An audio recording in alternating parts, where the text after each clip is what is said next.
Bonjour tout le monde. Happy Friday. We finally made it. Um,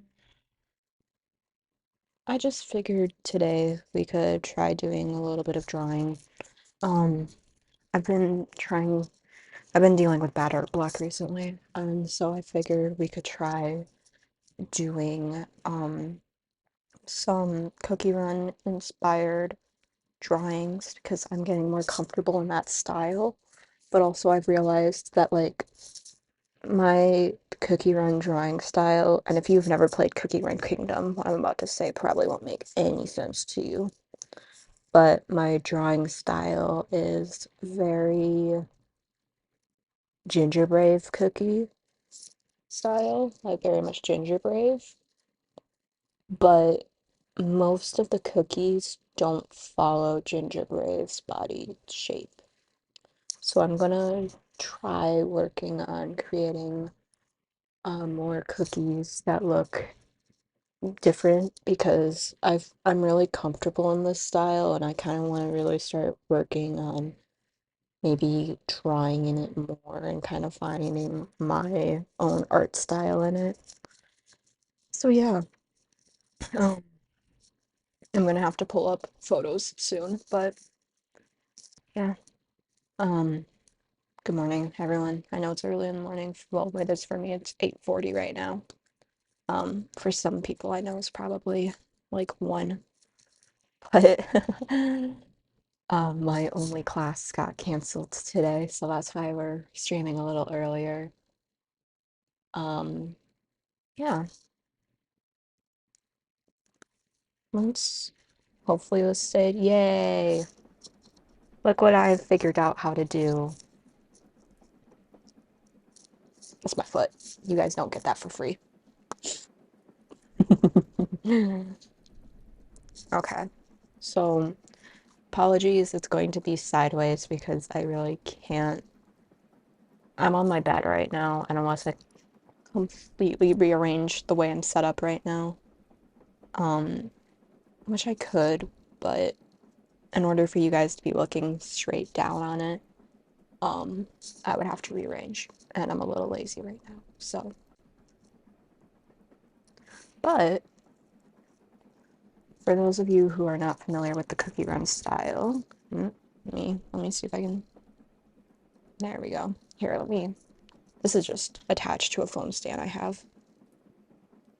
Oh, come on, phone. There we go. Oh, maybe. Whoa, what's this fun? It's trying to like stabilize, but okay.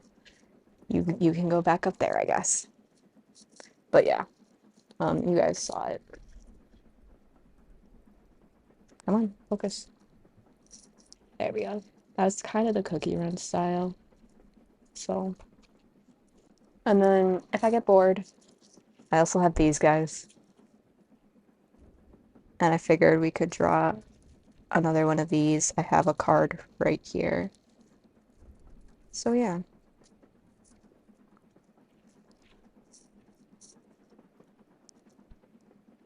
So I'm going to pull up cookie run characters on my computer.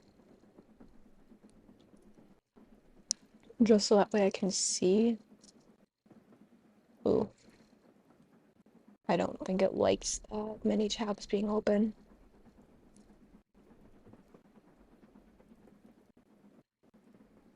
Hello. Okay, give me 1 minute. I'm gonna close every tab except for Cookie Run and um my stream related stuff.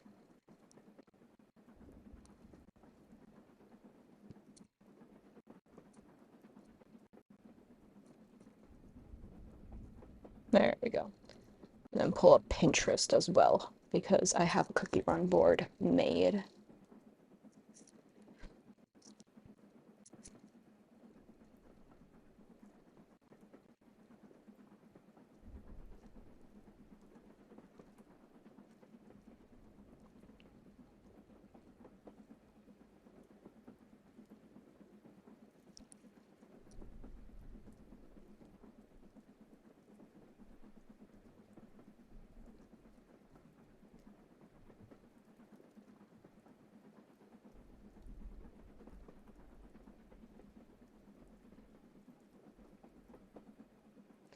Okay, so basically for the cookie run style, um, I I do very here, I think let me be careful with this. I like playing the roulette of whether the page I turn on to will be a safe for work drawing or not safe for work. So you can kind of see, let me make sure that you actually can see. There we go. Um, Jesus Christ, this is bad angle. Phone, can we figure out why did I choose this angle? This is a shitty angle.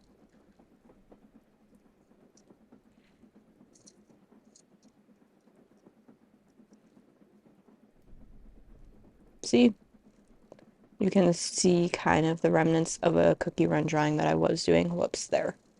Um, I do a very square-like I said, that's a very gingerbread style drawing. Also, look at this cute little creature I drew. Um, yeah, so I'll put you back there. I will probably rearrange this at some point. It's going to annoy me.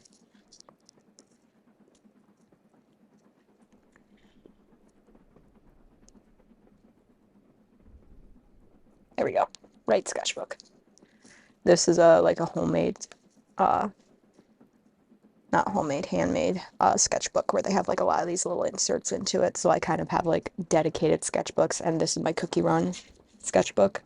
Over here I've got a Snapdragon cookie who is planning on stealing Pataya's sword. And I started working on that yesterday, like finishing, because I started it before. But yeah, I need this open, and I probably need Twitch open so that way I can see. Hi, Sassy.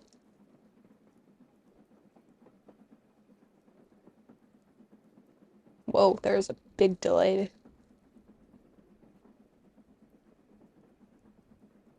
Well, there always is a delay. Anywho,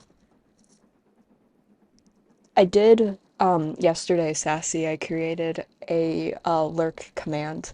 So if you want to do exclamation lurk and try it out. I also made an unlurk command, so same thing, exclamation unlurk, and you can unlurk and be like, it gives you a welcome back message. So yeah.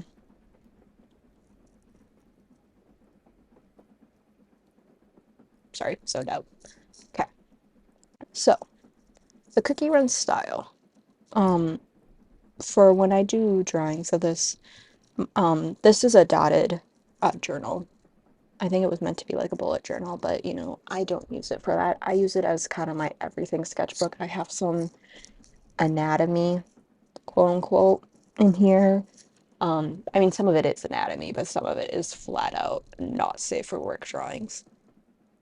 Um, and then I have a lot of safe for work. And then if you guys are in Princess server, which I feel like a good chunk of my viewers are, you guys know the cookie characters, the OC cookies I drew. Um, that's kind of what inspired this because yesterday when I was drawing Cyrus Cookie, I realized again just how much I love the cookie run style and how comfortable I am in it. Okay. So I kind of want I'm gonna probably just look at the Pinterest board I have. But for me, I typically give me about, as you can kind of see on this one, maybe you can see on this one, I give like 4 lines or 4 dots from the top to the bottom just for like hair or horns or what have you. So our first line goes there. And then for cookies, typically it is the entire body. And I was testing this yesterday because I was like, there's no way that these new drawings that they released that look so good for Brave versus World Tournament Championship. I'm like, there's no way that this looks like that this is the two head format. And then I checked it, like I did like do let me do it this hand so you can actually see do do? And I'm like, fuck, it is. So that's the key to the cookie run style is almost all cookies with the exception of a few, like I'm pretty sure burning spice is one of them. Um, they are all 2 heads, whereas like burning spice is like 2.5 heads, and there's like maybe 1 or 2 cookies that are 3 heads. So for me, when I'm drawing these, I found that 6 dots in between lines is a good length for figuring out like hair and face, and then gives me a good amount of like size to work with for body. Because over here, you can, I mean, I still have the lines. I have a line here. Let me move my hand so you can see. There's a line here, a line here, and a line up here. And everything, with the exception of his hair going a little bit over, it all fits in that 2 line or 2 head proportion, which is a really weird proportion to work with outside of the cookie run style, which is why I'm going to try to push it a bit. But I really like that. 2, 3, 4, 5, 6, 7, counting with Coyle. 1, 2, 3, 4, 5, 6, 7. So there's 6 dots now. I'm really sorry that like the lighting is kind of icky. Let me see if I can get some better lighting. Turn on the fairy lights, see if that helps at all. Whoops, and knocked down my phone. Okay, that did not help at all. Let's work on rearranging us a bit, why don't we? I knew I was gonna do it eventually. Okay. You guys will love this. For those of you guys who don't know, oh, hold on, that was connected to the wrong cord. Huh. Okay, well, I actually don't need it. I had it plugged into my computer, but it is currently connected through Bluetooth, my camera. That's convenient. Okay, so computer is going to go on my pillow. Sketchbook is going to go there. And then either my foot or Ruby will act as the supporter of my phone.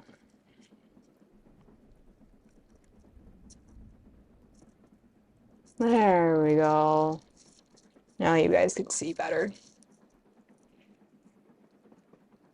Also, for those of you who don't know, my PNG tuber is actually not me. Technically, like, yes, I am a silly goose, and I don't deny that, right? But technically, my PNG is of my goose, Ruby, who's right here. You can kind of see her. Goose. So yeah, Ruby is with us today for stream, and typically is with us always for stream, because usually I have her in my lap as a posture check or stuff like that. So yeah. Okay. Pencil.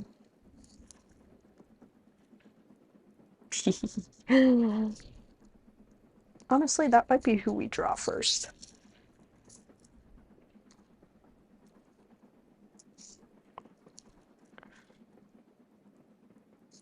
Whoops. Désolé. Just trying to adjust. There we go. It's actually quite nice that I can just Bluetooth the camera over. Because like I said, originally I had it plugged into my computer. Because I do have access to my mouse right now. So actually I might turn that on because that's going to make my life easier. Yeah, there we go. Okay. Oh, do we have a... Hold on. Oops.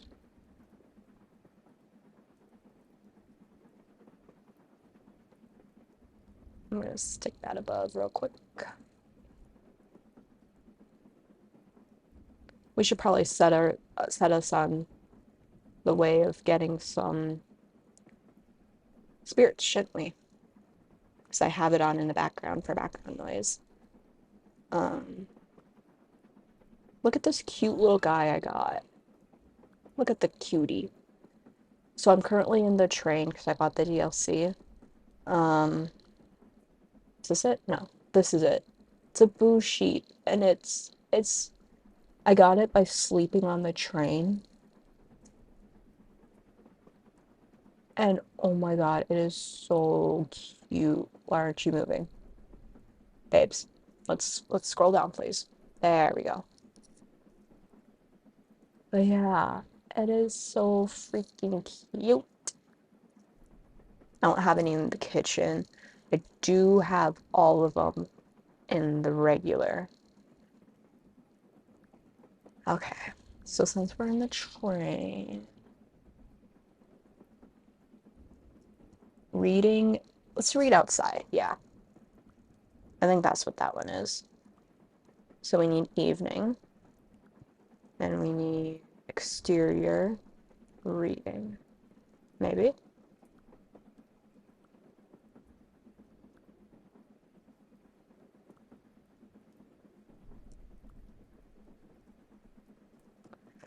Either way, I kind of like this. This is what I came on here for, though.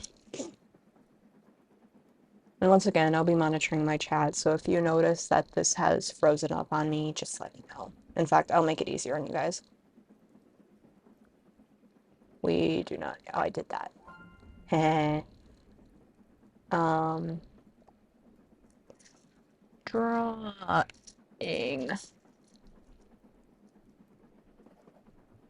It always shows what your top goal is. So there you go. If this has been on the time for quite a while, just let me know, and then I'll know to restart the capture on OBS. It's behaving okay currently, but like, just let me know.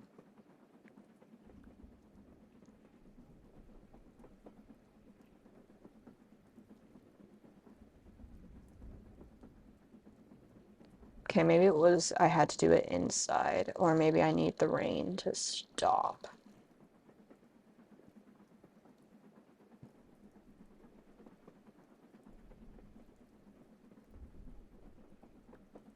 But I want to be outside. Okay, I'll go to the interior. Really? Is it supposed to be evening? Or night, I mean?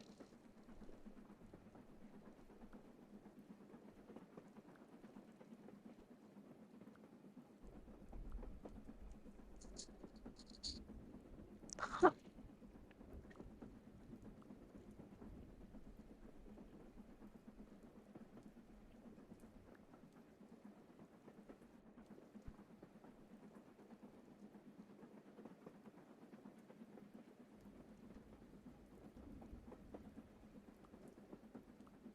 Okay, well, I'm gonna stay outside in game.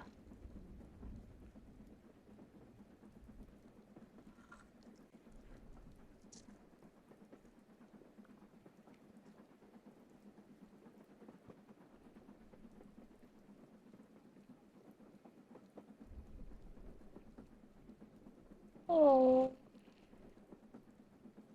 Okay, I lied. We're gonna equip our Fluttershy and do exactly that.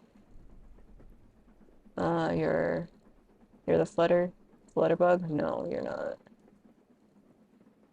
Which one do I need? I forgot. Is this the Flutterbug I need? Maybe? What's the one I need? Oh, Flutterfrog. Yeah, it was this first one I had. Can you tell I'm all over the place? My meds haven't kicked in yet.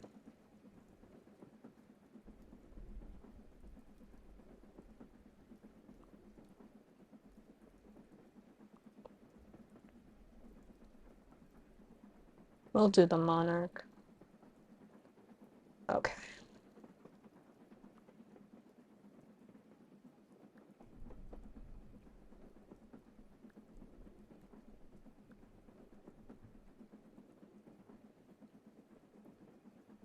I have paid attention.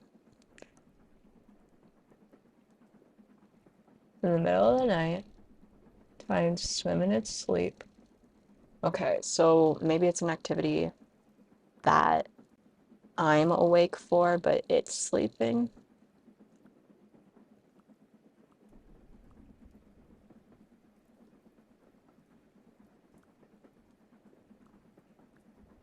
I'm confuzzled.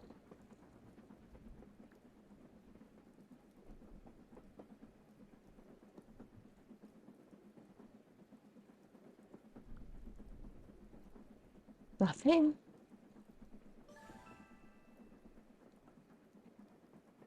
Huh. Well, I'm confused.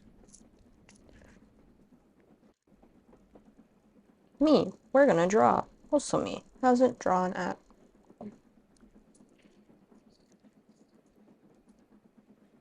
Because you're talking to turtle in the middle of the night. It's a little finicky paddling. And if I press it, maybe or two, it's going this way. You have the faintest something deep. Is there like a sound that I'm missing, maybe?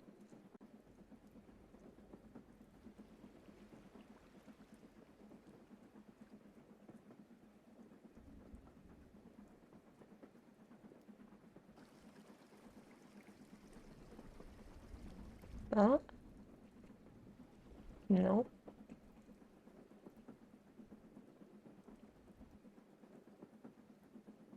Y'all, I don't know. Maybe we'll try a different one.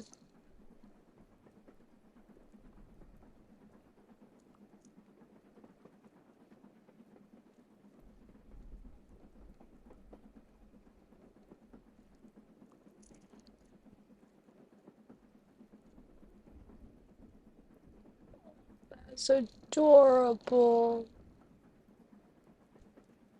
I need a hedgehog. Okay, we're gonna try this one. So we need the hedgehog.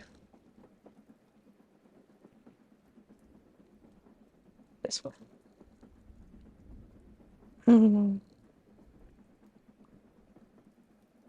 Okay. What's next? What else do we need? Blizzard.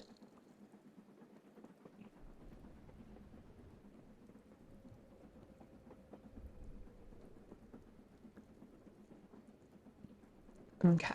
And I'm assuming there's a time of day we need as well.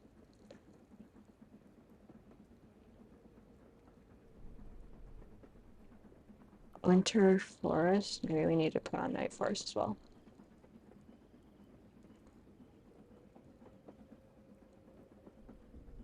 Oh, there's some sparkling, even though this isn't turning. There's sparkling, which is typically good because it means. Oh no, that's just the forest. Never mind.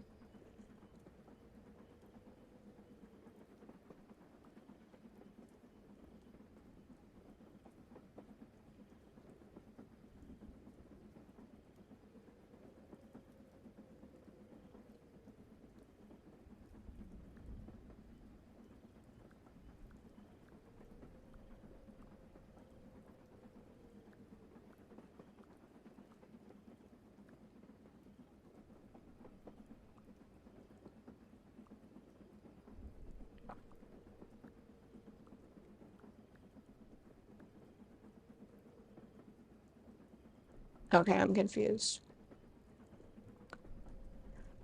We'll just stay out here and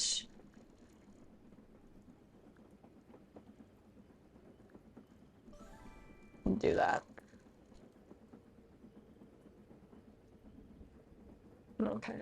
OBS. You go back to being small. Oops, that moved. There we go.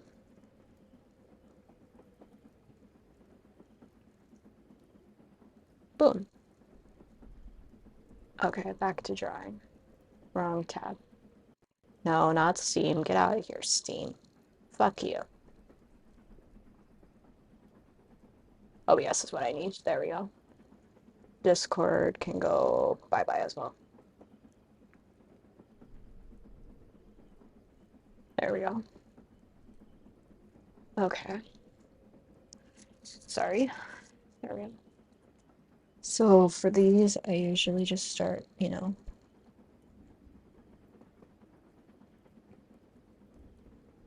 circle.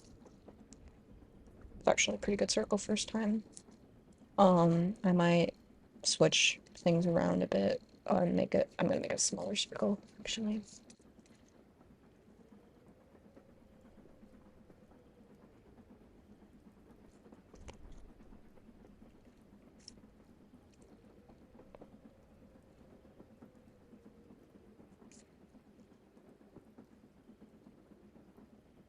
So right now I'm working with, I can't see.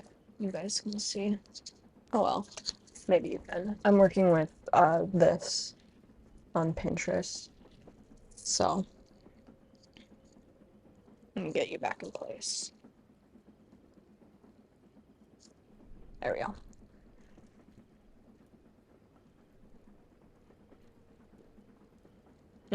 This is a pain in my ass. Okay. There we go. That way I can still see. By the way, I cannot see chat right now, so I'm sorry. Because my phone is currently the one doing the share. And I usually have chat pulled up on my phone, and I have it open right now currently to torso types. Yeah, I have no clue. But now I can actually see, so that's what we're working with. I don't know who I want to draw really is the problem. Most of them have. I'm probably gonna do trapezoid, or trapezoid box.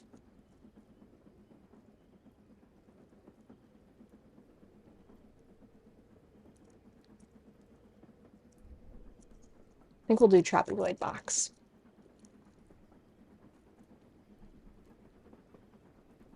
Typically, I just do trapezoid, and it kind of makes it into trapezoid box. But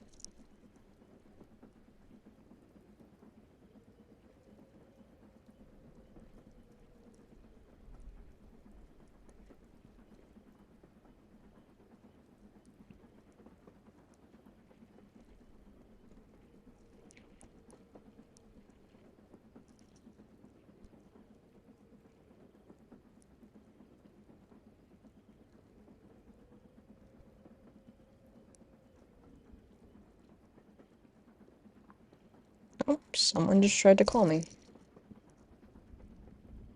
I do not know who that is.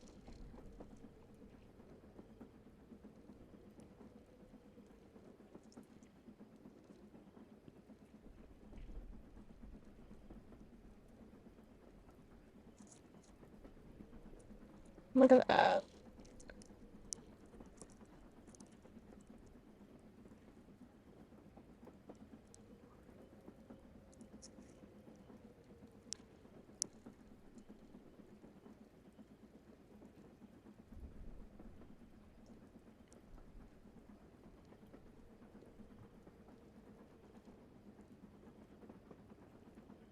And then there's also box trapezoid, which I feel like trapezoid box is more used for the male, and then or like box trapezoid is used for more female characters because just like the shaping of it kind of, I don't know why. It's kind of funny when you think about it, but I don't know.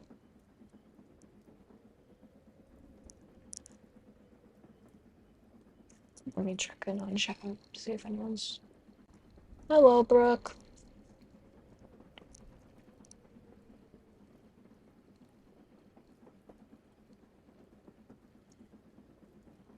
And then there's like more torso types where it's just like regular trapezoid and regular squares.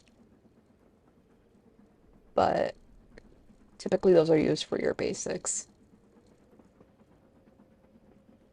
And then our limbs, we have sort of bean-like, cone-like, or popsicle stick. And typically I draw popsicle. Pipsicle.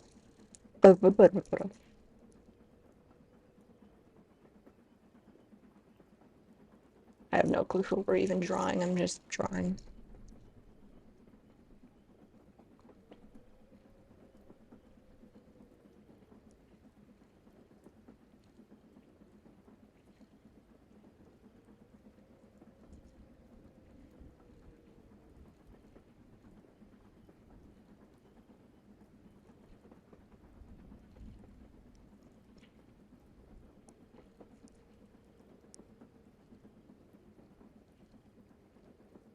That's a weird shape.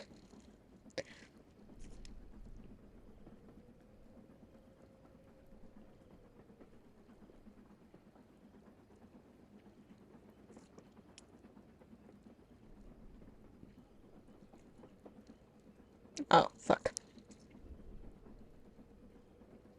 There we go. I kind of got to keep that shape intact a bit, but...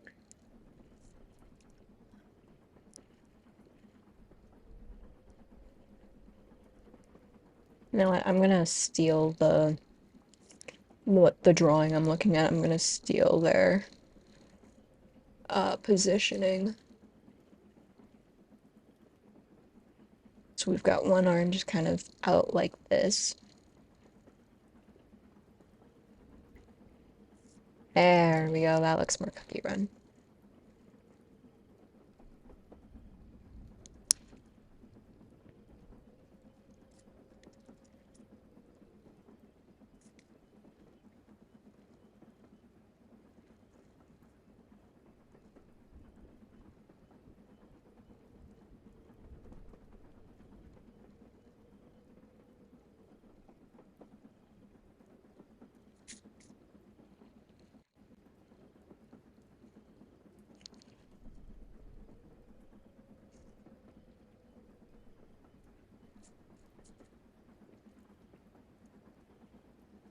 And then the other one, I already forgot what the other one looks like. I should really split screen these two tabs so I can open chat and still draw.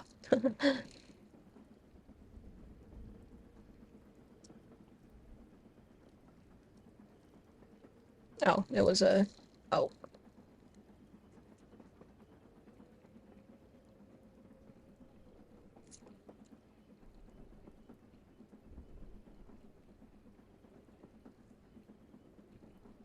There we go. Look at that.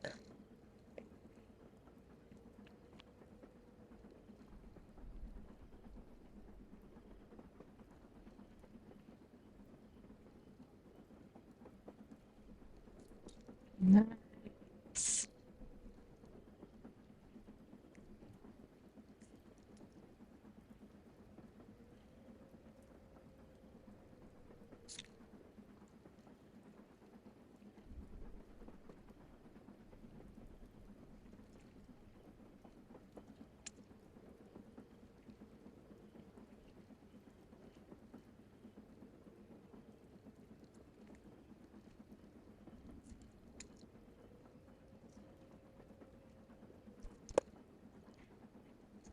Okay. I'm going to try to find a way to split screen this real quick.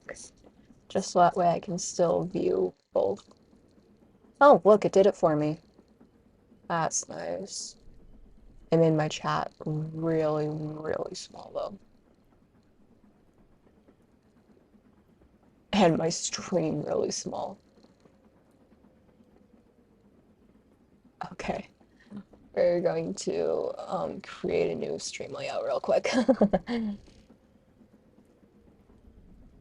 Create layout. But we're gonna get rid of you. Bye bye. No. Bye bye. And just leave it chat and yeah. Save. Chat and stream so that way I can see both. Okay.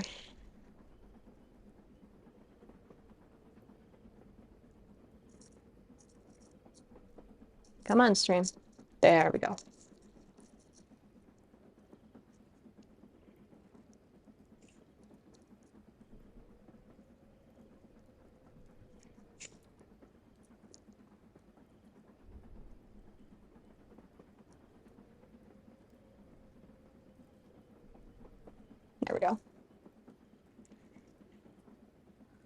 Okay.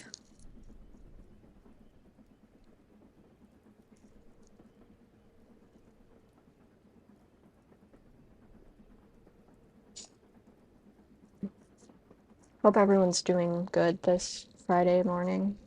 Well, like I said, morning for me.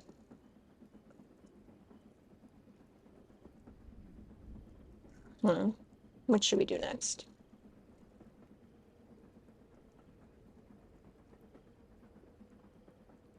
I think I'm gonna just copy this reference I'm looking at right now, and I'm gonna just start trying to recreate some of those. I think that will be good practice for me. Because if I want to get comfortable in this style, you know. And I am already comfortable in this style.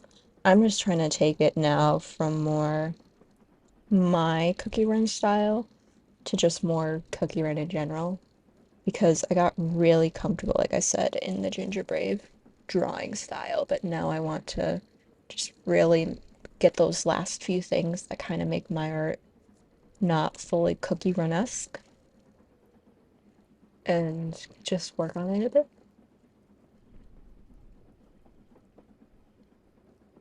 So I think I'll be able to find a good style in it for me. Also, yes, I am using a mechanical pencil if you can shoot the messenger later. I'm really glad I figured out how to get my camera to do this right because I've been wanting to do a drawing stream for a while now, but like I'm not typically a digital artist. And I feel like most people who do drawing streams are able to do it because they're on their iPad or they're on Magma. And I just am not good with digital media yet because I just don't have the materials I need.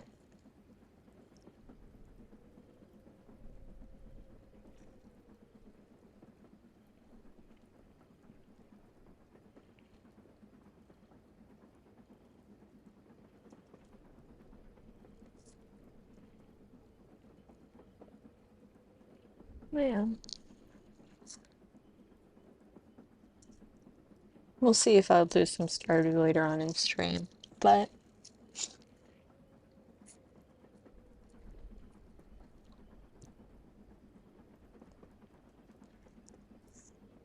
or at some point I could get the Braveverse cards out.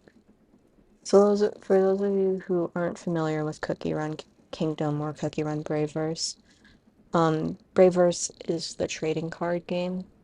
I enjoy playing it a lot. And for those of you who are maybe familiar with a different trading card game, Pokemon, there are these parody Pokemon cards called Pokénots. And I decided it would be really funny to make uh, Cookie Run Braveverse cards that were like Pokénots.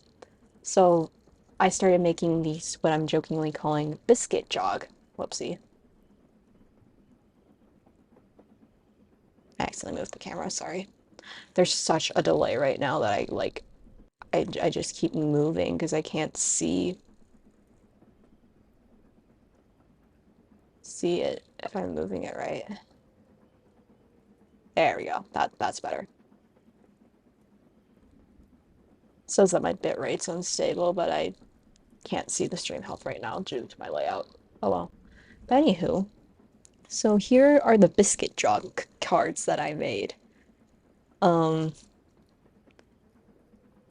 Here we have Gale Arrow Biscuit, and these can be used as basically proxies for real Cookie Run cards because I used their same attacks and everything.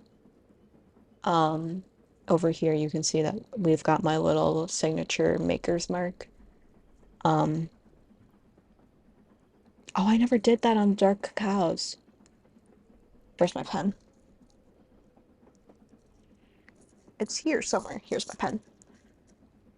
But yeah, um, so we've got Gale Arrow Biscuit for Wind Archer Cookie, which is my favorite cookie. Oops, camera moved again, sorry. Then we've got Eternal Sugar Cookie, which is Forever Sweet Biscuit.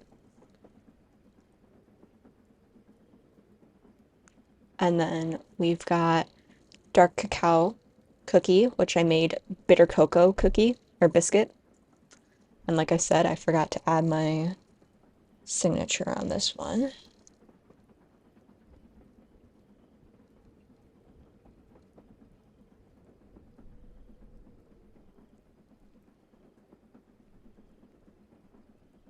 There we go.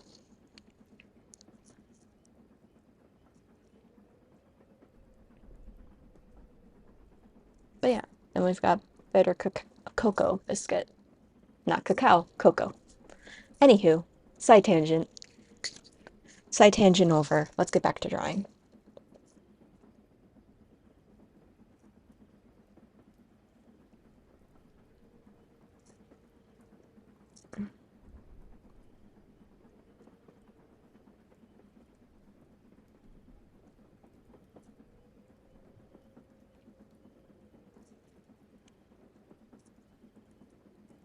Oh god, you cannot see anything of what I'm doing until after the fact. Sorry.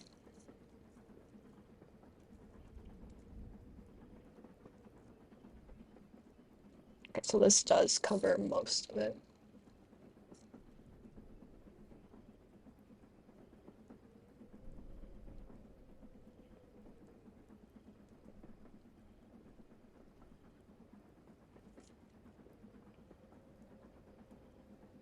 Also, for anyone who was here for Friday's stream, and saw me playing that solo RPG game, it is really fun. I really enjoy it.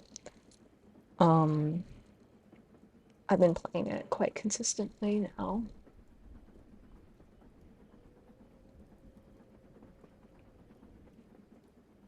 Ew. No. Gross. I think it's just because my thing is really big in comparison.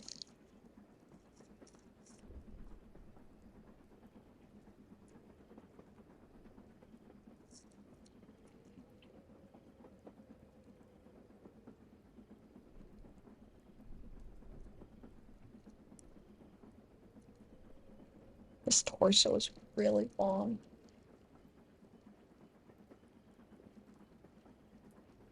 Typically, because I start the trapezoid about there, and this is kind of the neck space. That might be what's kind of putting me off.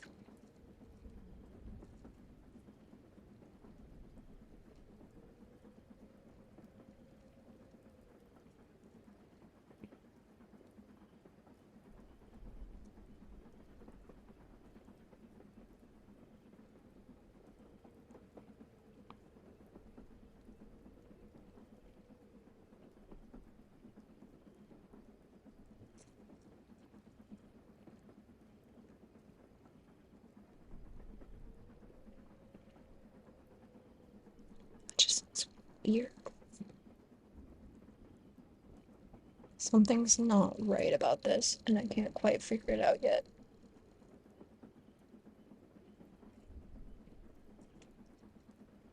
Like, I can't figure out why that one looks right and the other one doesn't.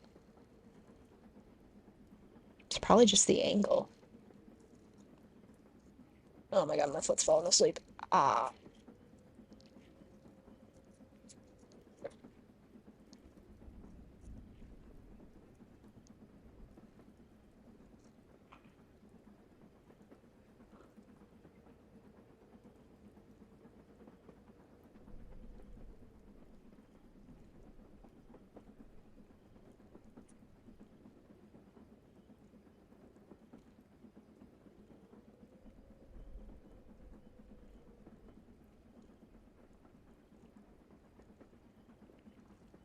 I don't know if I dare say this, but OBS is actually kind of behaving, knock on concrete, because it's the closest thing I have to wood in the storm. There we go. That was the angle I needed.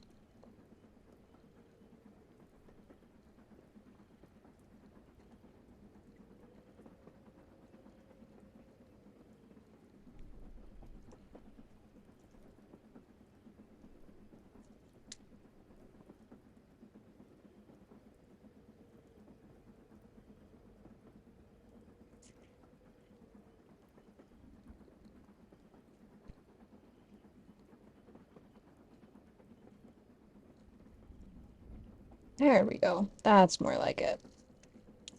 Although the drawing I'm looking at has it bent down ever so slightly.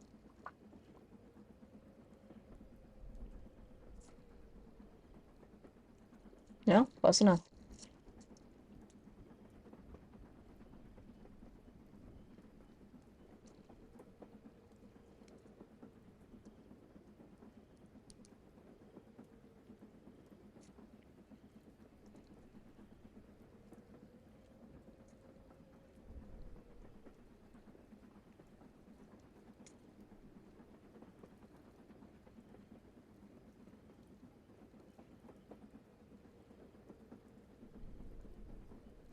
There we go. Now, of course, the question is who do we draw? I think I will just leave this one as it is for right now and just build a lot of bases and then we will go back and draw more.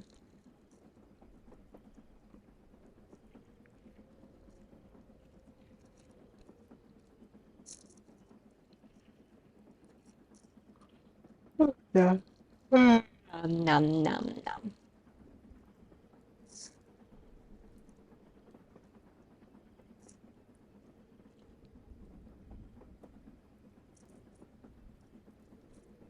Hope you guys know that Ruby right now is doing her hardest to keep the camera stable.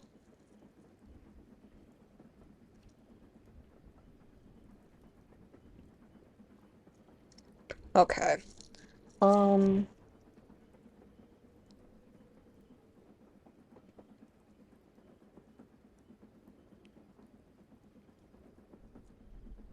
God, that torso seems so long.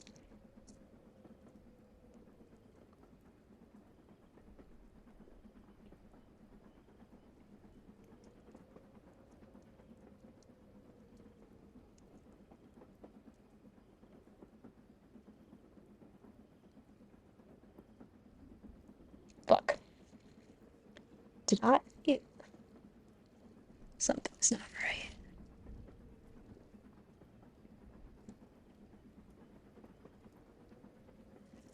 Okay, I guess it is right. Why does this seem so wrong?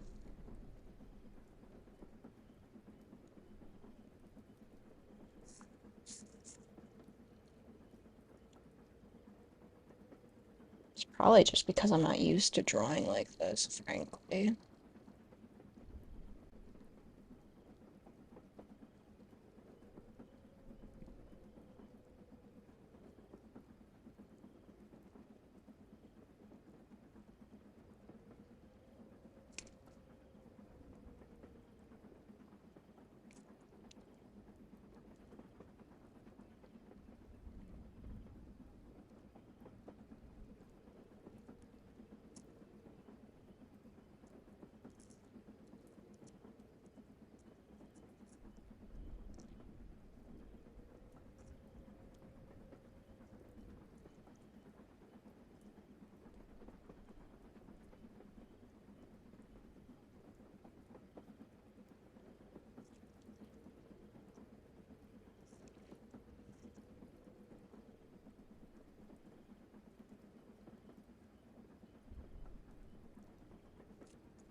There we go.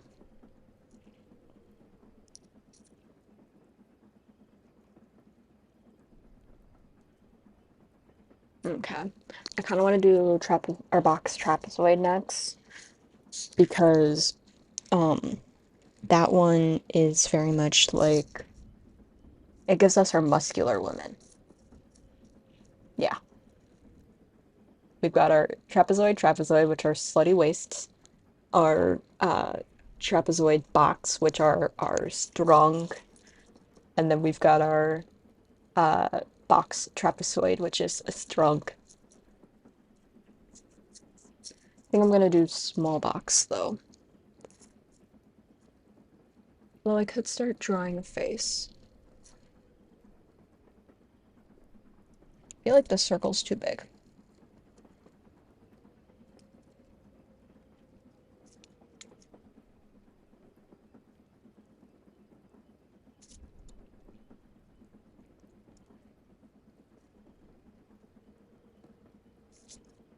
good enough. Wonder what Fataya's shape is.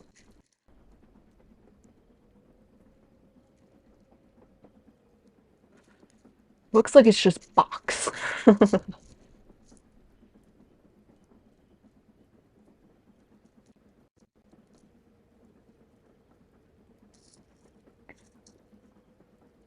Or trapezoid. Looks like it's kind of trapezoid boxish.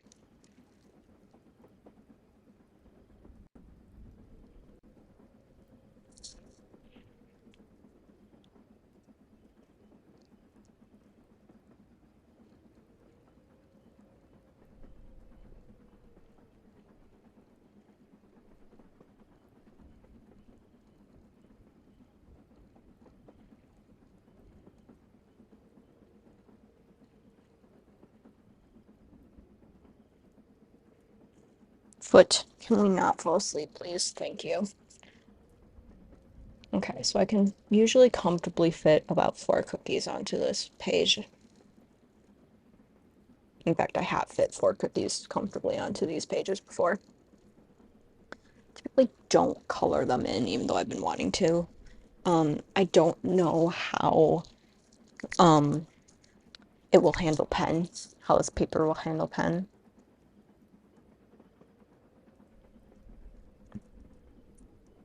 Oops.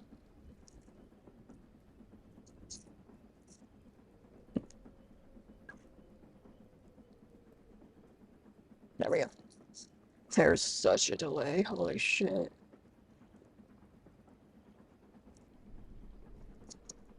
It looks like OBS is still behaving though.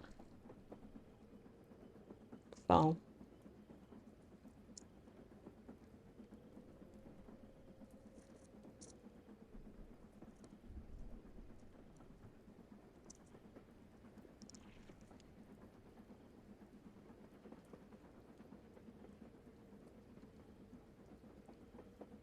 yeah, that's a circle.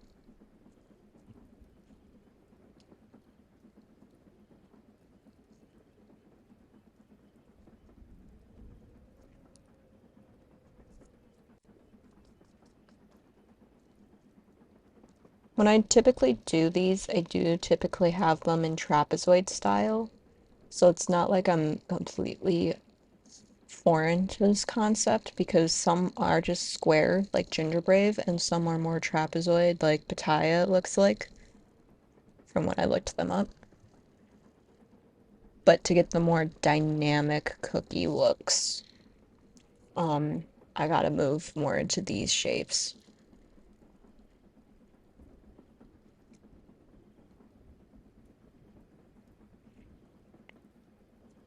I might at some point share this Pinterest board I'm working with because I have a lot of Cookie Runs things saved.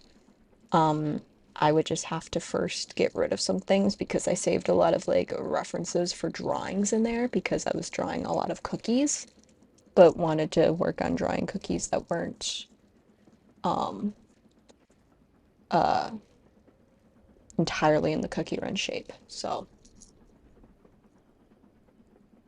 hydration break, peeps. Oh, I have tea.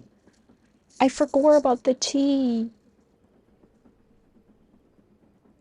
Do I want to grab it? I probably should. It's period tea that I made for myself. Although the cramps are behaving for once.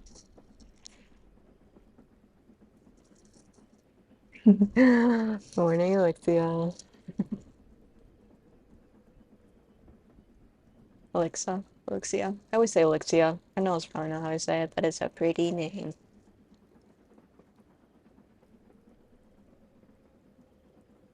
I'm in a rambling mood this morning, but frankly, when I'm not. Okay, I should probably go grab that tea. No, that's how I feel about my name always too.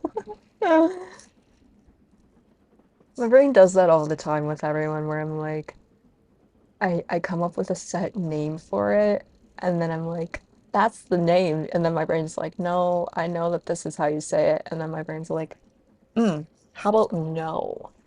Like pitaya. I've heard other people call them pitaya, and I'm like, pitia. That is pitia. Or literally an OC that I made. Their name is, fuck, what is their name? Iwami. But I'm like, Earwam. My guy, you created that character. You should know their name. Okay, I'm gonna go grab my tea real quick. Uh,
okay, unmute.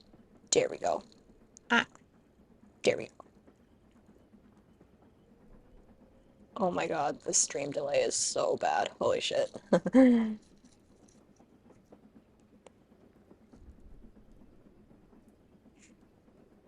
Okay.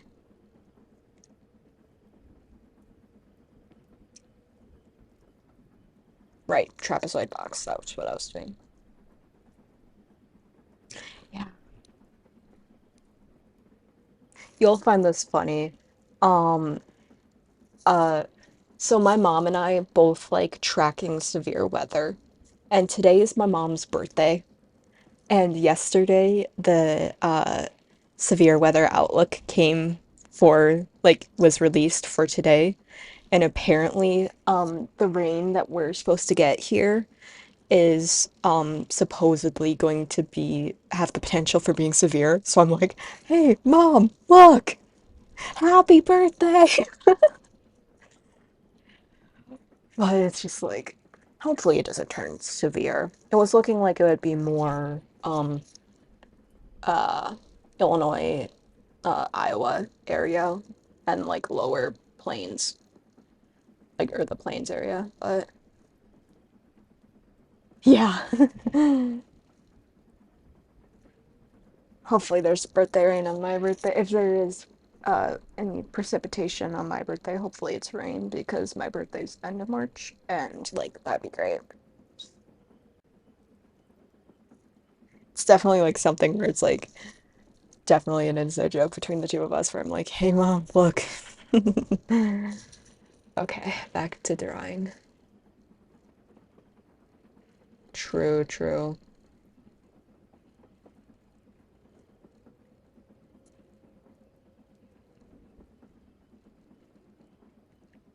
I'm really excited for that new starter deck that's coming out in like May. Was it? Yeah, May. Ooh, yeah, yeah. Thank you.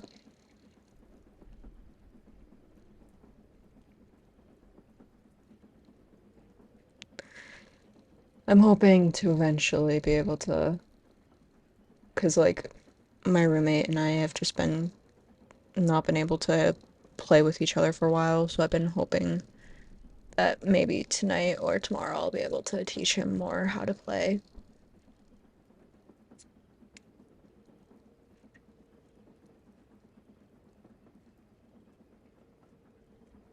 Oh, I see what the problem is. No, for real. I would have been terrified. That's good. That's always the thing I worry about because like I was watching one of the I think it was the last year's American championship and I was watching them And I was just like, oh my God, I don't think I could do this. I think I'd be utterly terrified. These people are so smart.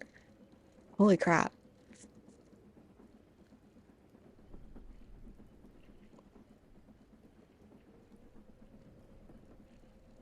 There we go. I think that's what my problem was I was trying to still do a neckline, which I did with my Ginger Brave and OC ones type of thing, because that's what I use that shape for is my OC ones. Yay! Were you playing purple or did you switch over to green?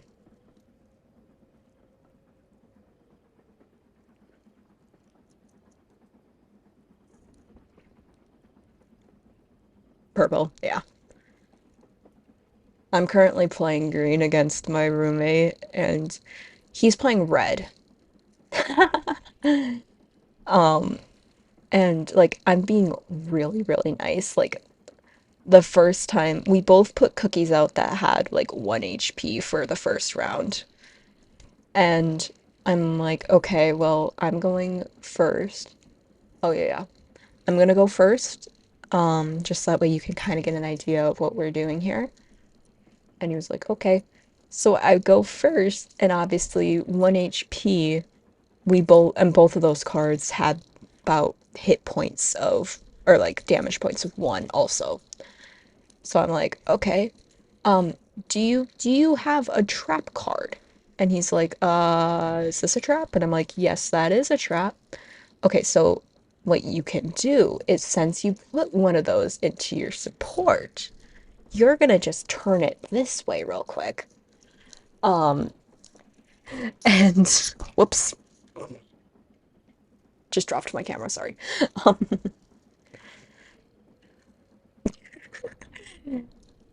but I'm like, you're gonna turn it this way, and then you're gonna show that card to me. And oh, look, it says that this cookie negates like 2 damage, which means, and he's like, you didn't kill my cook. I didn't kill your cookie.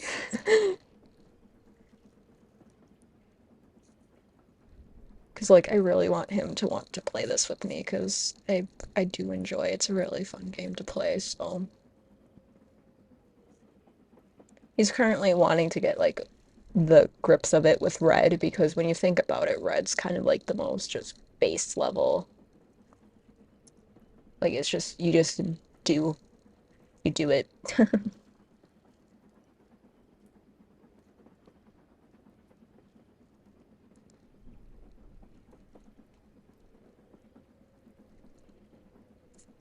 And then I feel like for beginners, it really just depends on what you want to do.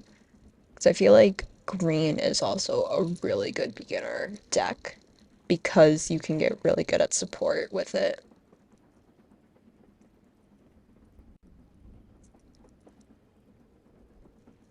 But yeah, I cannot figure out this shape for the life of me. Maybe it's because the reference I'm looking at has a different shoulder shape, and maybe I should just completely follow it like I said I was going to.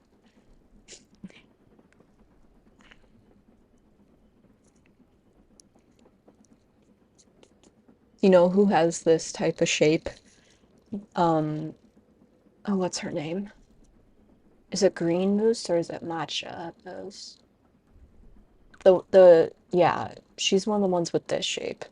One of the ones with the uh trapezoid box shape is Black Sapphire. So I might turn this into him. This seems like a position he would do. He'd be flamboyant enough to be like, ah. Kind of want to turn this into her though. Or I'm trying to Kings. Um trying to sorry, brain forgot what I was saying. Yeah, no, train of thought completely gone. Hey, speaking of green, bonk. I gotta wait for the stream delay. There we go.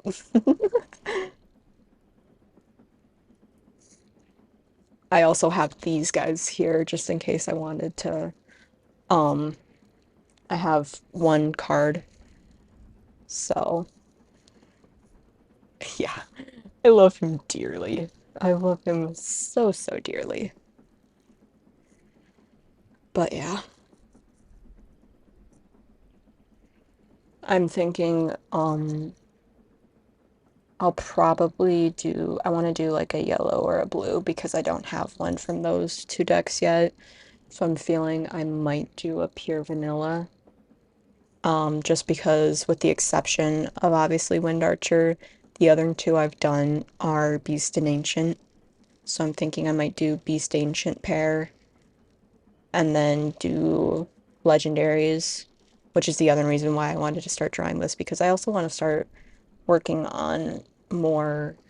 Because, like, the whole reason why I made these cards and I cut them out were so I could make um, three Doe sibling cards, you know? I want the Doe siblings. I love those guys so much. I just want them happy. And I know that's too much to ask from DevSys, but can I just have them happy? Please. Oh, this is a trapezoid. The frickety frack? You're supposed to be a square. It goes in the square hole.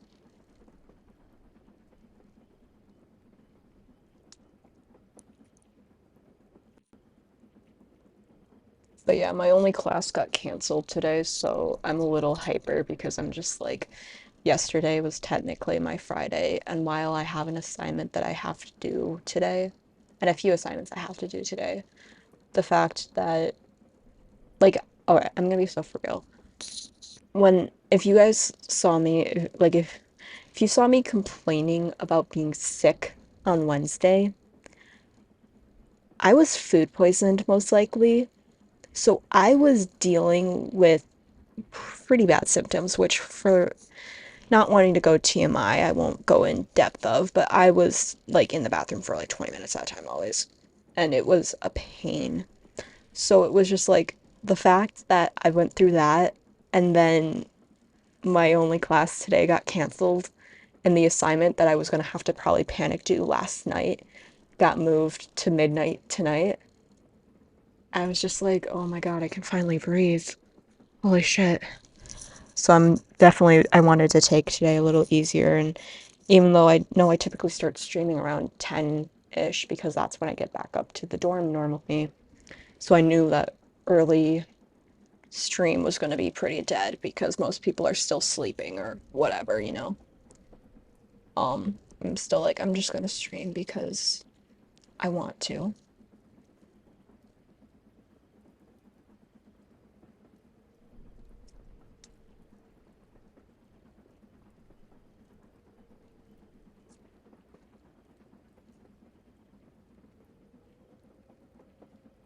I feel like this should be candy apple.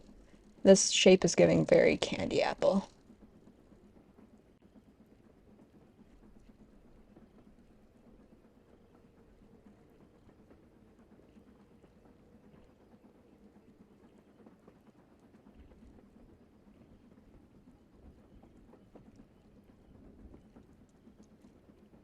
I'm like, now I can't look at the cookies normally because I'm like analyzing what shape they're made out of.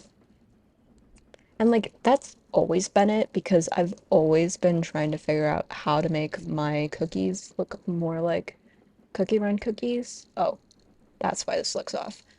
The square is so small, or like the box, it's not a square, it's a box. The boxes are so small that these arms are supposed to be like the same length as that, so that makes more sense why this is looking slightly off.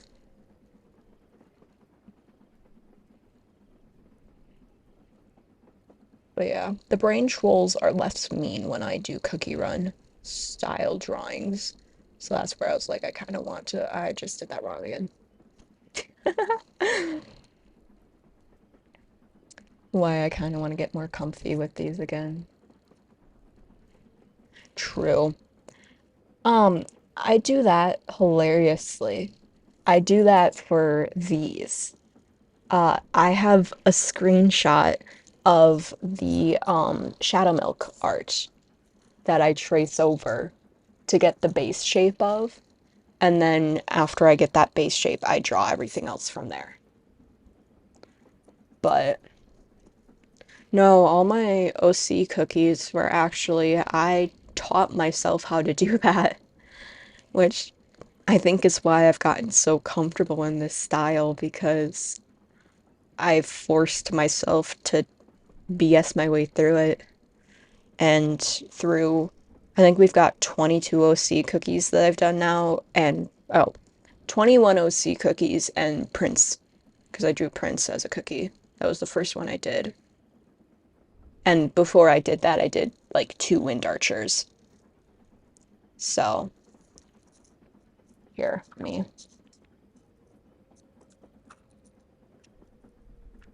Oh, I did one of my cat too. I did a Phoebe cookie.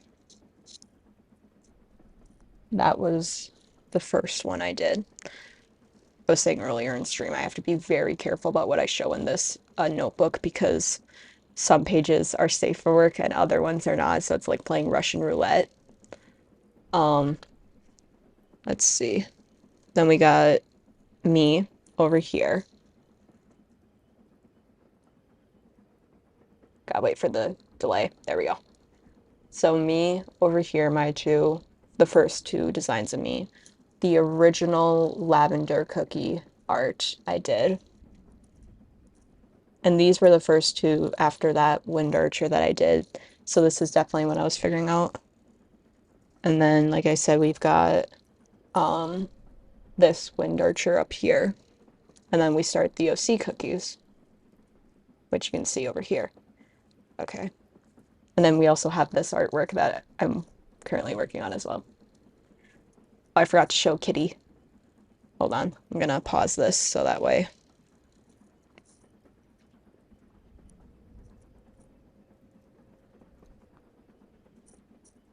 There we go. Gotta wait for stream delay. Here's my kitty.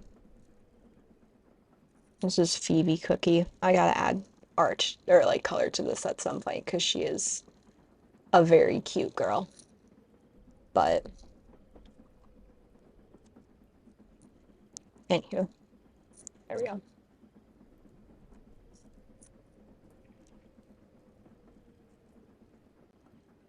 Whoops. Phone. Figure out where we are.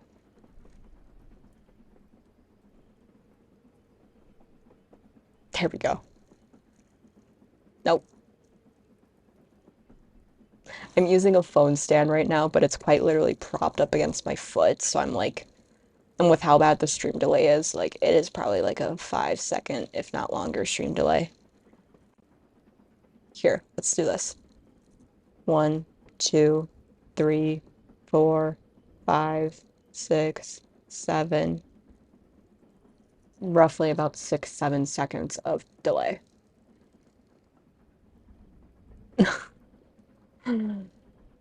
Anywho,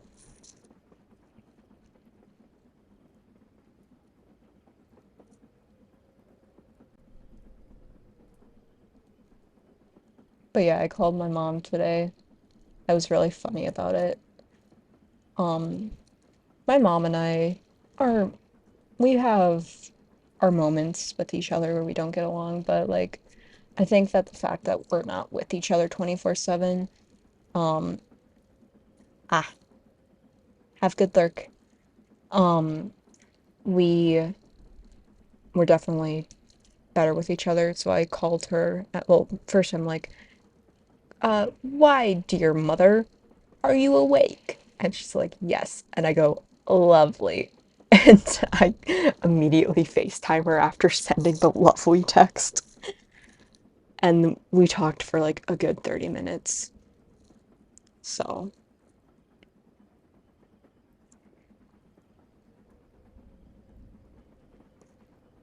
I should drink some tea.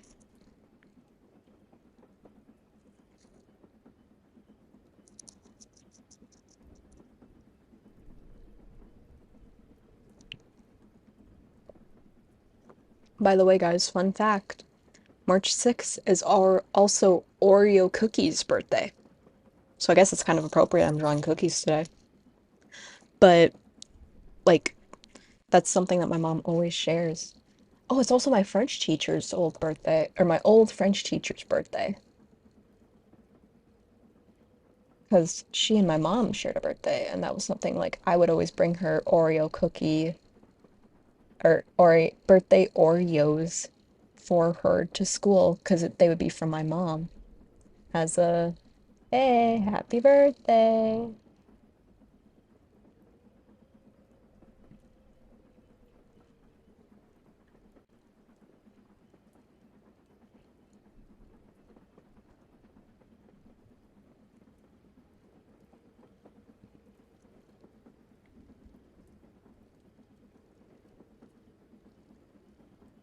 I've got to figure out this shape now. So when my original drawings, and you can kind of see it over here, I would always do like a line and then do the trapezoid. And so technically, with those proportions, I divided up pretty much perfectly because you can see that the leg starts right around this third dot. So it's like I have three dots, well, four dots actually. But this sort of drawing's kind of throwing me off a bit, not gonna lie. But yeah, and it's not like my other cookie run style is bad by any means. It's just that I kind of want to explore the intricacies of this style more and get more comfortable with it. Because there's a lot you can do with it, really. If the raw verse or brave verse, I do that every damn time. Holy shit. If the brave verse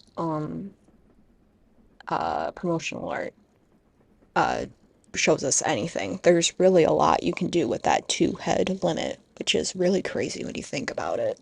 Because you would think that that proportion would be really weird. And then I'm gonna be so for real. The other reason why I started drawing these was because I really, really wanted to draw dark cacao in his Braveverse promotional image because holy shit.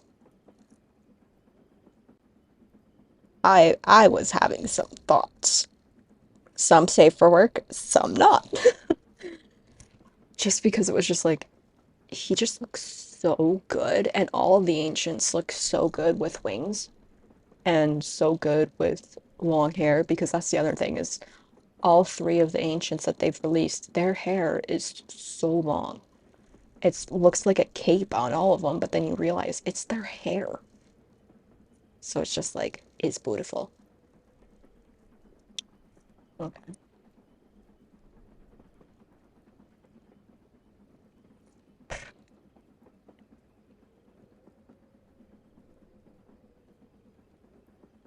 Square. Goes in the square hole. That's the second time I've quoted that this stream, isn't it? Square hole was the start of my echolalia origin story, I feel like. That and like the more recent joke of the cylinder must remain unharmed are like my two huge echolalia ones where like I mean I have pretty big echolalia and I was actually going to give a disclaimer of that, but I've been rambling too much today for my brain to be thinking about it up until this moment. There's a K-pop song that was released recently that has a spoken version or like a spoken verse in it. The song's called Rude and the band is Heart to Hearts. I think is how you say their name. Um, they just celebrated their 1 year anniversary. So, they're still a new-ish group, but they released a song called Rude, and every the spoken verse has been everywhere over my reels.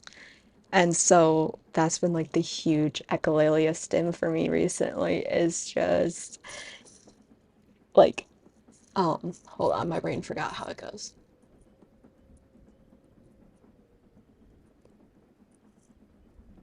You know what he said to me? What? He was like, you're so rude. And I was like, boy, does it look like I could care? I couldn't even care less. And my friends hate when I do that voice because I've got a really good, like, Valley Girl or, like, entitled girl voice. But for me, it's just been so much fun because I've just been nonstop just going, do you know what he said to me? Last night I was trying to go to bed and I was just hearing about how rude I am. You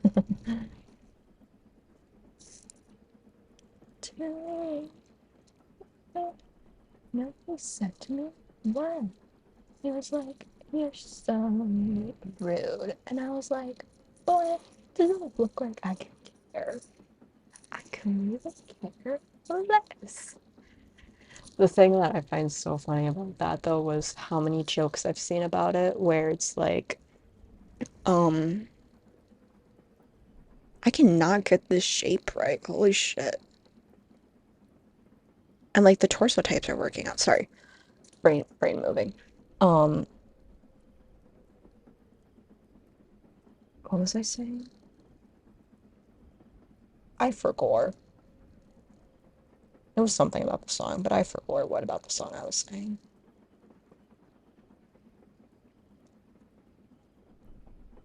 Oh, the joke versions, right. People have been making joke versions of it's like the original version or the original demo of Stella's rude uh what's that word? Verse.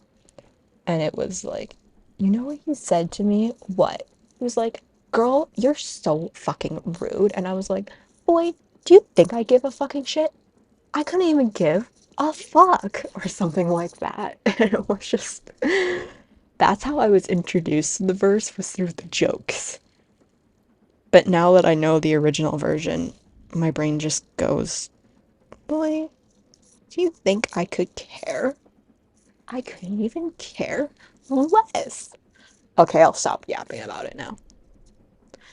We had our K-pop yap for the day. Fuck, now it's stuck in my head. Why did I remember it? This looks like a hanbok, which is Korean, traditional Korean wear. If you couldn't tell by my K-pop rant and the fact that we're drawing Cookie Run characters, um, I do a lot with K-media. I haven't listened to a lot of K-dramas. There was one K-drama I've watched, and that's been like the only K-drama I've watched all the way through. And I would definitely recommend it, but it's okay not to be okay, or its Korean title is something closer to Psycho, but it's okay.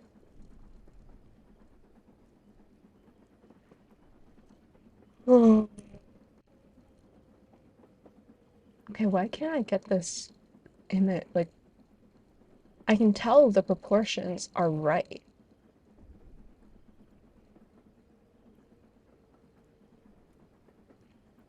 I just need to keep drawing. The brain trolls are being mean. Actually, or not. They're actually being quite calm, but it could be because I'm rambling.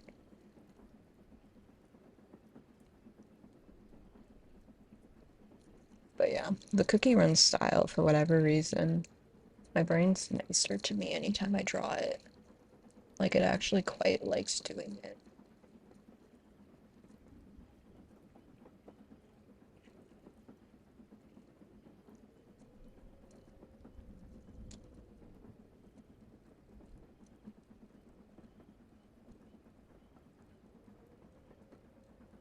Okay. This is the part where the proportions just scare me because it's like, I just checked. The head and the body are the same height, but they do not look like they are, right? Because here, we'll do counting with Quail again. 1, 2, 3, 4, 5, 6. 1, 2, 3, 4, 5, 6. The proportions are right. It just doesn't look like it.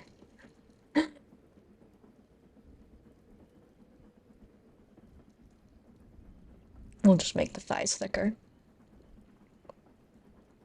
Because we all know what they say.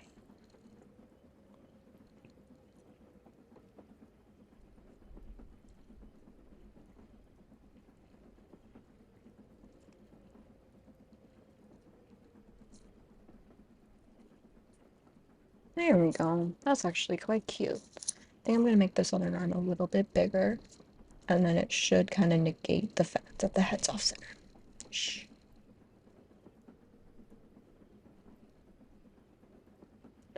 The other thing I love about this style is there's no neck to work with. That's always like the hardest thing for me to draw is the neck, and I don't know why.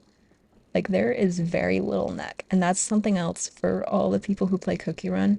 You're now not going to be unable to unsee. You're going to be looking at them, and I was looking yesterday. If you look at the opening screen when you pull up Cookie Run, the only one in that opening screen when it's loading, right when you open the app, that has a visible neck is the silhouette of Dark Enchantress Cookie. She's the only one with a visible neck, and it's her silhouette. So it's not even like her full cookie design, where if you look at her gacha, she doesn't have a neck. They just negate necks. And I love that. It makes it a little hard for when I'm doing designs where you have like a necklace or something that would like need a neck. But like, I feel like I've worked around it pretty well with my OC cookies and my designs. Speaking of which, at some point I need to start working on my lavender cookie cosplay. Because, I mean, I've told you guys this before. Technically, it's a cosplay. I guess I'm working on my OC cosplay, but the fashion club doesn't know it's a cosplay. And for fashion club, I will be quite literally doing that for the fashion scene. And I've been working here. I need to ramble about it now. It's literally the page over, so we're rambling about this now. Um, Come on, stream delay. There we go. Okay. So, um, this is Lavender Cookie. This is Lavender Cookie redesign. AKA Lavender Cookie is me, basically. It's kind of, I think the term, I don't know. Before I entered Prince server, I did not know what this term meant. So I think that it would qualify as this. Oh my god, phone, just focus, please. There we go. I'm pretty sure that technically, since this is just basically me as a cookie, this would kind of qualify as a Yumi ship. Ah, phone. Sorry. Working on it. Oh my god, phone.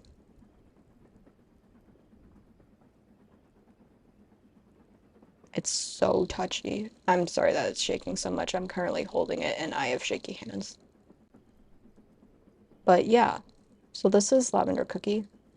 This is me. It looks a lot like me. Has my glasses, has my eye shape, like literally my haircut. I made it to be a version of me.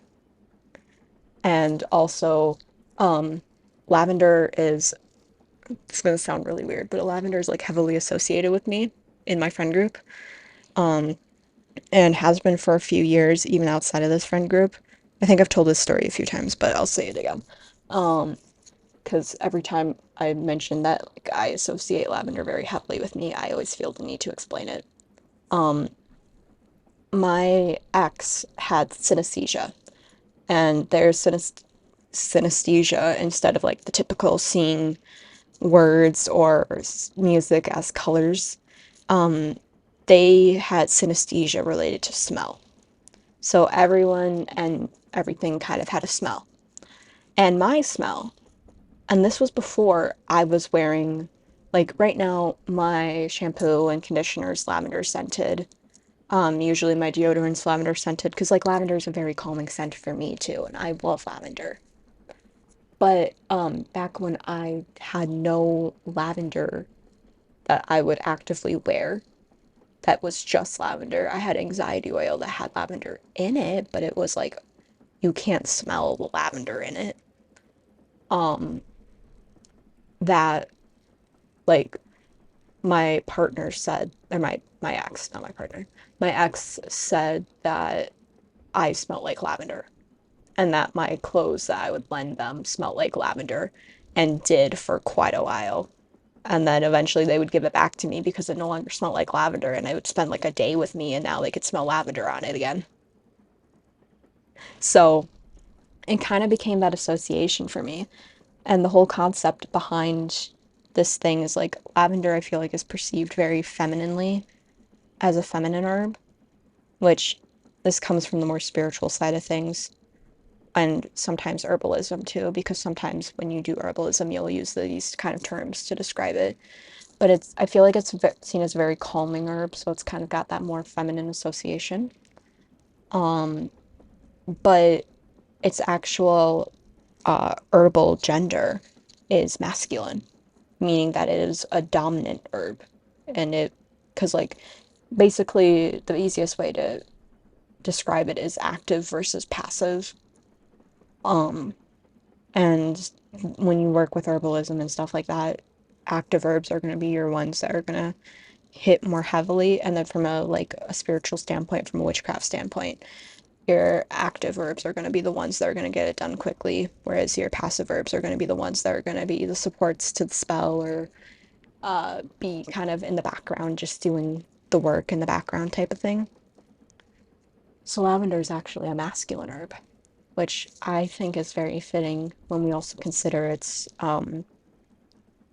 relevance to queer people, which is the other reason why I absolutely love it, because the fact that it's kind of almost like a gender bending herb on top of being lavender marriage and like lavender in like queer spaces and all that. It just feels very me, very gender fluid chaos goose, right? So, yeah. But the design for Lavender Cookie was also me wanting to explore sensory friendly and adaptive fashion. And most people in the shoot are doing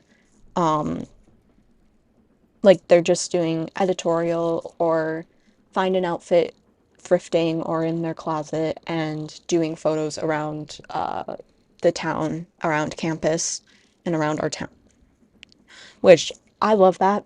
I did that last time, but when I heard that we were going to be doing our own mini projects, I'm like, I would love to do the other side of fashion. I would love to do the creative crafting side of fashion. So I'm thinking tomorrow I might go thrifting because I need to find something for this top. It's the one thing I do not already have in the dorm with me. Um, the pants I'm planning on wearing are pants that I wear quite frequently. They are, they were a skirt, and it's a really pretty skirt, but I knew always I was going to need to hem it originally. And so I was like, okay. And then I never wore it because I was always just like, I need to hem this. I never hemmed it, never got around to it. And then I just never wore it because I never felt comfortable enough in my femininity. Oh my God, camera, can we figure this out, please? Thank you. Comfortable enough in my femininity to wear the skirt as is. So I decided because I got to the point where it was just sitting in my closet and I was doing a closet clean out. And you know how you get to that point where you're looking at something in your closet and you're like, I never wear you, but I want you. So what can I do with you to recycle you in a way that I will either wear you or will I start wearing more often or like what? Sorry that I'm moving the camera a lot. I'm trying to figure out how to get Lavender Cookie more in view. But I don't think anyone really cares because I think everyone's just lurking right now, so I'm just yapping. But frankly, that's good because I think today's going to be a lot of a calmer stream because I'm kind of sleepy. And that's okay because I'm probably going to make another playlist in my VODs of like good VODs for EP. Because I remember one time I was watching one of my VODs and I was like, I feel like I'm going to put myself to sleep. You know what? Good enough. We will leave it as that. Um, so, I have these pants, and the adaptive fashion for these pants that I'm working on, and the whole adaptive fashion thing is, um, I a I have, I mean, I've talked about this. I'm very open about this. It's quite literally one of my tags. Um, I have severe sensory issues due to my ADHD, and I keep on saying this, but like at some point I should probably just accept it. Um, there's suspected autism there too. I have not been tested, but it is suspected. So there's a good chance that I'm ADHD. Um, so I deal with a lot of sensory issues on top of I have panic attacks and I have general anxiety disorder. So, and one of the main triggers for my panic attacks is the feeling around of something around my neck. And it's sadly gotten to the point recently where I'm not able to wear a lot of t-shirts or like right now I'm wearing a tank top and I've actually been fine the whole stream, but sometimes I'm not able to wear the shirt that I'm actively wearing because it's too close to my neck. And it's not even that close. It's like, sorry, I just touched the mic. Resting on my collar. It's not even like a turtleneck or anything. So, like, there's a problem with that sometimes. So, the idea for this is for the shirt, it's going to be like a tank top. You can see my note over here, tank top crop. It's going to be loose. I'm planning on getting an oversized shirt that I will then crop and let it be loose. Oh, it's focusing on my hand, not the drawing. Okay. There we go.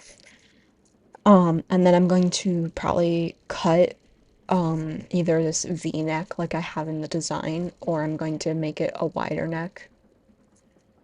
Um, and it's going to be like that. So that way it fits my sensory accommodation of not having anything really tight around my neck or having that round neckline around my neck. And also the goal of this is just kind of like mess with gender as well and just try to do androgynous fashion type of thing. Um, so yeah, that's the goal for the top. Um, it's gonna be loose. Sometimes having tight clothing is good, but the idea is, of course, adaptive fashion. And then over here you can see this, there is something around my neck. That is because unless I'm having a really bad sensory day, I do wear usually two, if not three necklaces a day. Um, they're tangled up right now. But I always wear this. This is my Mjolnir. It's Thor's hammer. This is always worn underneath my shirt.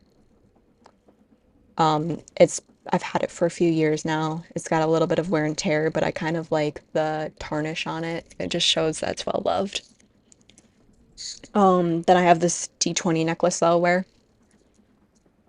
Um, I love this. This is a D20 that it's the only D20 that I have a full set of, or like the full dice set. Um, but yeah, there we go. You can't see it because of the light right now, but it's purple, but it's got like blue sparkles in it. And then it's light. Um, I don't think I'll be able to turn on my flash because yeah. Actually, oh, I can. Okay. So if we give it a little bit, it should. Oh, it's froze that's okay. Give me like 3 seconds, guys. I want to show you something cool.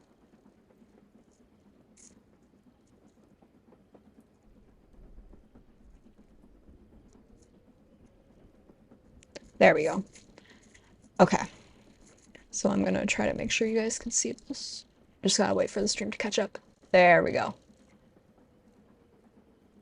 Oh, there you go. You can kind of see it. It's focusing badly, but you can see that it has these green specks that glow in the dark. So it kind of becomes this kind of like galaxy set, which is always really cool when I'm in the sun a lot, and then you can see it later. But the necklace that I'm showing in the drawing is this necklace, which I wear pretty much every day.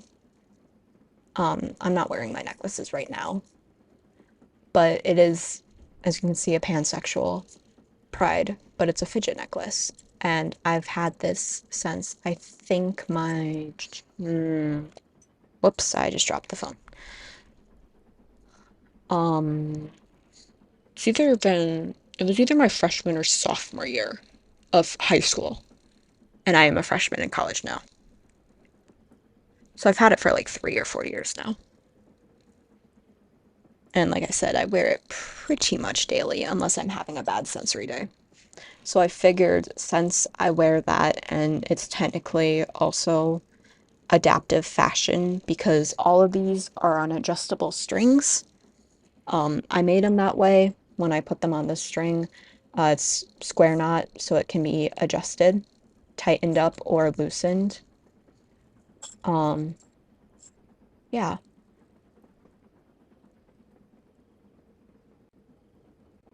So, like, but also with me wearing this every day, I figured that it's a good way to incorporate more of me into this because, you know, it's kind of my signature necklace. I get a lot of compliments on this necklace because it just looks cool. But then they'll see me like I always, whenever I'm like, I'll stim with it a lot on my thumb like this. So people will be like, "Oh, is that a fidget necklace? Yo, that's so cool." I just dropped my phone again. Sorry. Ruby, you're not doing your job. I actually didn't have her resting on the thingy, so that's on me. There we go. Yeah.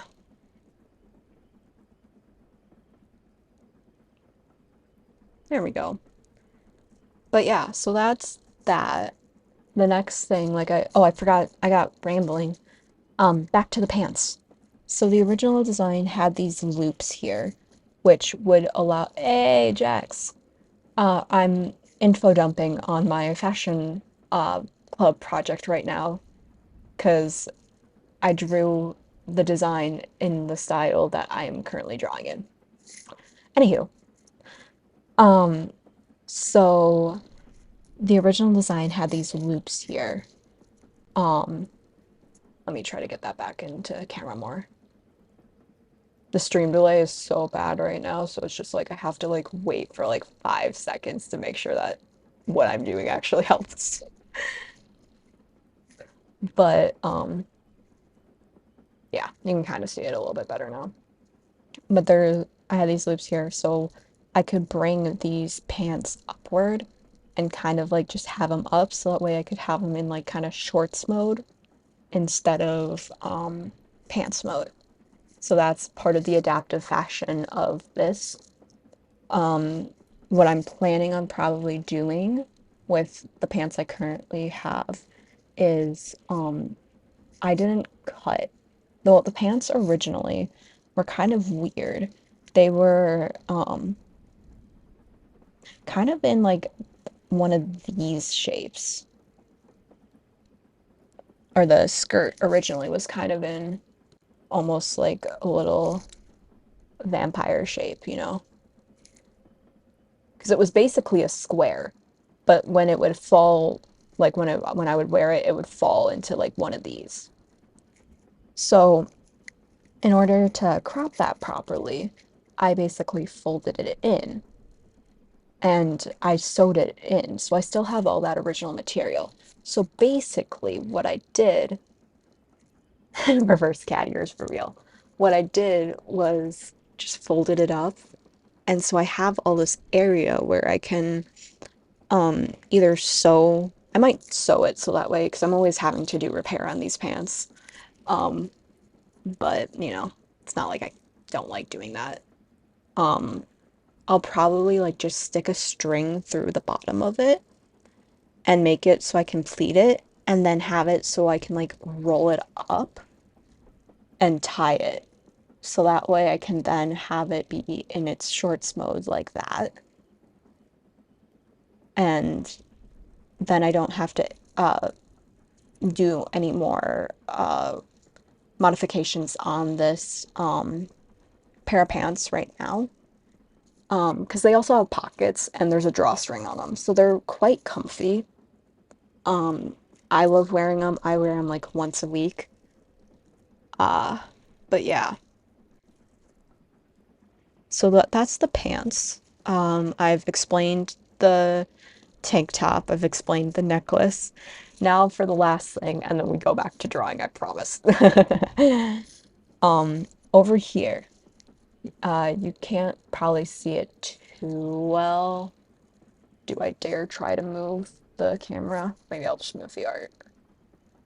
Come on, stream. Oh, lower. Maybe I'll just open OBS because then I can see it quicker. Mouse. Did you die on me? No, you just turned off on me. There we go. Hey, now I can see without delay. There we go. Kinda. Focus, please. I'm trying to get it to focus. It's not wanting to focus.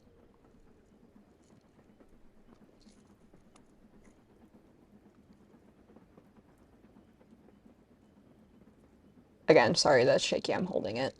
But right here, you can kind of see on my arms, I have these like bandages things on them. And my plan for that is I have this fabric from when I was making my cloak, which I'll have to show off at some point because it's a really cool cloak. But I have leftover warmer fabric. So my plan is to cut those up into like long bandage-like strips and basically have it be a little hand thingies because I love the little like hand thingies. Um, have that as an option, but then also have it be adjustable sleeves basically. Not only that, but in the event that I need to, like sometimes, like I said, pressure is good, and sometimes loose clothes is good. So for the days that pressure is good, I can take off like one of the bandages and use it to like wrap it around my body and make pressure over my body, all while just using what is currently on my body. I don't have to grab like a jacket or anything. So that's the idea for like this adaptive fashion for my thingy. That's kind of what the plan is. Um, that was like probably a 30-minute ramble, but I don't know. I think it's what you guys are kind of here for. Not gonna lie. Okay, I'm gonna pause this real quick because I need to stretch my feet. I've been in crisscross applesauce for way too long.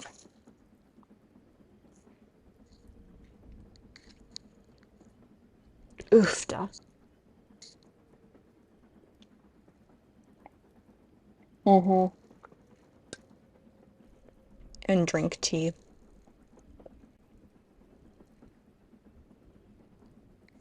It's like lukewarm tea now, but it's fine. I'm gonna be dangerous and smush the tea in between. It's gonna sound so funny. I'm smushing the tea in between the legs of two of my stuffed animals. So that way I don't have to worry about um worry about because that's why I was crisscross applesauce was I was using it to keep the tea on the bed because I'm currently on my bed because I did not feel like walking down to stream. Okay, resume. There we go. Okay, back to it. I'm gonna. Oh wait, I have my mouse. I keep on forgetting that.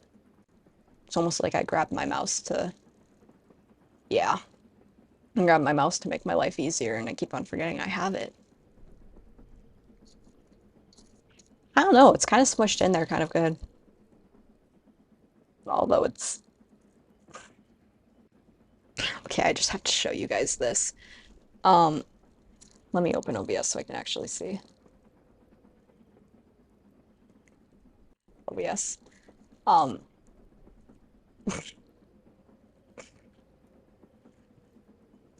can I say what I'm thinking, or is that not terms of service approved?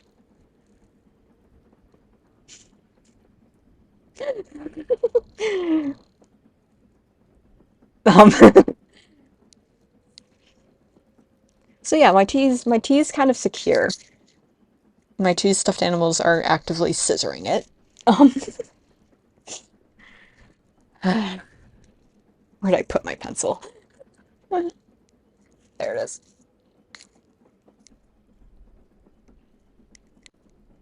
Okay, back to drawing.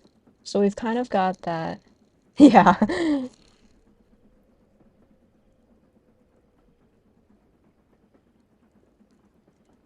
I think that one's kind of good too.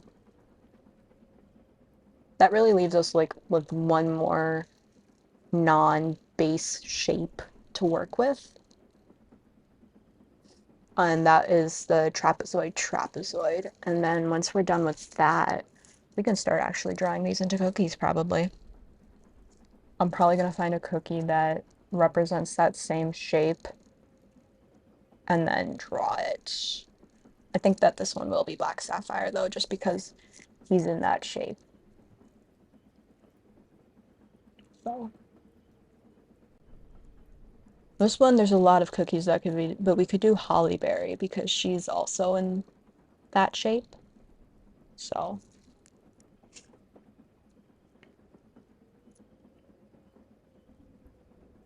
but yeah, we're drawing Cookie Run Kingdom characters. Well, we're drawing the style because I do a lot of Cookie Run inspired drawings. So yeah, sorry, so no. Back to it.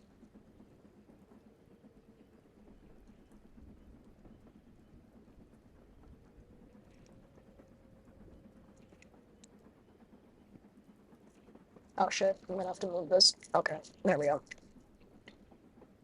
Counting with Coil time. 1, 2, 3, 4, 5, 6, 7. I misplaced where I was counting. 1, 2, 3, 4, 5, 6, 7.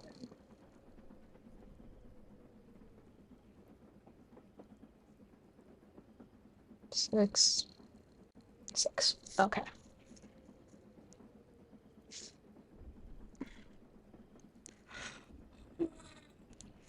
Um, nom nom. Oh, by the way, yesterday I programmed a lurk message, so if anyone wants to try that, feel free to. I also programmed an unlurk. It's exclamation unlurk, and it gives you a welcome back message. Oh yeah. Anywho, back to it. Should I turn on the light? I promise I took my medication today, guys. Pause. There we go.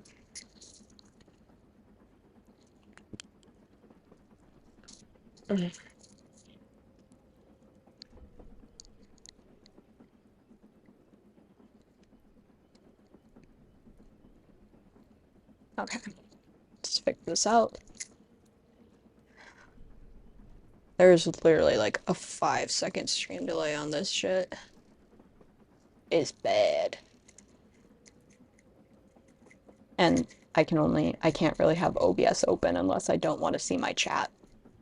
So, yeah, it's great. Anywho, how are you doing this morning, Jax? My only class got canceled, so I've been streaming for 2 hours now. Though I have a feeling I'll probably have to slow down soon because I don't remember when my roommate said he was getting back. My roommate's got his HRT appointment today. I'm so excited. for him. Um, I it also kind of helps me start to figure out whether I really want to do this or not. You got cheese. You got the cheese. Nom nom nom nom. Um, because like I feel like I want to go on tea. Um, there's a lot of benefits for me going on tea. Um, a lot of them are hilariously not benefits one would expect from wanting to go on tea. Um, I know I was joking about this. I think we were in Cinestream. Um, with the possibility that I might have like endo. So the perk of that would be tea would start to stop my periods, make them not as bad. Although, like I said today, it's actually behaving. Um, it would, and then there's also been some studies done that being on testosterone can help with pain management for people with chronic pain. And then, of course, obviously, the main ones, it would help deepen my voice, which I've always wondered how that would go for me, because I've got a pretty androgynous voice to begin with. Today, my voice is definitely a lot lower. Well, not a lot, but like, I haven't been talking much except for being on stream, which, I'm always already in that like more quiet, more low tone. So I've been able to stay in my lower tone today, but it would make it lower. And then also, I'm not opposed to the changes that happen down there with bottom growth. It's actually one of the reasons why I'm like, this actually doesn't seem that bad anymore. But it's always been like a do I want to go on to or not? Because with me being gender fluid, it's always just like, but at the end of the day, I think now there's honestly more benefits than there isn't.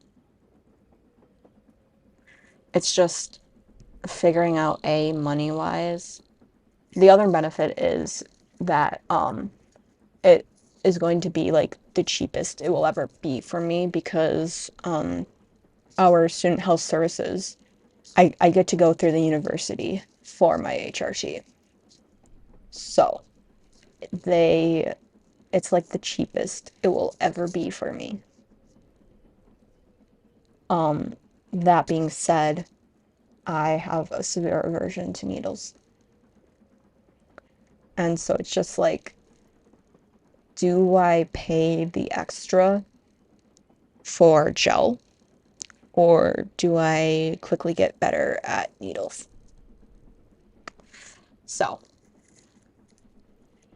but I think being with my roommate will be able to help me kind of get a gauge for that. And like Cinna told me that apparently it doesn't hurt like vaccine ones do. So I'm kind of hopeful because that's always something that like yeah, that's always been hard for me is just that concept of needles.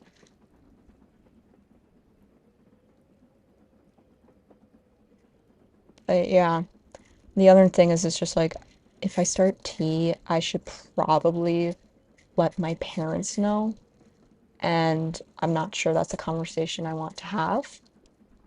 And it's like I know I could not tell them, but at the end of the day, I'm the one having to pay for my medication, and they said that like if I needed them to, they would send me some money and stuff. So I feel like I should probably be like, "Hey, I'm about to go on this medication, you know?" But I just don't think that like I'm more or less worried about like how my dad's gonna react because both of my parents say that they're supportive of me, but like both parents still call me by my birth name, use she, her for me.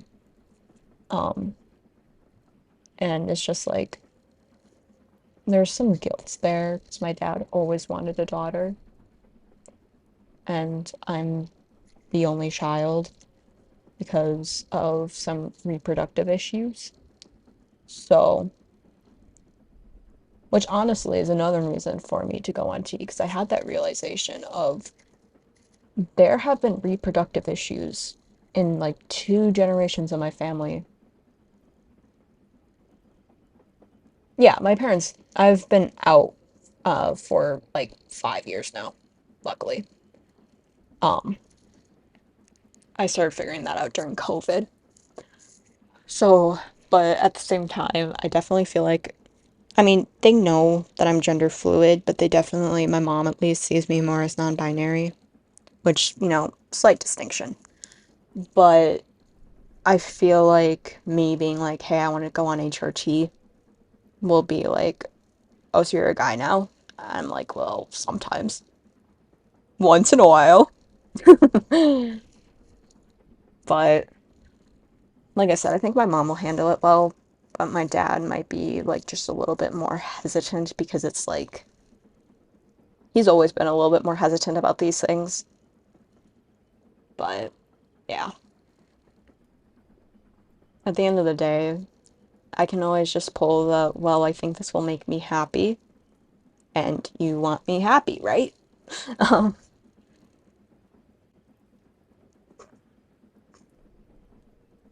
that might work. No, I couldn't do that to him.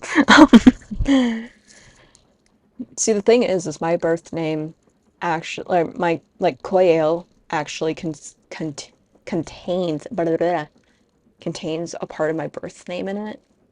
And I partially did that, um, because Koya wasn't feeling quite right anymore.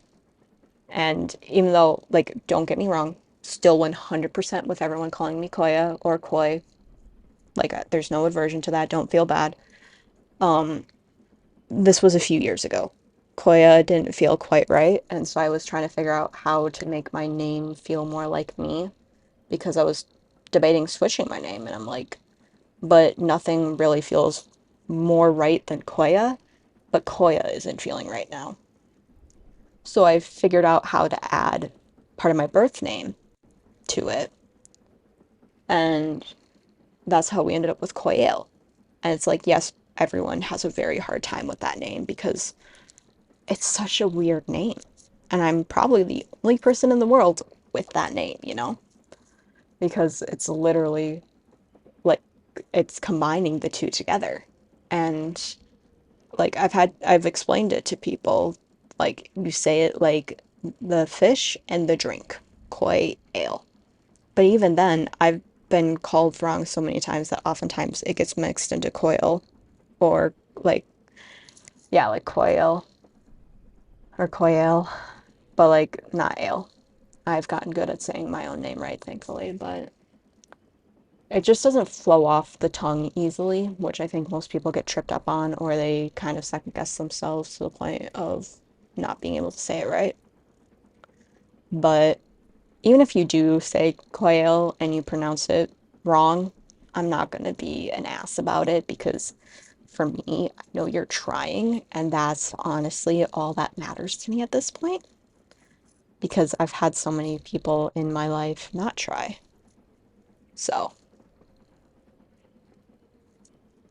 anywho, this drawing's going great. I put down my pencil for like a 15-minute rant.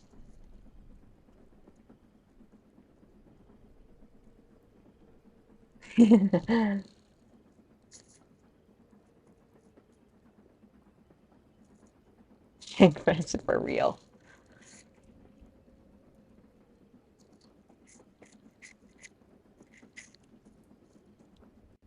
Yeah, and then I also go by Koi now too. Oftentimes that was something when I was first trying to figure out why Koya felt wrong. I was like, well, you can just call me Koi then. Um, and I still like being called Koi as well. But I think I go through periods with my name of which one out of the three I prefer. And ultimately, I feel like I do prefer Koyel the most, but I also understand that that's the hardest.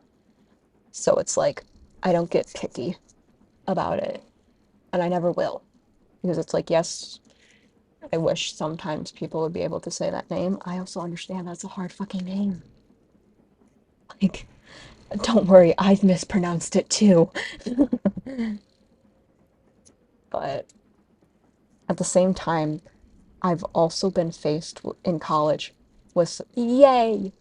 I've been faced with so many people who, when I say, it's fine, just call me whatever, they're like, no, I want to get it right. And that's kind of changed my view of, well, maybe I shouldn't just say you can call me whatever. Because yeah, that's how I was with my birth name too. Because there are some days where I'm okay being called my birth name. Jackson. Close. You're getting there. You're doing great, sweetie. Ah, but like I guess a her name, but at the same time it's like I've had so many people at this point being like, "Well, I want to try." And whatever, yeah. For that works too. Whatever.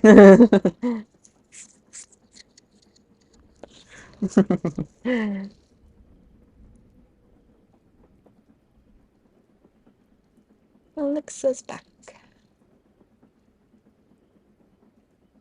Yeah, Jack's with the dad jokes today.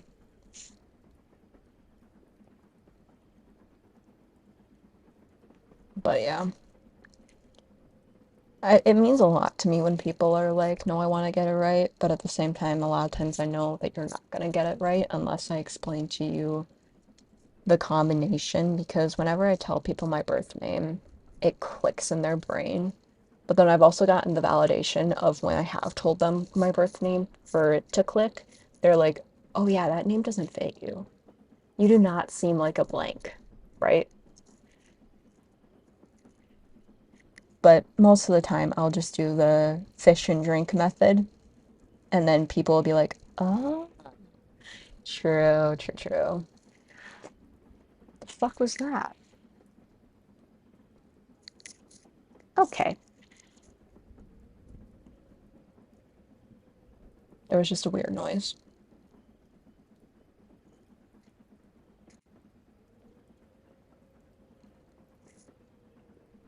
Roommate, roommate. Okay, that's just Asher. Good. Blech.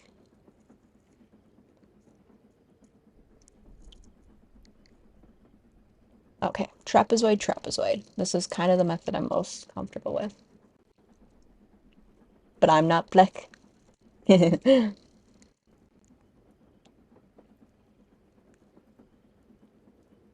What shape do I want to do?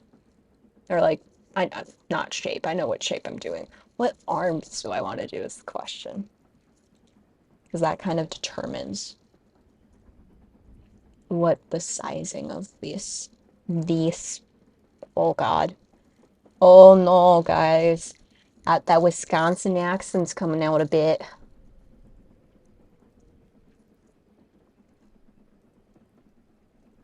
It's really quite funny because out of all of us in my friend group, there's there's four of the silly geese that are at college right now, five silly geese in general. And out of the four of us that are still here, two of us are Wisconsinites, two of us are Minnesotans. Um, and I'm the one who's like from the most southern point out of all of us, right? So you would think that I would be the one with the least amount of a quote unquote Wisconsin accent. Nope, I'm the most. And I think that's because, A, when you look at it from a linguistic standpoint, which we did do in one of my classes, and now you guys get this linguistic rant, so sorry. Um, we looked at it in one of my classes, and I flat out lived on the line of where that sort of dialect starts to shift. And I lived in a town of 10,000-ish. Yeah, give the cheese to the Wisconsinite. But like I live in a town of 10,000-ish. It's about the last biggish town because we have like it's a town of 10,000, but we have like a good seven or eight satellite towns, which are all a few hundred each. So we're like the last big. one. Um, and my grandpa is a farmer. And I feel like that's all you need to know how my accent came to be. And also with echolalia, I repeat a lot of Charlie Barron's skits, which for all my non-Midwesterners, non-Wisconsinites, rude. In the chat, um, definitely watch Charlie Barron's. He's a really funny Wisconsin comedian who is the one who collectively made all Midwesterners realize that we say the word ope. I would have never realized that other people didn't say ope.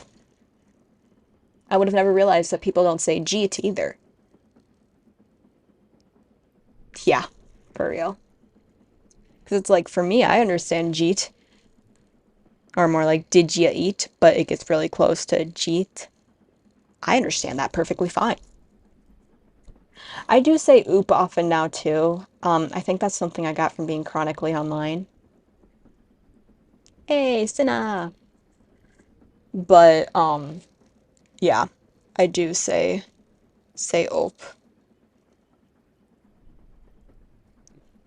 Yeah, it's it's really funny when you think about it. You're alive.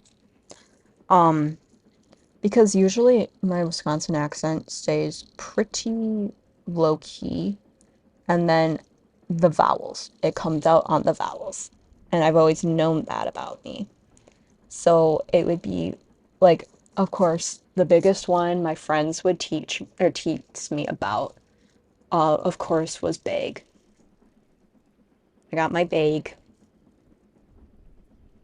because, and the way that everyone realizes that yeah, oh, excuse me, I'm gonna squeeze right past you there. Um, tell your folks I says hi. Um, bag is definitely the biggest one for me, and also just anything with that A sound, because I didn't realize how close, like how differently, how much of like a quote unquote Wisconsin accent I had with the word bag until I say I'm begging you for my bag. There's like ever so slightly, the slightest difference there between my beg, like I'm begging you, and my bag. And normally I say beg, but no, because that's how we ended up with it, kind of. Yeah, that A sound. It's the A sound. And it's so funny for me because, like I said, I'm from South Central Wisconsin, but I've got that more northern Wisconsin accent when it comes down to it. And I've just got such a unique accent when it comes down to it because I've mixed up. Yeah, like flat out, Wisconsin and Minnesotans are jokingly called like the ones who are seen as more like we have more Canadian accents than Canadians do because we're the ones who kind of I don't want to say appropriated it, but it feels like we were just yoinked your accent and we're like, yeah, we like this. But the other one, more emphasis on like that A sound. I mean, the way I say accent, everyone finds that one funny because of the way I say my A on that one. But it is my accent now. Yoink, our accent. Um, uh, car and can't is where the accent will come out also. I'll be yapping a lot like I am now, and I'll be like, yeah, I can't do that. I'm like, you can't? Can't? What can't you do? Same with car. I'll be like, I'm driving my car. And I'm like, what the fuck is a car? That almost sounds Bostonian. But no, it's just Midwest. Specifically Wisconsin, but yeah. Linguistics. Fun, am I right? We literally spent like a good chunk about this in my um linguistics class, in my English class last semester, which was technically like a linguistics class, but potato potato. We spent a good chunk of it talking about it uh because Escanba. I don't even know how to say that name or that word. Um, no, that is just all us, but I think that just might be a me thing, frankly. And I think that's just something my body picked up on. Um, but yeah, it's the A sounds for sure. I mean, when you grow up saying that you're going to go to Ashwaubenon or Oconomowoc, you kind of pick it up quickly. Um, um, is it a UP city or is it uh mainland Michigan?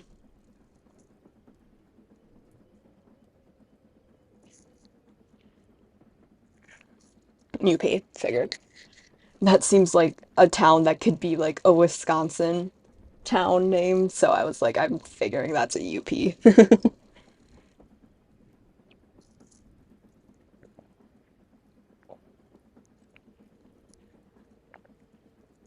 UP is Upper Peninsula. It's if you look at Wisconsin on a map, it's that part that you think should be part of Wisconsin, but is actually a part of Michigan. Yeah. I feel like the Yoopers technically consider themselves basically Wisconsinites. We kind of consider them basically Wisconsin extended. I feel like from our side of it, like I've been in the Northwoods on the Wisconsin side, and I've never been to the UP, but I mean I want to. I've told Alexa this before. You're further gonna be Alexia. My brain cannot comprehend right now. I've told Alexa this where I'm like, I want to go to the UP, but I've been on the Wisconsin in the moonlight, um, Wisconsin side of the UP, and I was super close to the UP to the point where there were signs that was like serves both Wisconsin and UP. So I feel like those accents are very similar together because it's all northern Wisconsin. Yeah, you're an adopted cheesehead.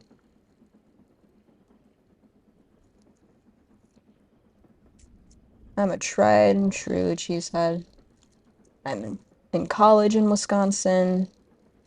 Right now I'm in northern, like not fully northern Wisconsin, but um I'm in about 2 hours away from Minnesota. So, um definitely like northern central, like the northern part of the central part of the state, if that makes sense. Um, but yeah, it's like sorry, I'm moving the camera around again. Which is why I find it so funny that I'm the one with like the most Wisconsin, stereotypical Wisconsin accent, because I'm not the one who you'd expect to have that accent. You'd expect that of my roommate or the two Minnesotans. Nope, it's me. And I think that's just because my uni town is like a town of 60, not six, 60,000. And the other two are from Twin Cities, I'm pretty sure, or like 20 minutes away from Twin Cities. So I'm the only one from that more ruralish background. Okay, I've been yapping a lot. Let's get to actually drawing. Yeah.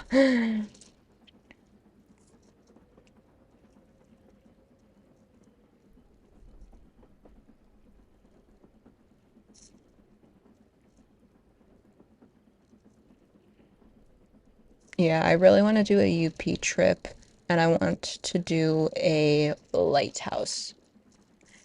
Yeah.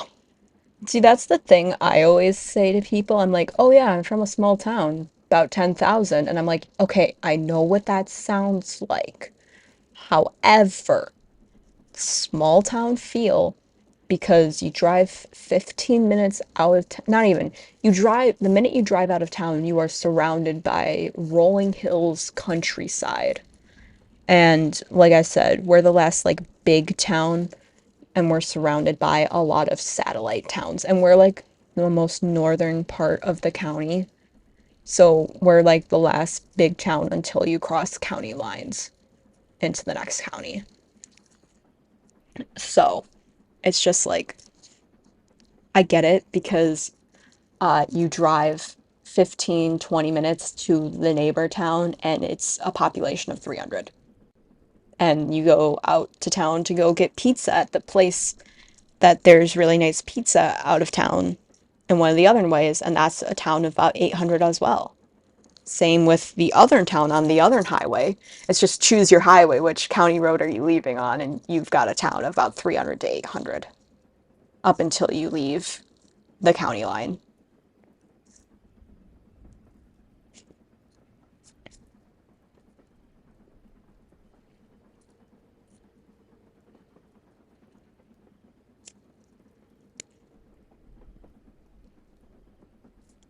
So that's where I'm like, yeah, I'm from a rural area. I'll usually say rural area.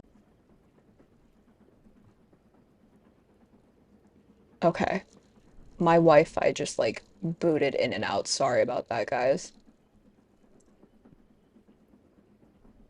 Orders for real. No, I get that. You've got the towns where there's like four houses, a church, another church, and three bars. And probably one of those bars is also a store, you know.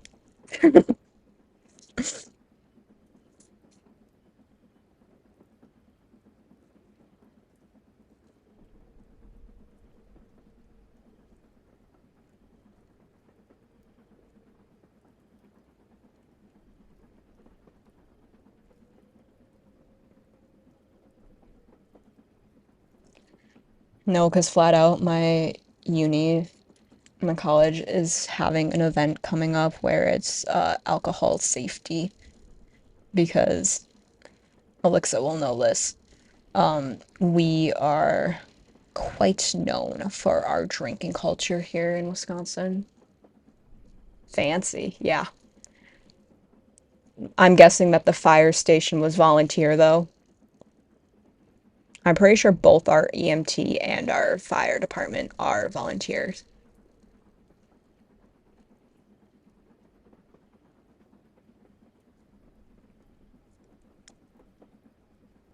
I know our fire department definitely is. Drink with, yeah, for real. Um, yeah, because we flat out have that, and it's just like I didn't realize how bad our drinking culture was until like we started talking about it in like high school during health class or just like in general. And then you realize just how bad our drinking culture is. And I'm honestly so glad that there's been in like an insurgence in or not insurgence, is that the right word? Well, whatever. An increase of mocktails at bars and stuff like that because it's such a social event for us. Like, in order to hang out with people, you go to the bar. Or if they come to your house for a game, you're drinking like two or three beers with the guys, you know?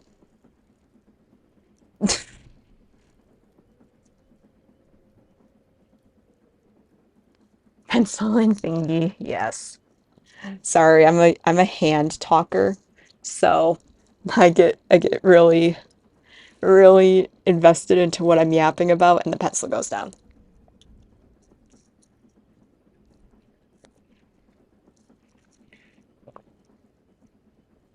These hand sizes are like too different. I mean, they are in the reference I'm looking at too, so I think it's fine. But yeah, I mean, when you think about it, even our drinking laws, like when you think about the whole drinking law thing of the fact that you can go to a bar and like if you're if it's I think it's four no, I haven't either and I've lived here my whole damn life.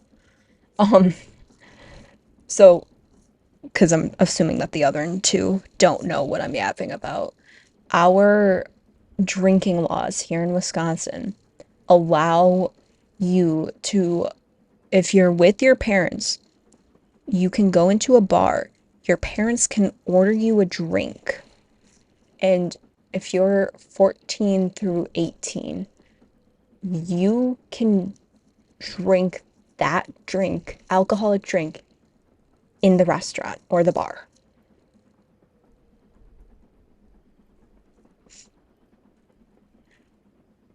I think it's just a very Midwest thing, frankly. It's a huge part of our culture, mainly because of our ancestry. The Midwest is heavily Germanic and Scandinavian.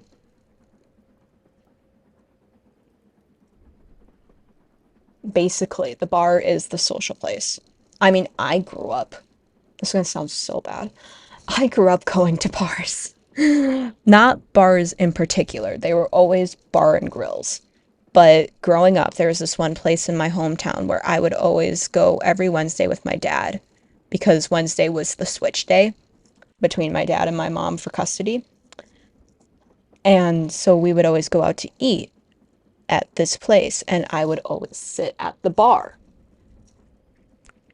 Um, so it's just like, and it wasn't like I was drinking or anything, but I've been around people who have been drunk basically their entire life.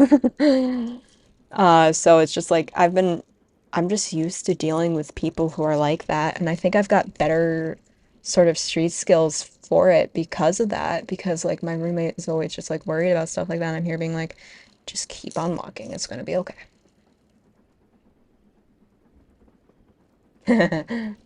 They do have some of the best food though. That's the reason why was because in order at the place where I would go eat with my dad, it would always be after school, which would be happy hour at this place. So all the appetizers would be half off. And those appetizers, because like this was a fancier restaurant in town. It's probably like the fancy restaurant we had in town. And so those appetizers normally were like 14 bucks.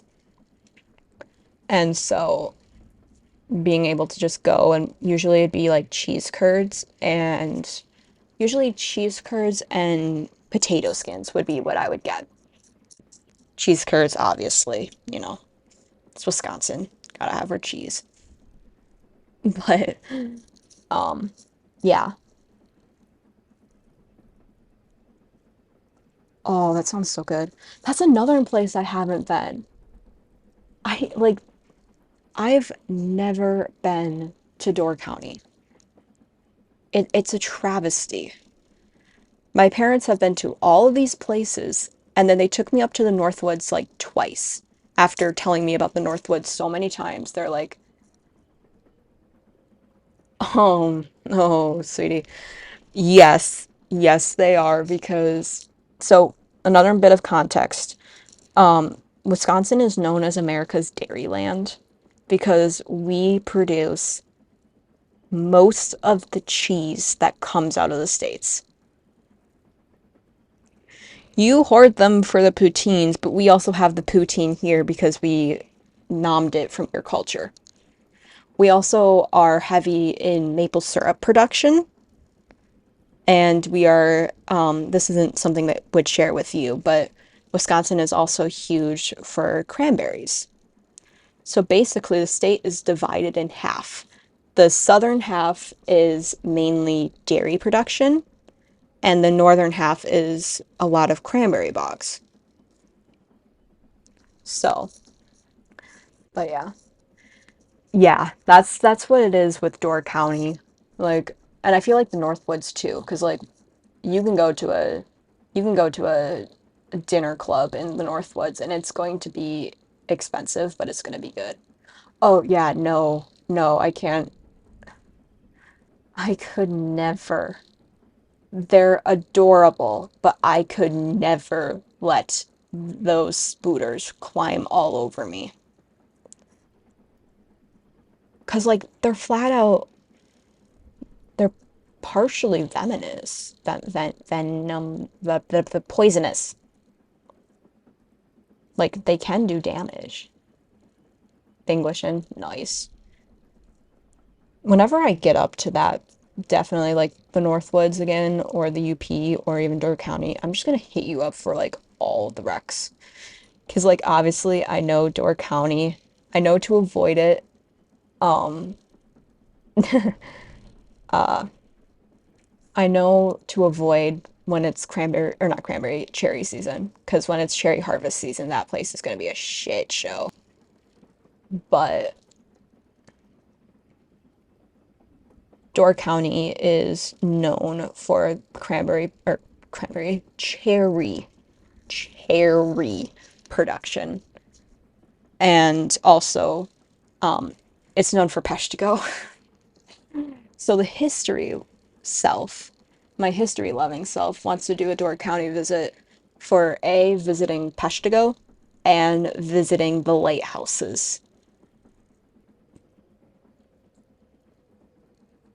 But yeah, UP definitely, Mackinac definitely, Superior definitely. Those are like all my hits of places I want to go. I just dropped the camera again.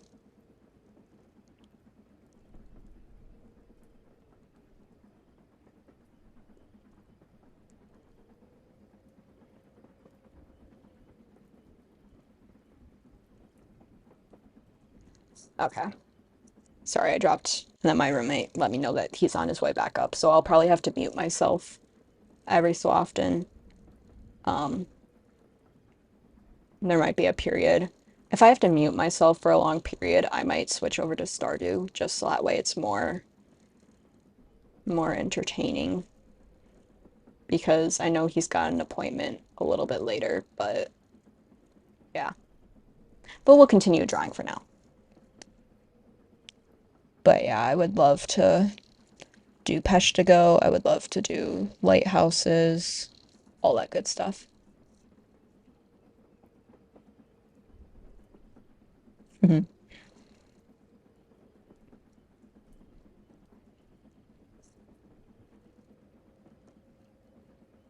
This hand's annoying me. Right now, it's just bases. I'm just trying to get more bases for oh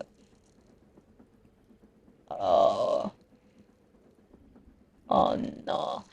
Um more bases for Cookie Run characters because um I'm realizing just how comfy I am in that style. Um so right now we've got kind of the three main bases. Um Obviously, there's the sort of trapezoid or square base, which is what I use for the OC cookies. That's kind of like the gingerbread cookie. Like that's kind of his cookie body shape. And then we've got um trapezoid. This was supposed to be trapezoid, and I somehow kind of turned it into trapezoid square. It's fine. Um, there we go. Trapezoid. I cannot tell whose body shape that is. Hold on, let me see if I can zoom in. I don't know who really in Cookie Run Kingdom has a trapezoid outfit or body type. I think majority of them have what I have up here of this is box trapezoid. Hold on, I'm waiting for the stream delay to catch up.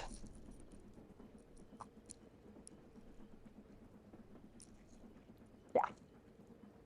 So this is box trapezoid because it's basically made of a box up here and a trapezoid here. That is like whatever her name is. I can't remember her name, but it's a very like also Holly Berry cookie. Like I'm pretty sure this is Holly Berry cookies body type. And then over here we've got our trapezoid box, which is like a lot more of our masculine cookies. So Black Sapphire is one of them. I'm also assuming that this is like burning. It seems very Burning Spice-esque as well.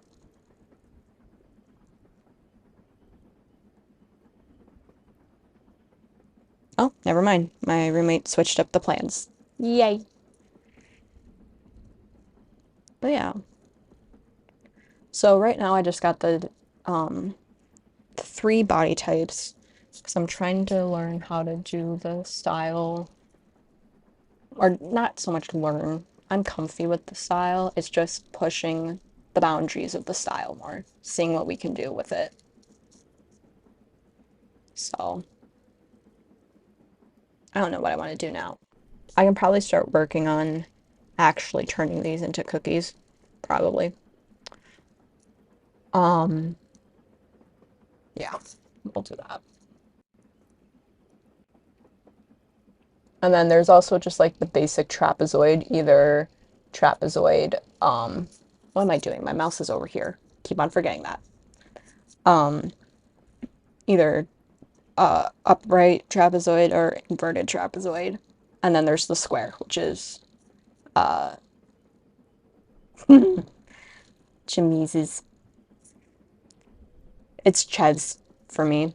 I always do ches. Ches curds. Num num num. I haven't had poutine in so while. Sounds good.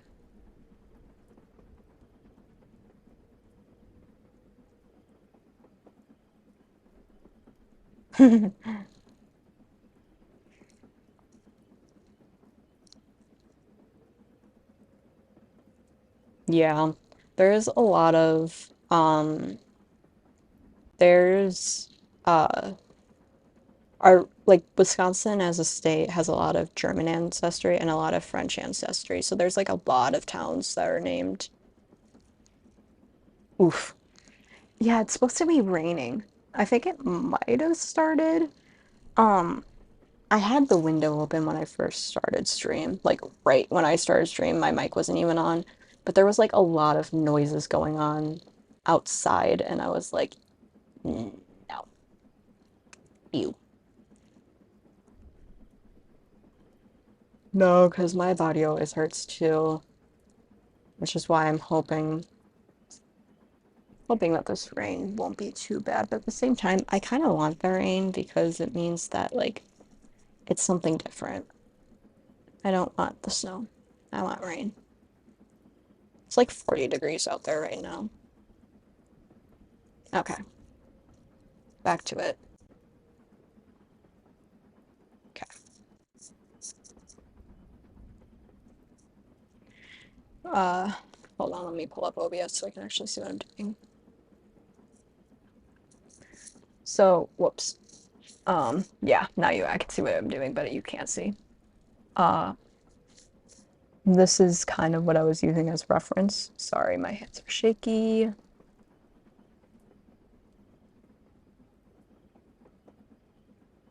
But as you can see, the trapezoid and the square are kind of two base shapes as well.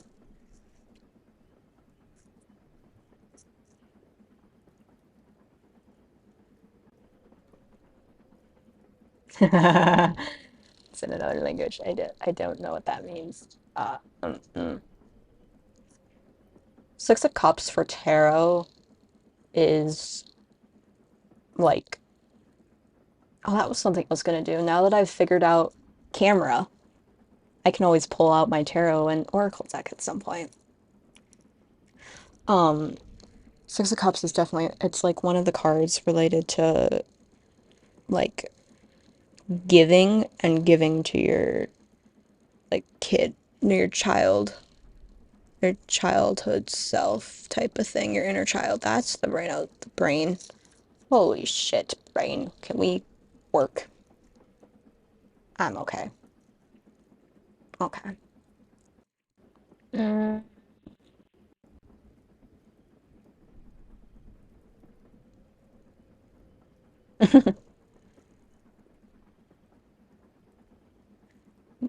The one thing I really like about the cookie run style is the way I do it is I basically do a stick man, do cookie body, and then that, so it's just like face proportions. How about eyes? Eyes are fun. I typically don't do eyes fully in the cookie run style, but I kind of want to start doing it more because I enjoy it. For eyes, there are kind of three, four. That's four, I can count. There's four shapes. You've got your typical circle shape, so it would be circle, and then you usually have for the circle ones, you have your top quote unquote icing. So you would have some sort of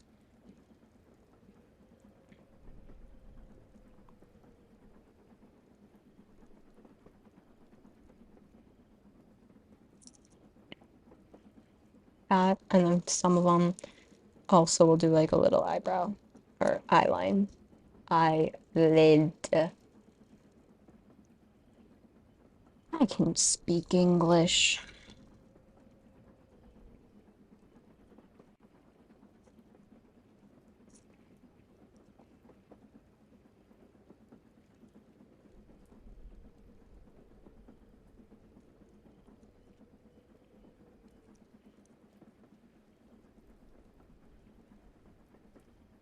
So basically like that.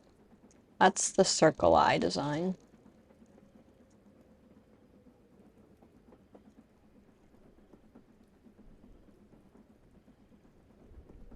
Yeah. So that's like the circle eye. The oval eye is basically the same. Um, you guys are getting the eye descriptions now. You guys get to sit through me drawing through all four types of eyes. Hope you wanted a rambly stream.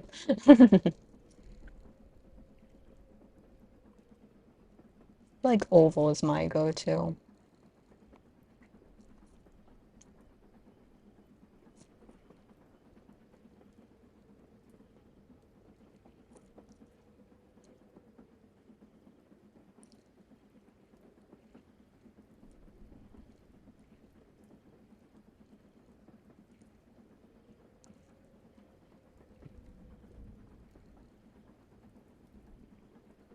Have good luck.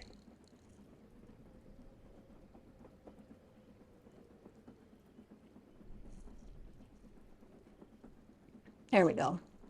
That's like the other one. You can add extra details to this one too, like all of them. Typically, the icing is in white because it's meant to be like icing, but I think actually all of them are white. I don't think I've seen cookies that don't have white icing. But so you can kind of see it more easily, I'm coloring it in. I think there might be some cookies that have black icing, but it's either white or black. But right now, all I can think of is cookies with white icing.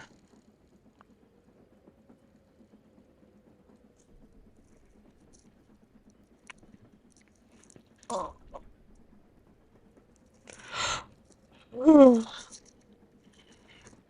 And then there's the staple, which again is what it sounds like. I don't know why I erased the circle. I shouldn't have. Cookies. So the staple is basically, again, what it sounds like. You make kind of a staple-esque shape. I use staple the most for OC cookies because it kind of, noise, uh, it kind of replicates how Prince does his eyes the closest. So whenever I was doing the OCs, it would usually be a staple eye.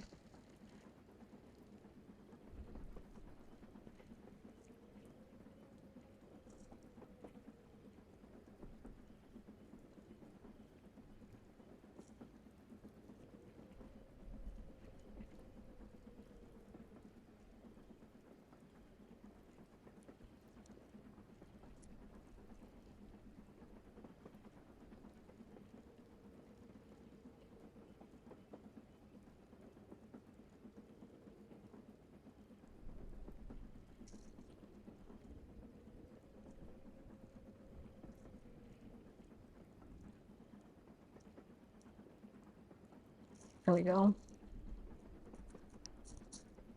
And then the last one is box, which is our grumpy cookies. Like, I'm pretty sure, I mean, the drawing that I'm looking at right now, the eye kind of reminds me of a mixture of dark cacao and uh, charcoal.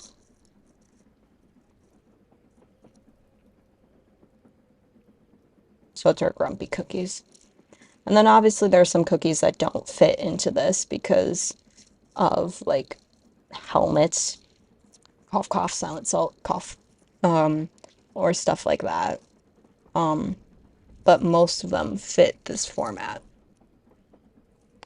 And then once I'm done with these eyes, I think I'm gonna switch over to Goofy Cookie.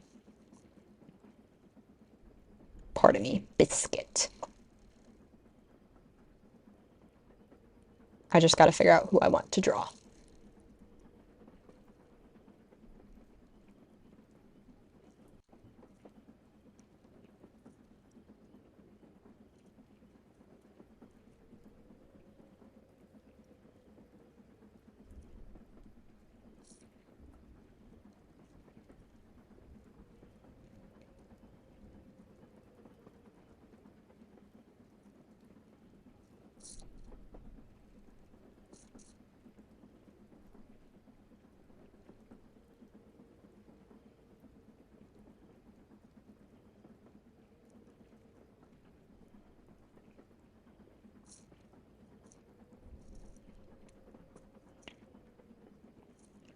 There we go. Those are our cookie types.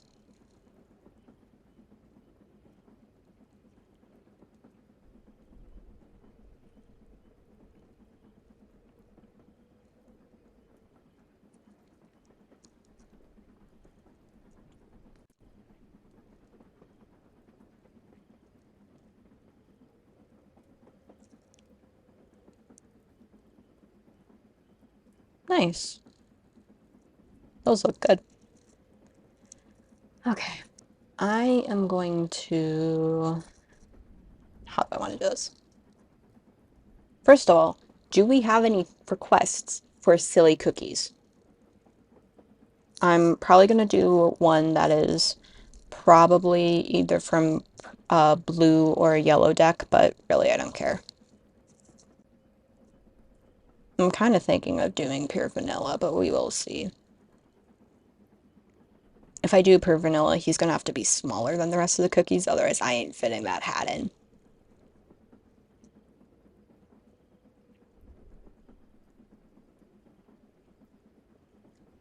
Who else could I do?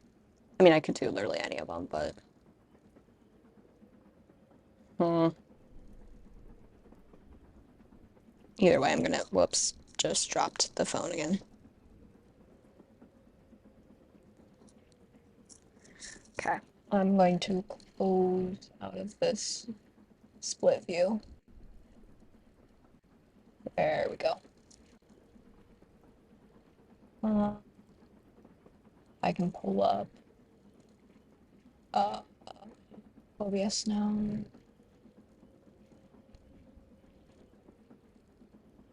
Okay. I will go grab a card real quick.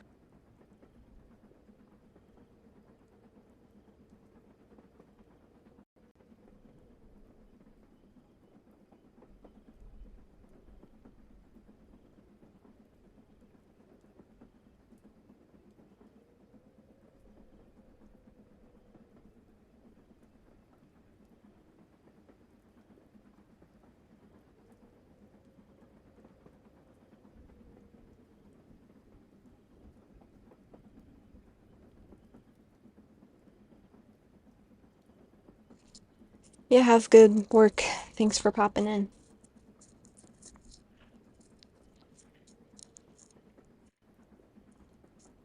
Hmm. Okay, so I grabbed these two cards because I used them as reference. We got our little pepper cookie. It was just the closest deck I had to me. And our royal berry cookie. Hold on, you can't see. There we go. Now that I don't have to have Pinterest open, I can actually have my OBS open, which is nice because I can actually see without the delay and I can adjust as needed. Okay, so normally I would use my phone, so I'm gonna have to probably freeze the share real quick because I have to use my phone to quickly trace over the goofy. And then after the goofy is drawn. Actually, no. Normally I start with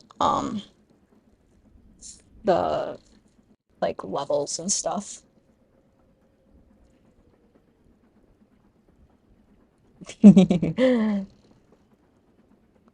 That's where I was back in September, and now I know basically, I know too much lore. And these cookies have taken over my life.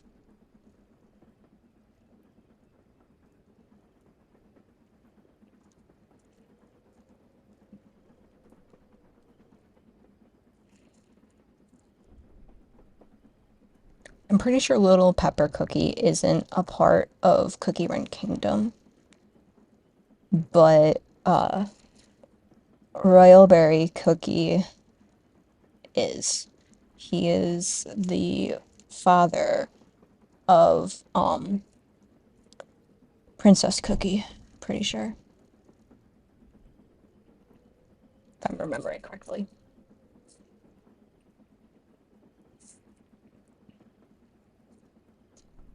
And Princess Cookie is just like one of the regulars.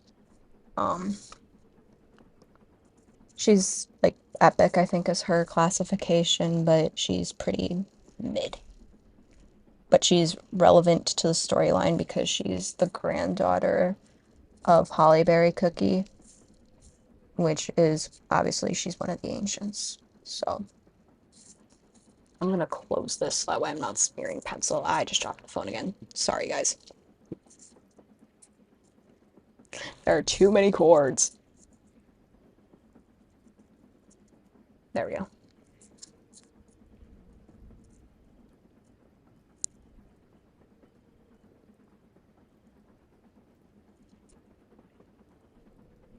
But yeah, I could ramble on Cookie Run for quite a while now just because I've been so into it.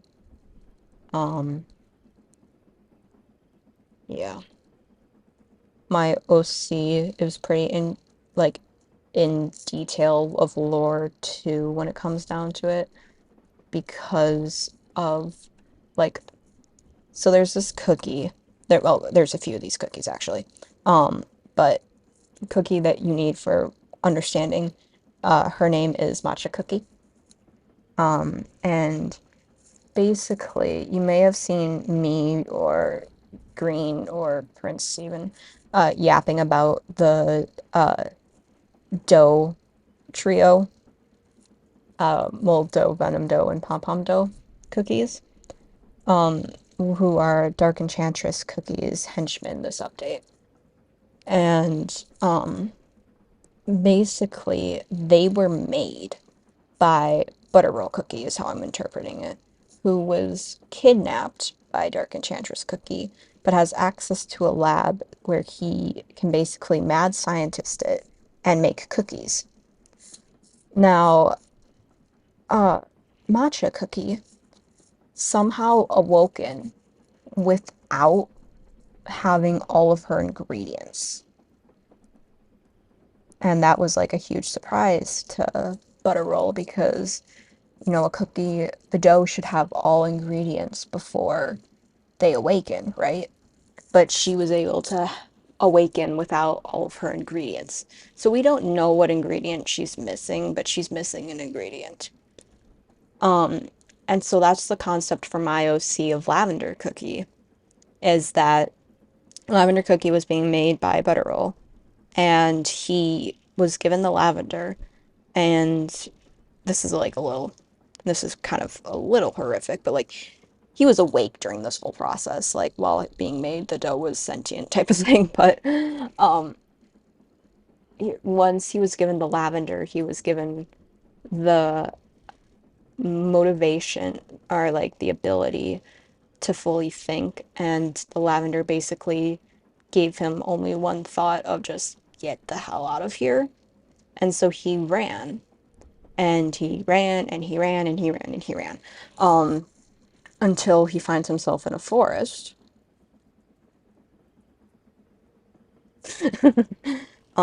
He finds himself in a forest, uh, and the cake hounds and waffle bots that were chasing him cannot get him in this forest. And that's because it's Wind Archer's forest, and Wind Archer is protecting him. And so he basically collapses of exhaustion from running for so long. And Wind Archer protects him and comes to find him. And Wind Archer takes him in and basically gets to deal with traumatized puppy after that. Um, and so, and obviously, Wind Archer, love that man. You know this. Everyone knows this. If you're in Princess Discord server, you know I love Wind Archer. Um, but yeah.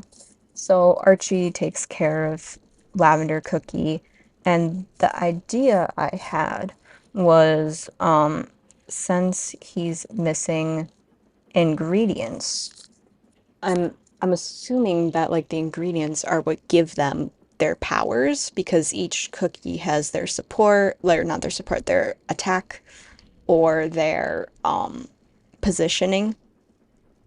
Trauma for real. Um and so I was thinking like maybe Lavender Cookie doesn't have an attack or anything. Like he doesn't know what his role is. He's a healer. Like lore me knows that he's a healer, but he doesn't know he's a healer yet. Um, so my plan is obviously I've read so much uh fan fiction of Firewind at this point, of Fire Spirit and Wind Archer Cookie, that I'm like, okay, how about a third? So the plan is, once I get around to finally writing more of this stuff and all that, um, Archie and Fire are going to basically combine together to give um, a bit of their powers to Lavender Cookie, whose attack is smoke based, but he's an air based element. Like his element is air. So it kind of combines the two of them, where his attack is smoke related, but yeah. So that's that idea. That's where we land with Lavender Cookie OC lore.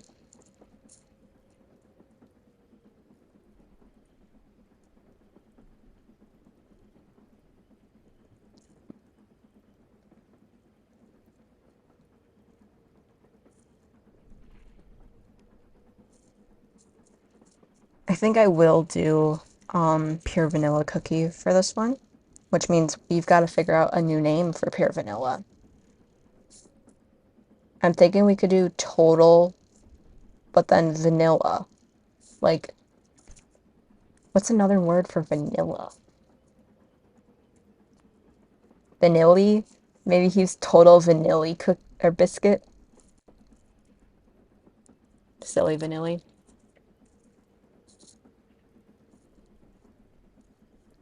Is that right? Yeah, they're roughly about the same size. Okay, I'm gonna go try to find his card because I have him. I will be right back.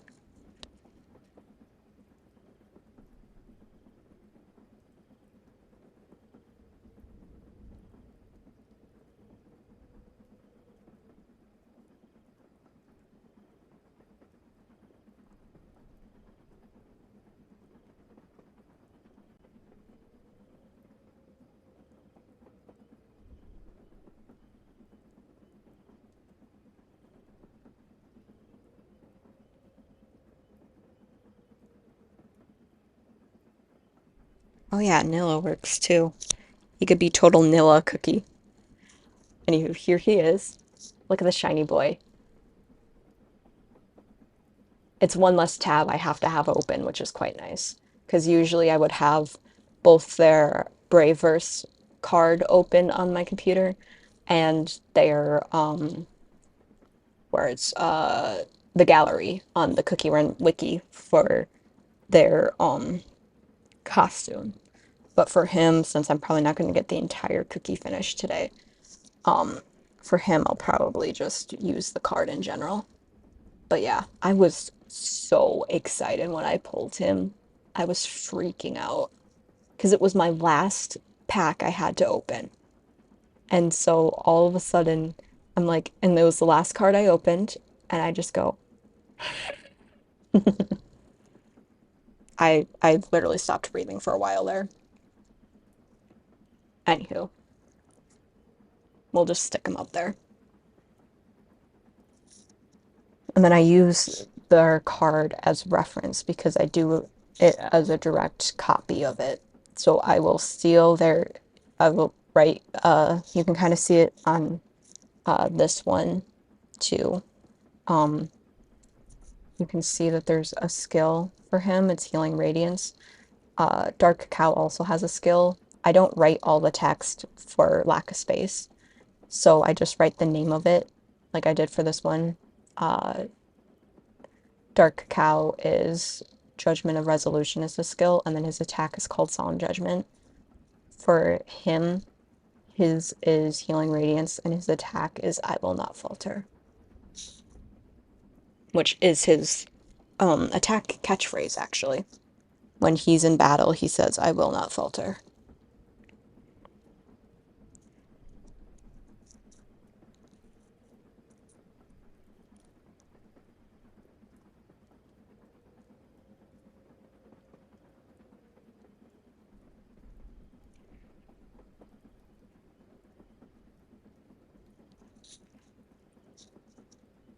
But yeah, I've enjoyed doing these.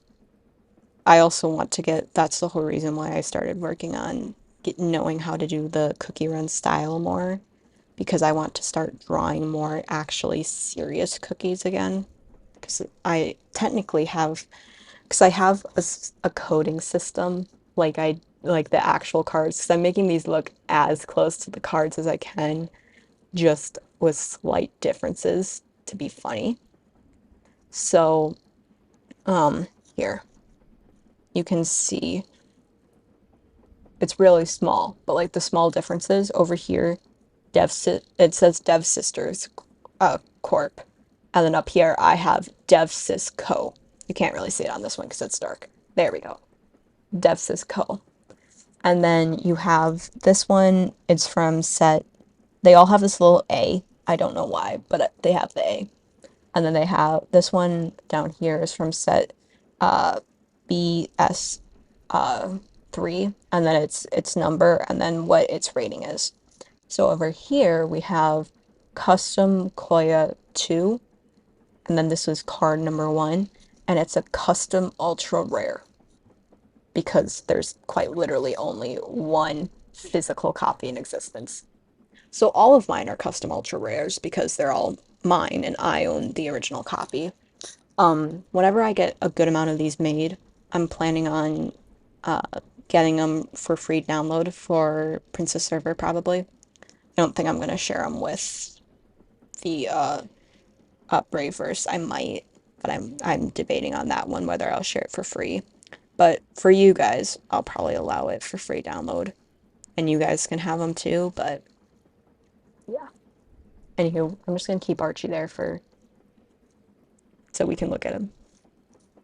I love him so much. But yeah, I copy basically as much of it as I can.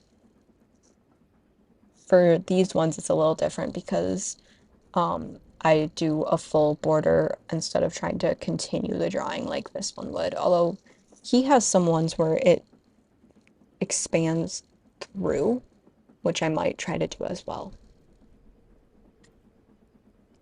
Okay.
I made that one really small. We're gonna make it bigger.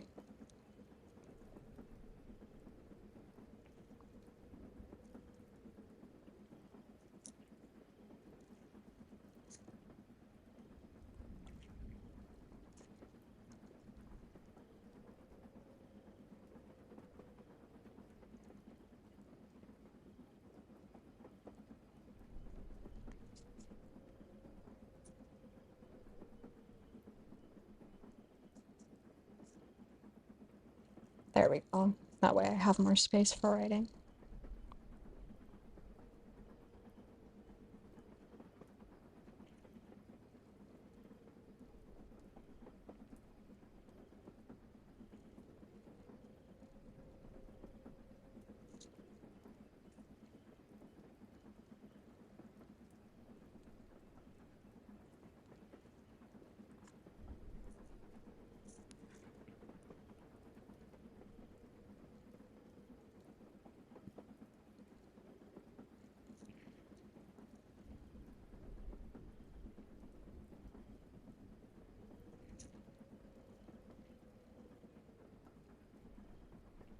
Oof.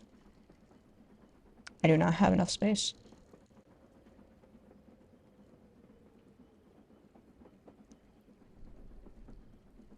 Smaller writing.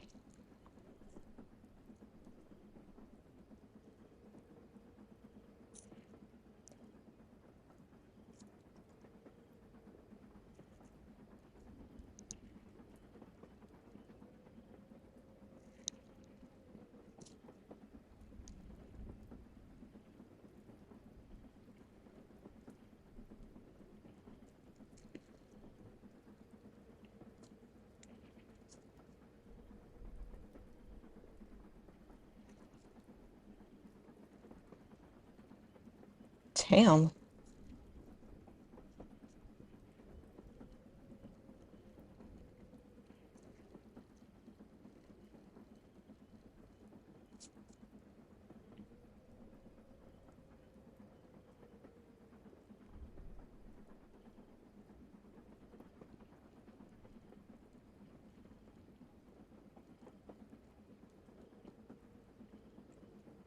There we go. That's not how you spell biscuit.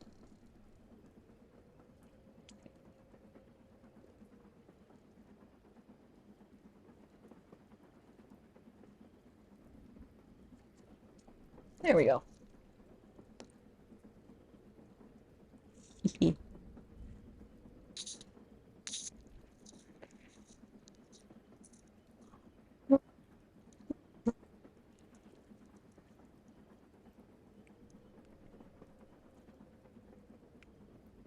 Okay.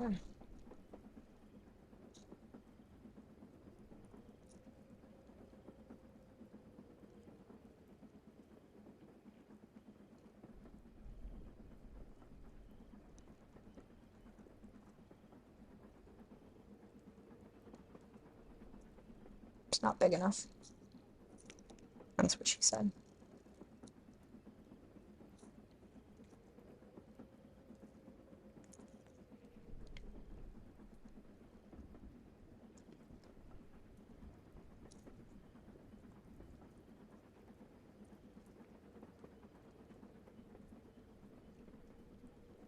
There we go.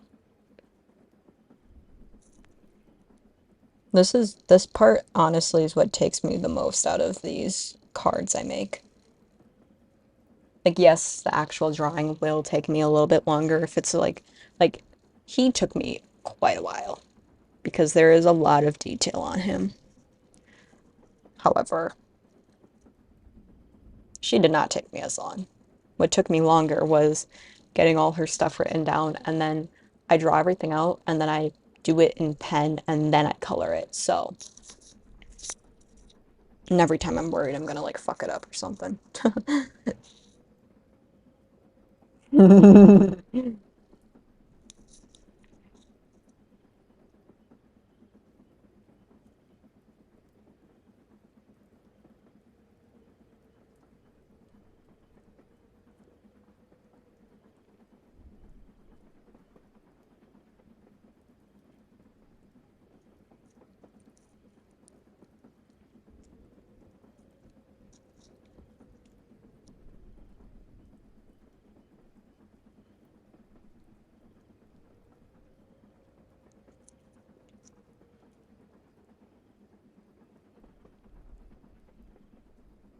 There we go. Okay. So for over here, Nilly is going to be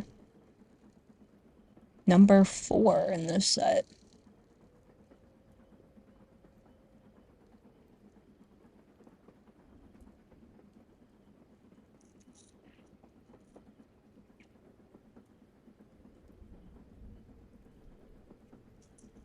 There we go. Okay. So I need his skill, which I need to put that his skill requires a cost card, or cost as you can see.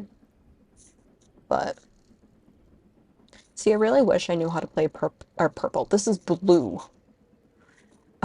I really wish I knew how to play blue. Uh, I do not understand blue's playing style, but I really wish I did because I like those cards. Like blue has a lot of really good design cards, and also vanilla. So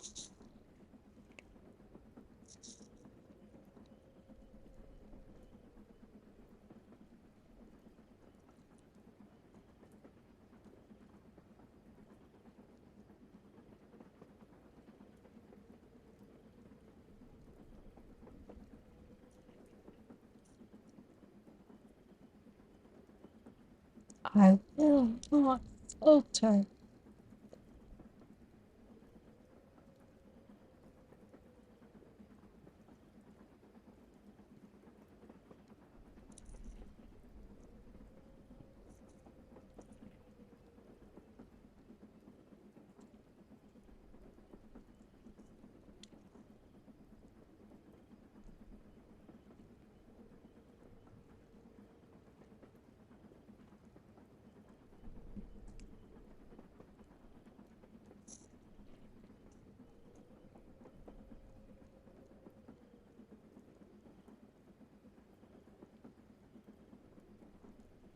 There we go.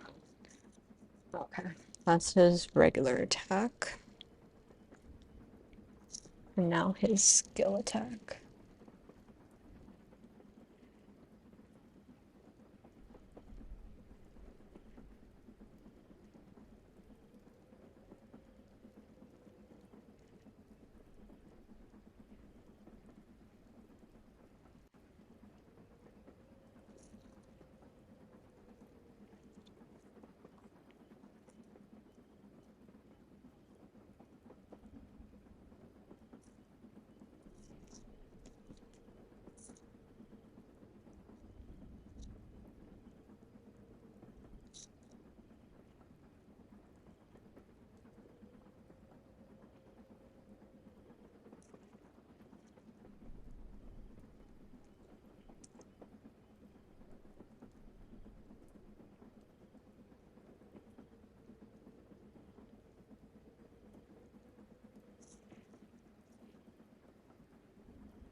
There we go.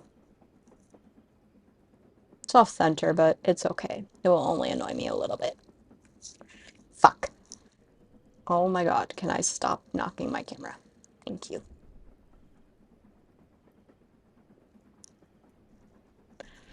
Okay.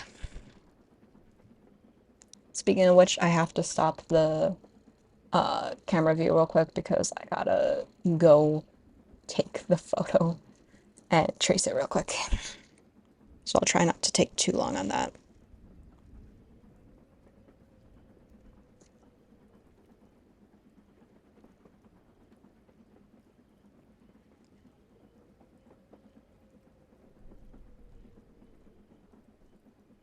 No. Photos. Thank you. No, stop trying to do that.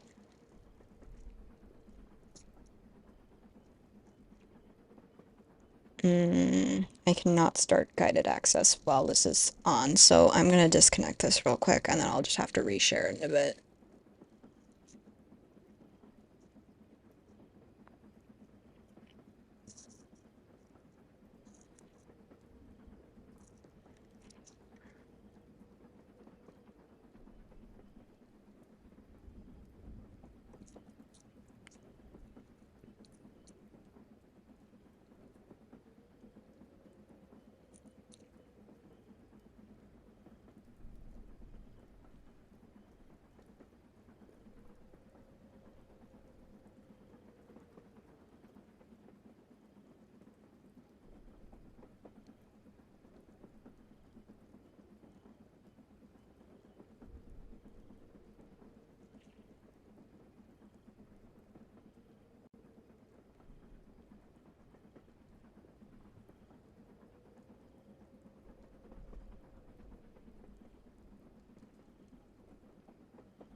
Oops.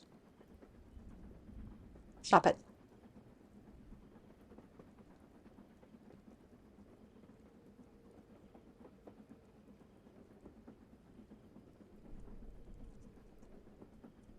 Okay.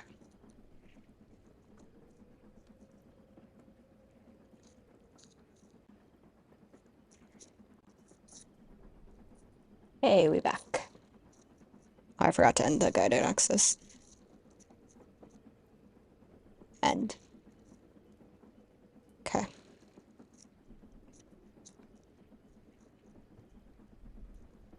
There we go. Unplug that real quick. That way there's not yet another cord in the mix.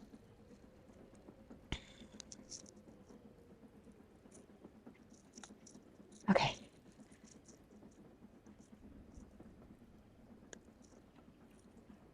Boom. Goof.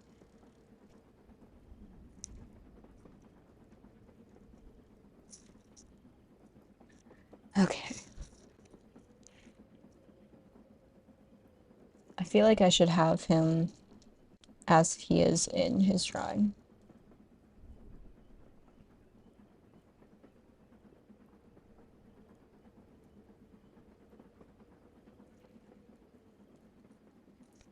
Eepy cookie.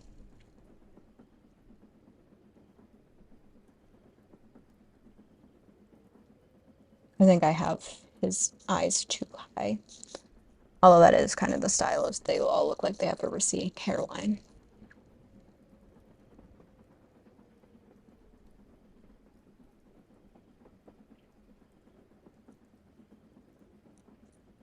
There we go. Good enough.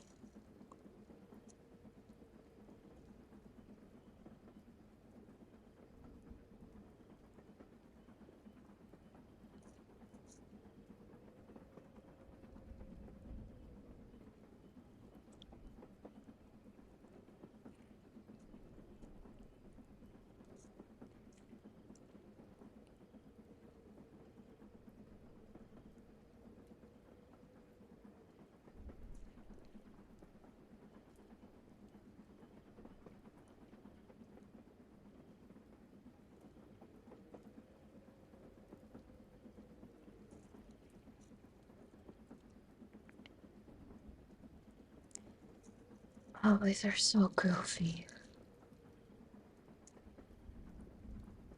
They're so silly.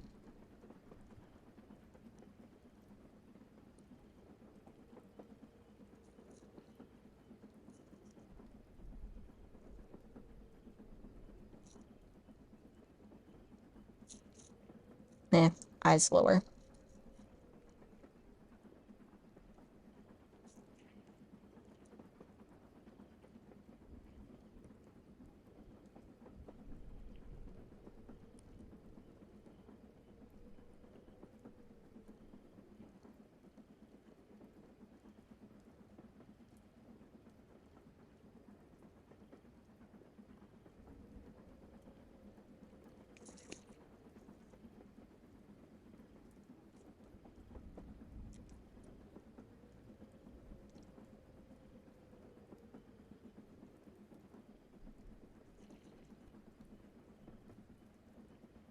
Look at that goof.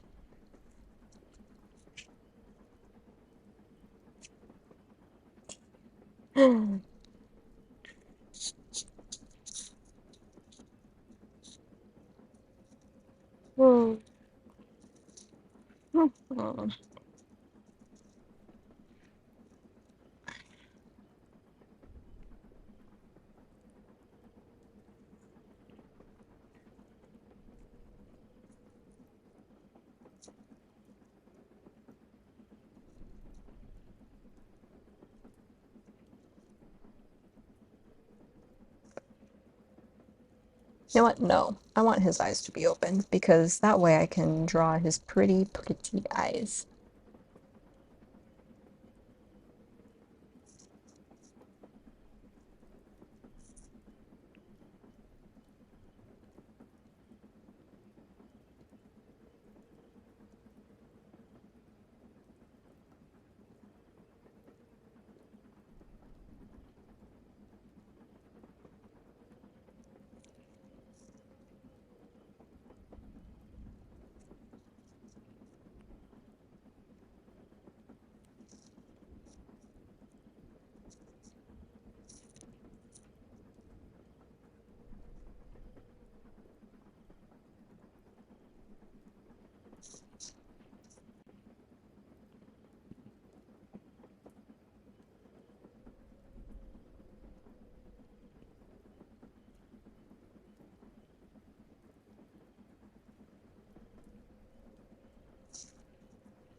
Ah, nerd.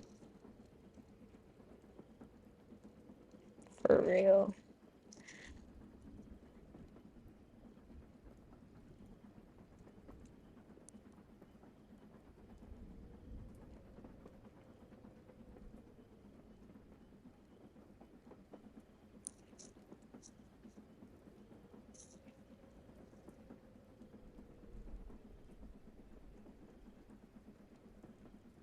I love how I was yapping like a lot during the first half of stream, and now that I'm actually drawing and locked in, I'm just like,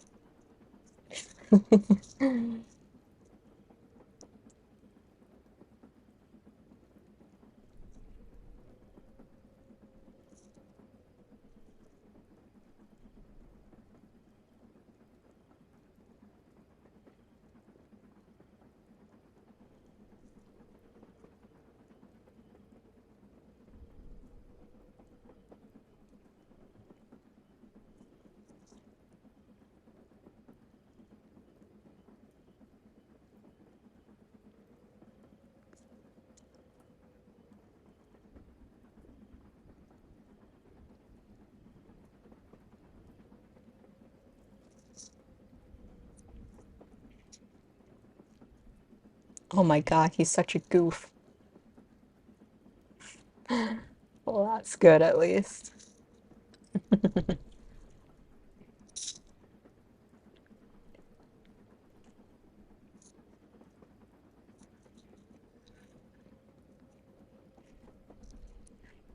So about half the time I'm drawing these, um, it always is just like me looking at the reference and then looking at what I've created and going, what the fuck am I doing?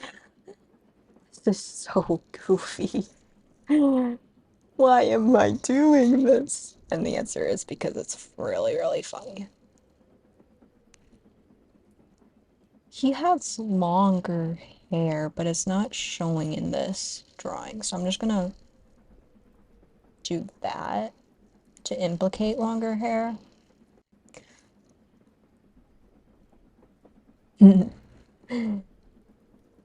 No, it's not that I don't enjoy it. It's just that I'm always just like, what?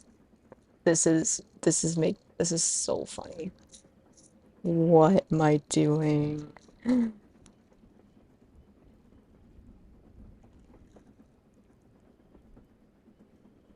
It's especially funny because this is the first card that I'm recreating that I actually already own. So it's like I don't have to have multiple tabs open. Although I will probably eventually open up a tab of, actually, I'll just do that now. Open up a tab of his gallery so that way I can kind of see what he's supposed to look like.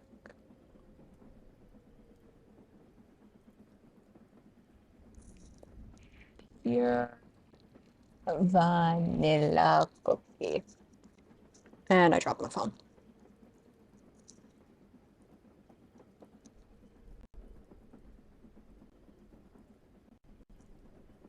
I can't tell if this is his awakened or his unawakened form.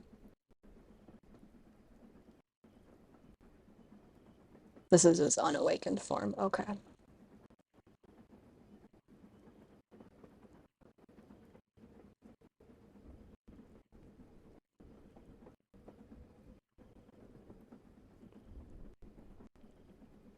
Is his hair actually just really short? Huh.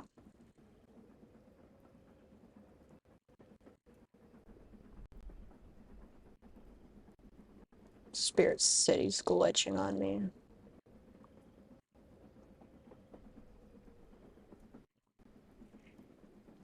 Come on, give the head pats. I want to give the head pats. There we go.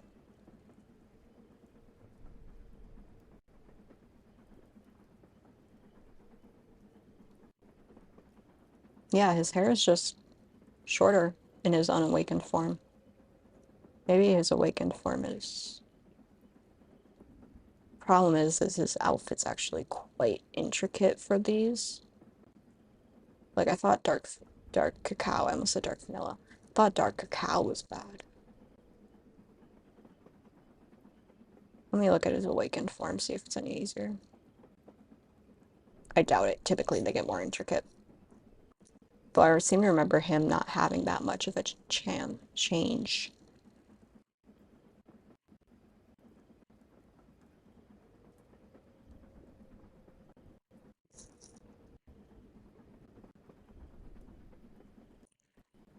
Okay, yeah. I might do his like more awakened form because there's slightly less detail.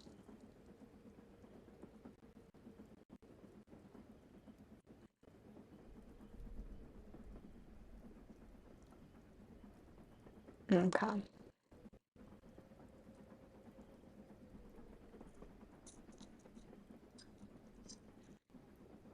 I've eaten.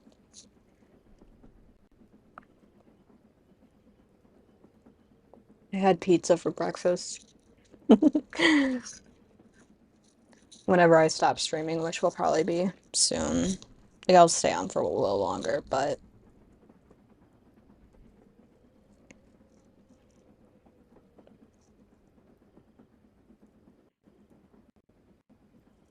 do I want to do his awakened? I mean, it's basically the same thing. His awakened form.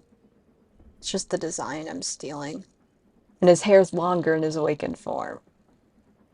You can see that. There we go. That makes more sense. Okay. I'm not losing my mind. I'll use his original as reference though.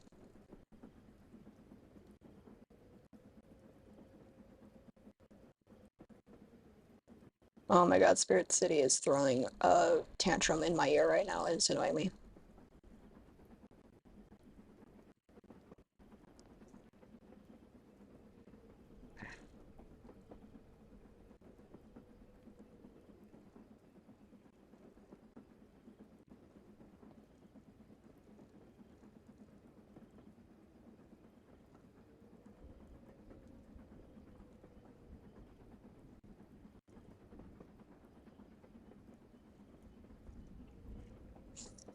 Okay. Well, I have his gallery up.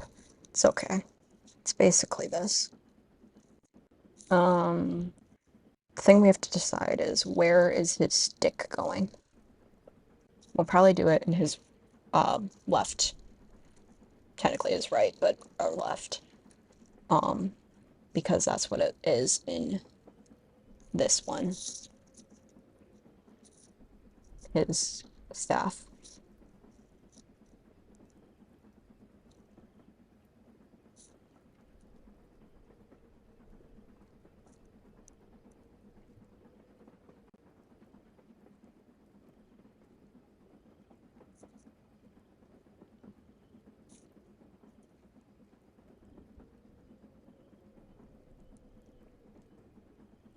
There we go.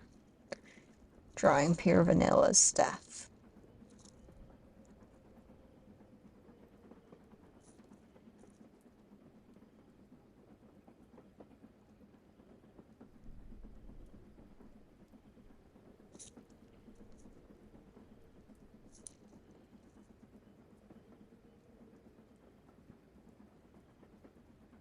Pure vanilla is actually partially blind. I think. I'm pretty sure he is.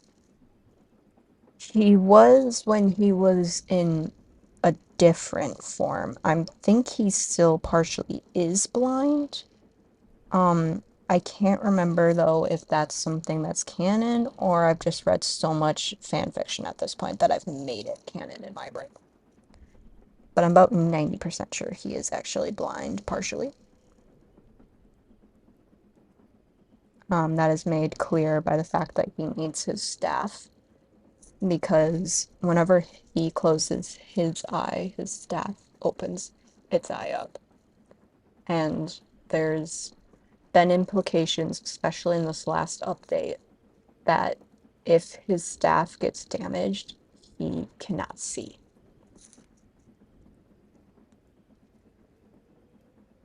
Which is kind of cool when you think about it, considering that he is truth incarnate and he needs more eyes to see the truth.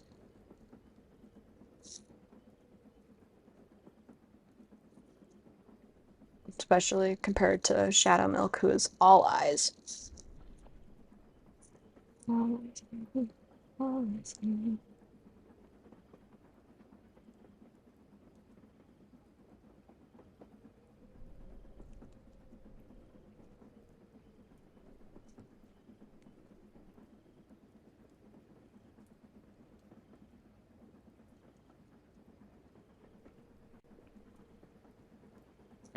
Heavily implied, yeah. That's what I figured. So, like, there's a lot of things that are heavily implied, um, or are like semi-confirmed, but DevSys have not come out and said it directly. Like, there were so many of those where it's just like, our Yuri couple, Sea Fairy and Moonlight Cookie. That was heavily implied up until last update. Same with Shadow Milk's potential disability. We'll have good nap. Because Shadow Milk, it's been semi-confirmed by his Korean VA that the reason why he's always floating is because he has too much milk in his dough, has added too much milk, and his dough is very weak because of it. And that is why he always floats everywhere. And you can also see it in his interactions when he's doing stuff like work in the kingdom. Most of them on you for real.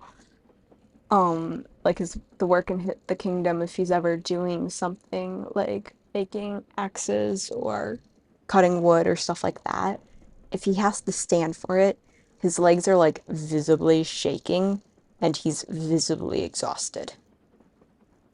Which we love a chronic fatigue coded king.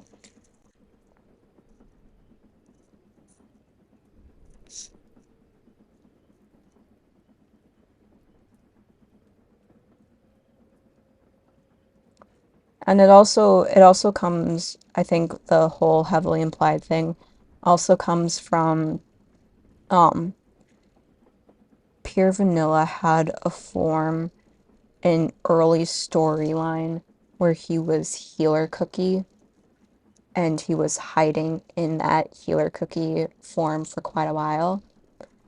And um Healer Cookie was blind. Healer Cookie was like Doyle with like full cover over his eyes. He had bandages over his eyes. And frankly, a lot of the good healers in Cookie Run are blind. You see that quite frequently in Cookie Run.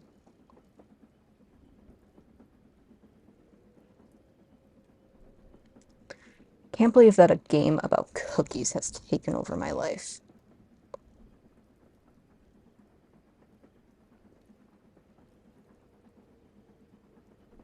Oh my god, I can't get this last petal right.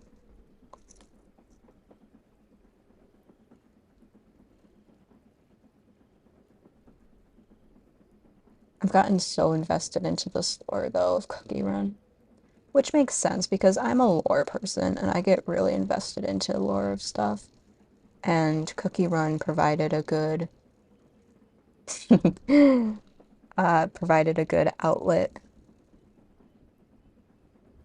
No, don't worry, because uh, the content creator that both Senna and I follow, I made cookie versions of all the OCs, and every time I posted another one, I would have people in the Discord sending me gifs of we are very lore based, sending me gifs of them like jokingly, like of someone like grabbing food and running with it or like shoving food in their mouth to imply that they had just eaten the cookie and the cookie was gone. And I'm like, damn it, why does this keep happening? Why do I keep stealing my. Yeah, I can probably send you the Arden one. Give you the Arden.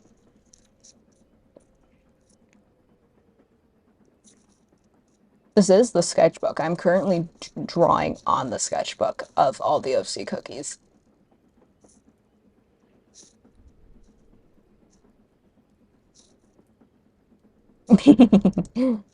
Never. No, because actually, drawing the cookies was what inspired me to actually start doing more drawing because I never really ever did drawing. And then to go into the server and have everyone just be so loving to my art, it really helped motivate me to continue drawing,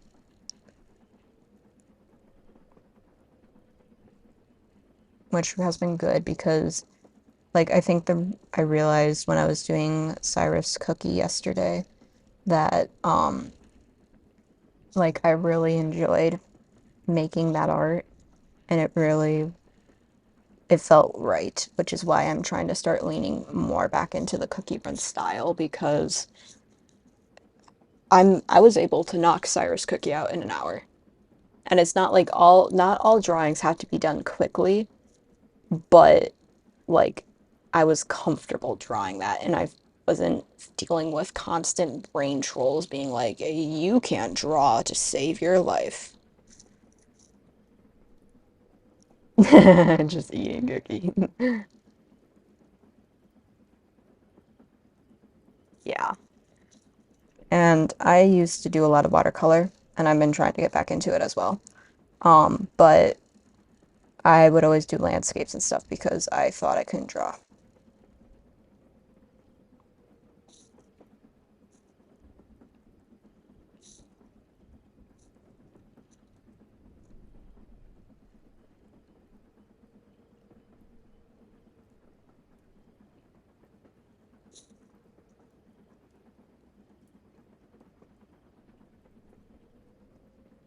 Oh wait, technically the eyes should be closed because both of his eyes are open.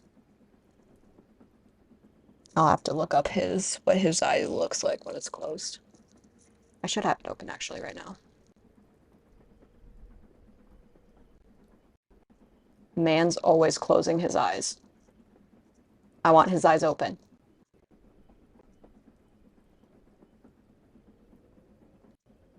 There we go.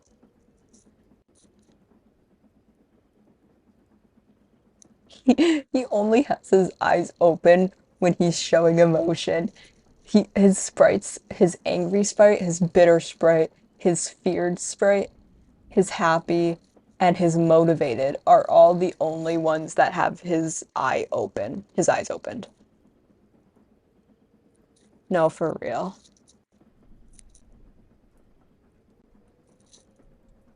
And I think that that was the problem was when I was first starting out really working on drawing, it was during COVID. And so I was surrounded by watching people, and I would watch people. That was like my choice.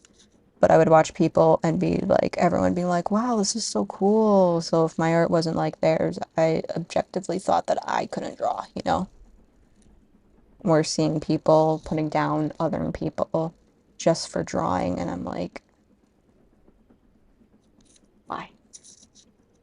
So I kind of got it into my head that I couldn't draw. And then when I got started drawing the cookie run style, I'm like, well, this is really fun. I really enjoyed drawing cookie run style, but like, no one's going to take this seriously because who would take a game style of drawing seriously? But that's why I'm trying to draw more of it and being like, yeah, yeah, I know. Doing more of it and figuring out how I can fit into that style because the more I draw of it, the more like I really enjoy this style. Nom, nom, nom, nom.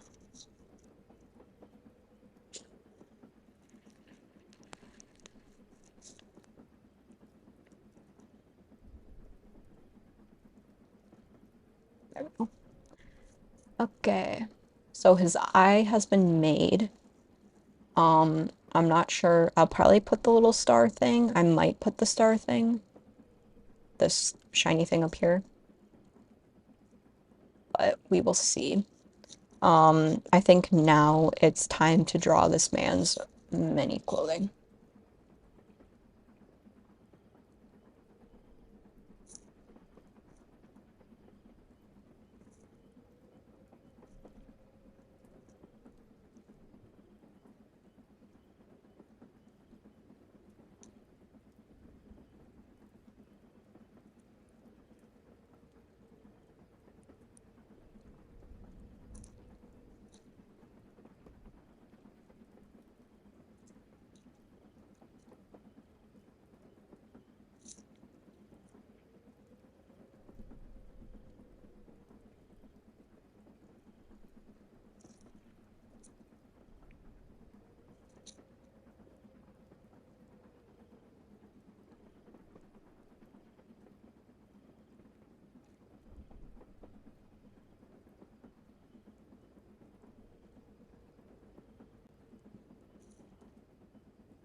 But yeah, I'm hoping I can get to a point where I feel comfortable enough in my art that I can maybe consider opening commissions or thinking about even doing that.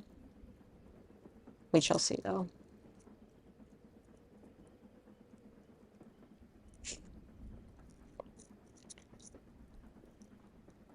If I do open commissions, that would be a big step for me because that would be a huge fuck you to imposter syndrome. If people got my stuff, obviously. Why is his outfit so damn complicated?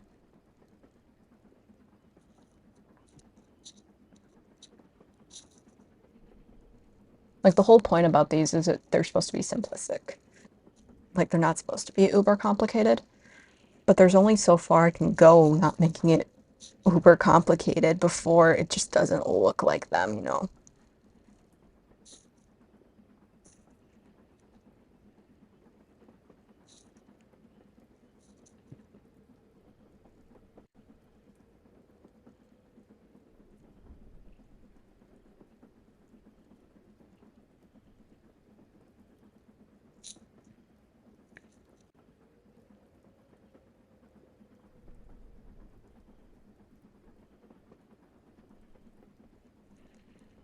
part of me though is also just being like, don't focus on it too much because these were supposed to be just kind of quick, easy, and dirty and goofy. So,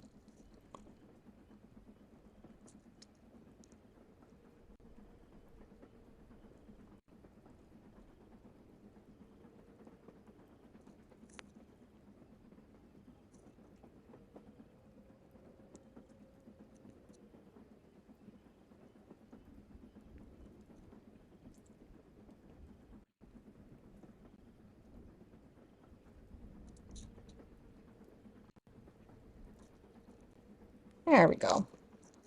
Okay.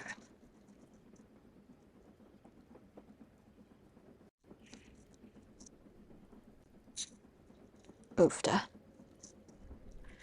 Okay.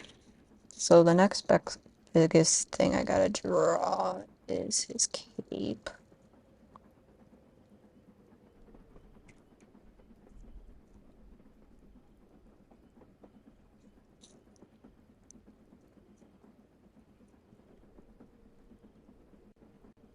The ancients love a good cape.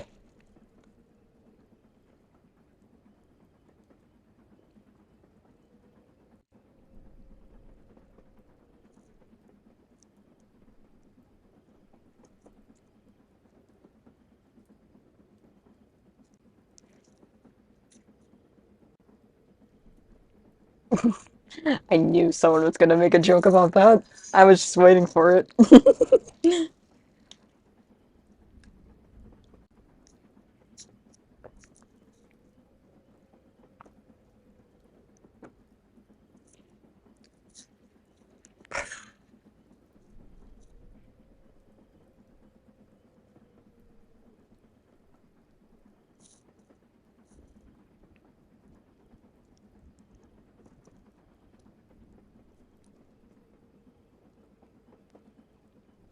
There we go.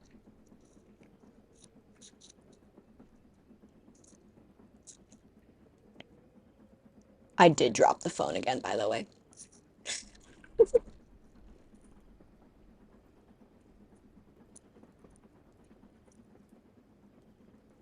It's very precariously balanced on me, so.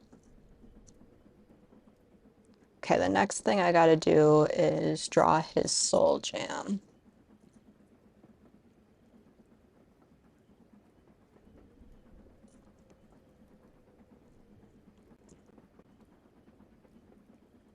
I say as I add more detail to his cape.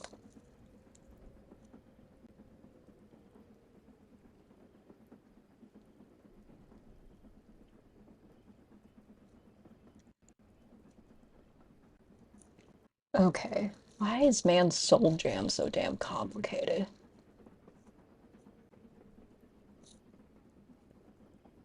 I'm just gonna draw the last little bit of detail I need on him after that.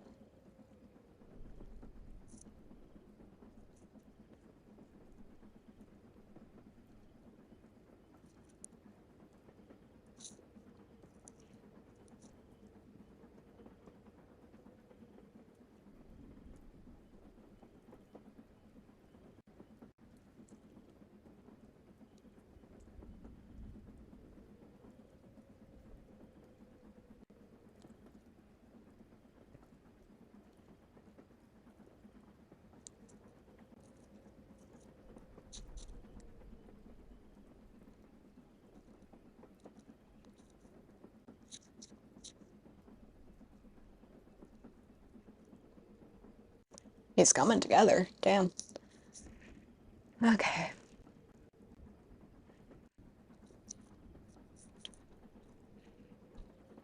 I don't like doing this. This is gonna be annoying.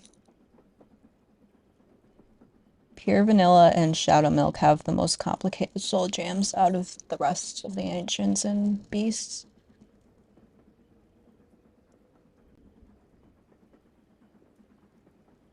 And it's like, it's not that bad to draw, but Pure Vanilla has this like huge ornamental thing around his soul jam. And that's what I'm not looking forward to drawing. Because like his soul jam, I just drew that. Look at that. It's beautiful. The ornamental thingy.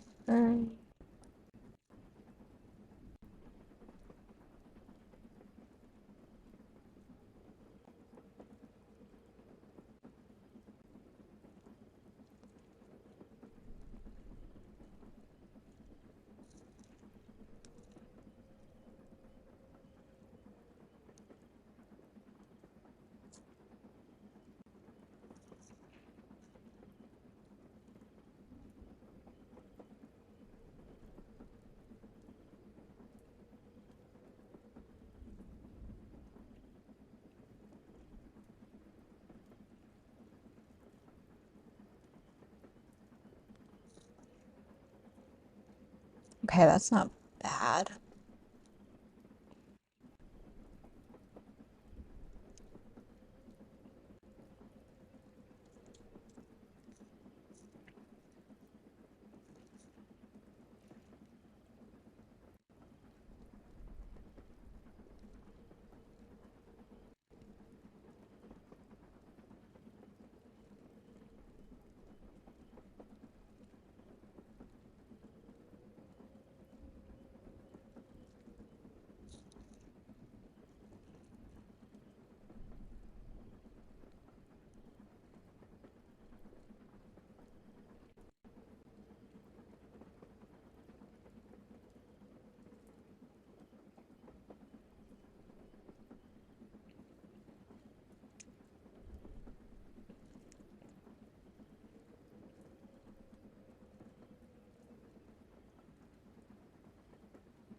Okay, that's not bad. That's not too bad.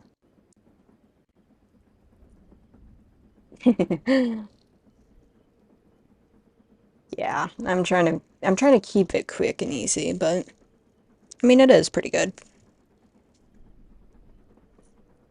Okay. There's one last thing I forgot to add, and that is his hat. Man wears a silly little hat that looks like a waffle cone. And I'm not getting the full thing on him because of just space-wise, but I will at least draw the outline of his hat.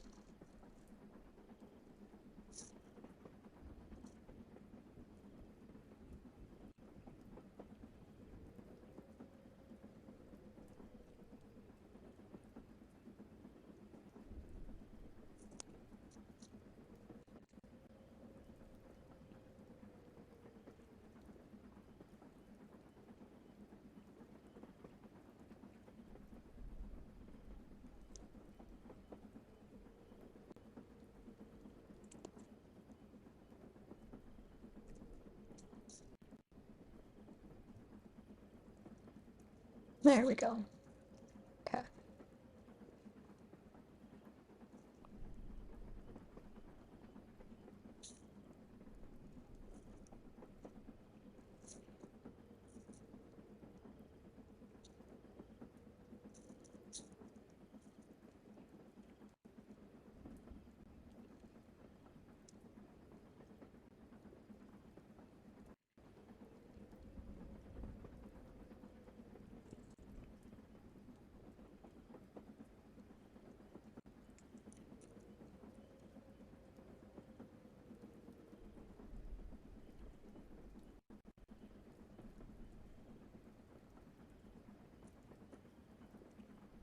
Look at that cutie.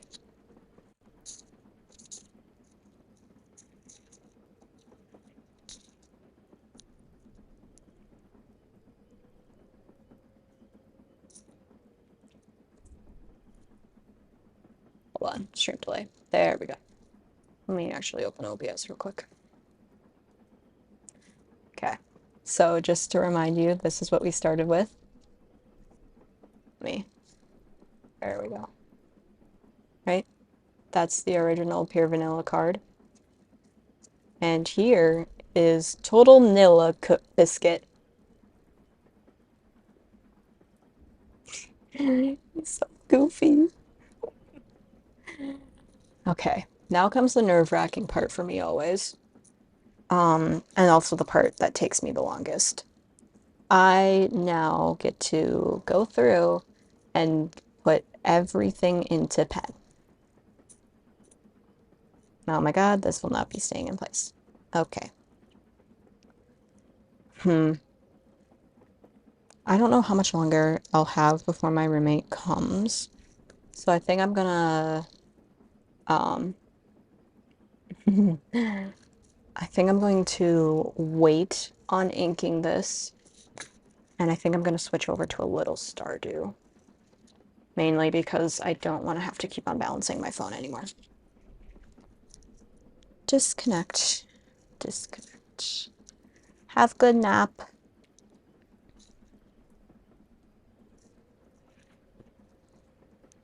Oof, yeah. Move up here. Okay. OBS actually has done great today. Holy shit. Yes.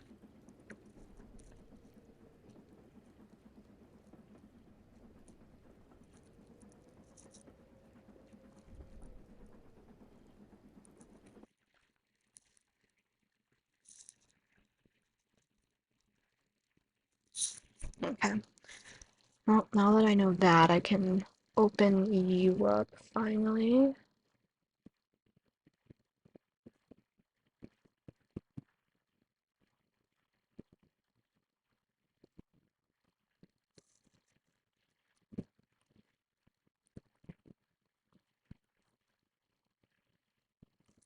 Be able to keep an eye on my roommate.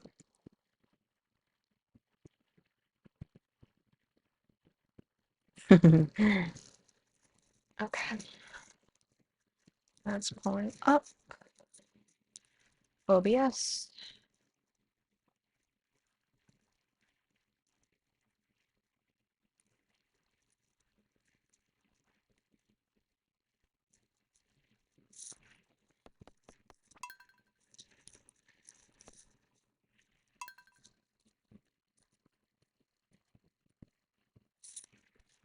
We have finally met Krobus.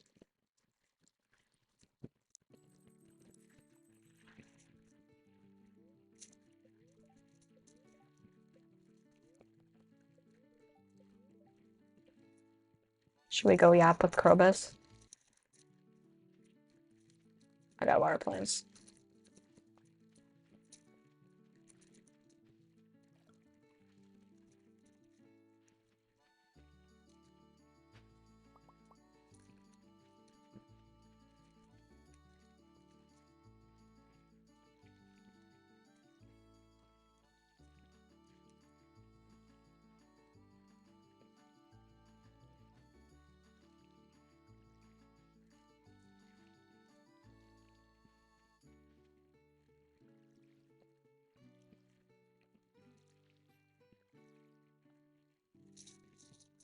Oofda, gotta move my legs.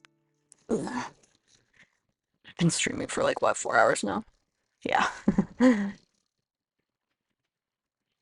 think we'll get like a good 20, 30 minutes of Stardew and then I'll probably call it a day or two in game, probably.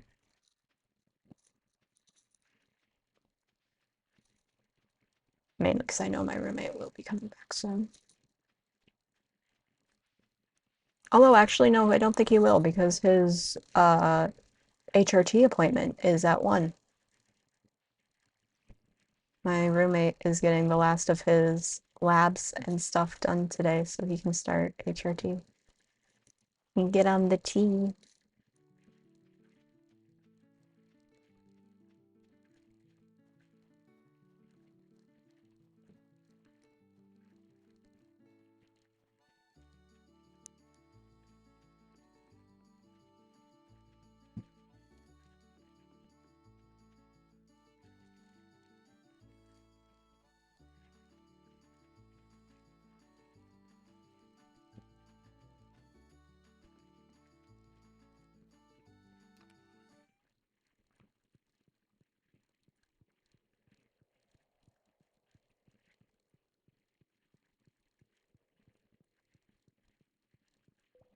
Oh my god, I forgot he was a straw.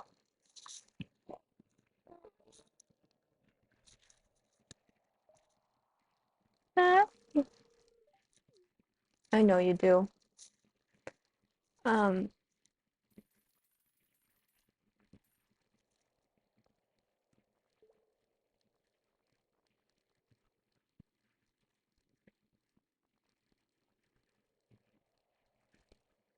do you like white eggs? I don't know, I can't buy it to test. Bye bye.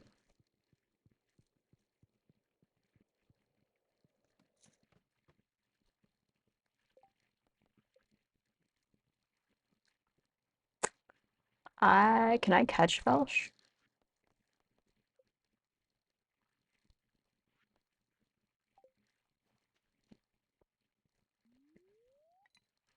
Yeah, nap does sound good, I'm not gonna lie.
Okay, respectfully, I just want the Welsh.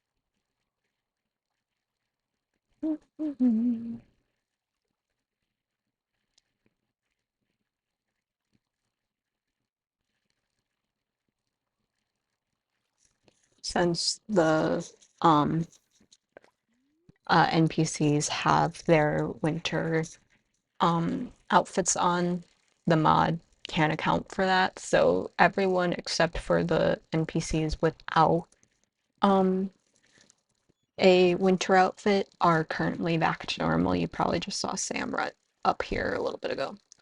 But otherwise everyone else is still straw. And once we hit spring again, they will all turn back into straws.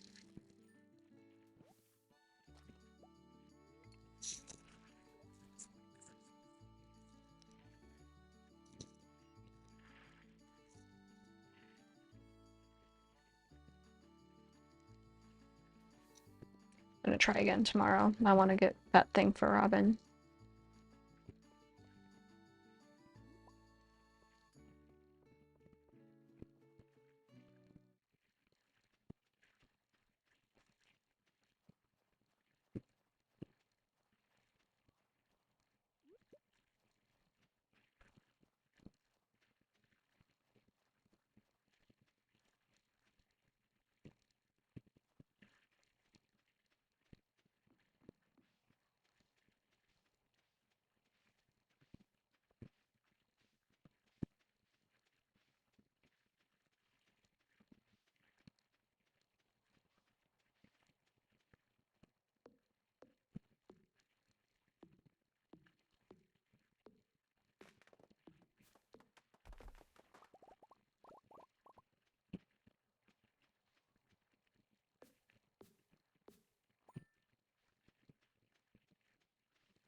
Okay.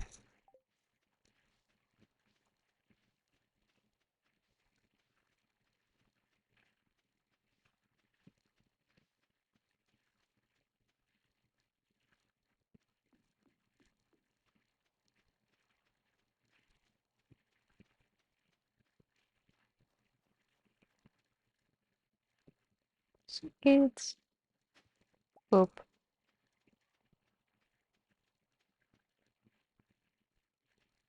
Oh, Robin.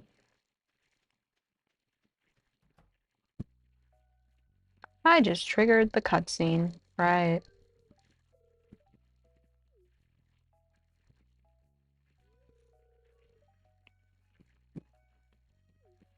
4 posts are cool. Burn. Fuck. Why can't you just... Yeah, exactly. Why can't you just be nice, Demetrius?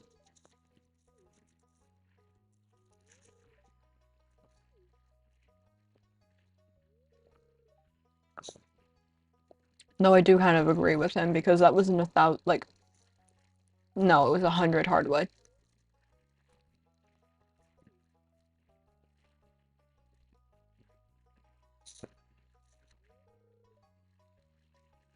Demetrius, it's not your scene. I have to make her happy.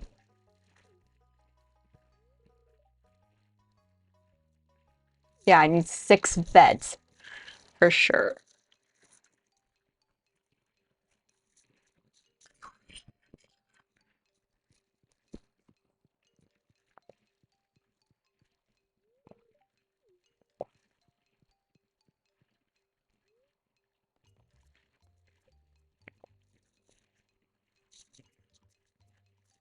I'm just looking what I all need. I could get a coop. I know I have enough stuff for that. Hmm.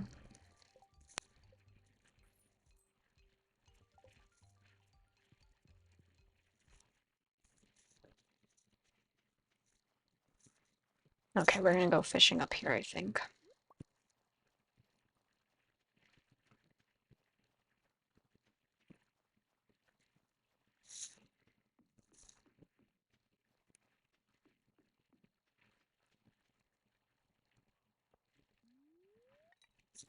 Excuse me.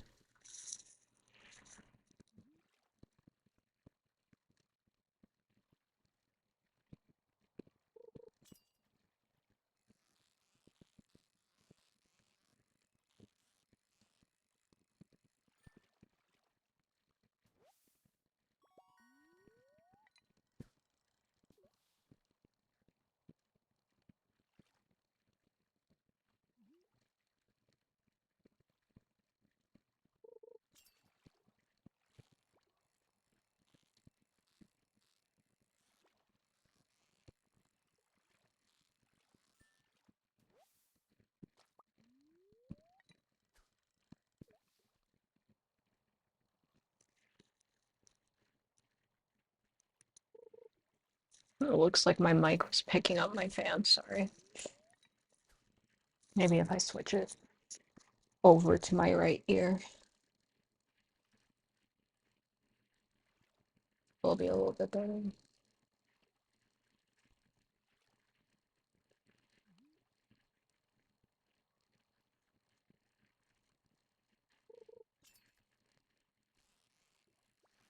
Oh, we got a bouncy one.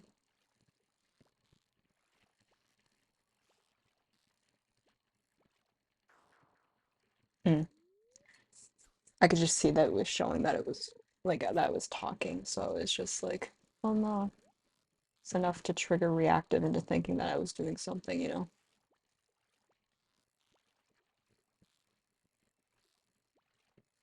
Come on.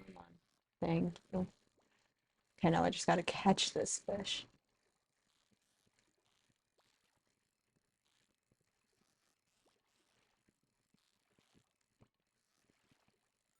Yeah.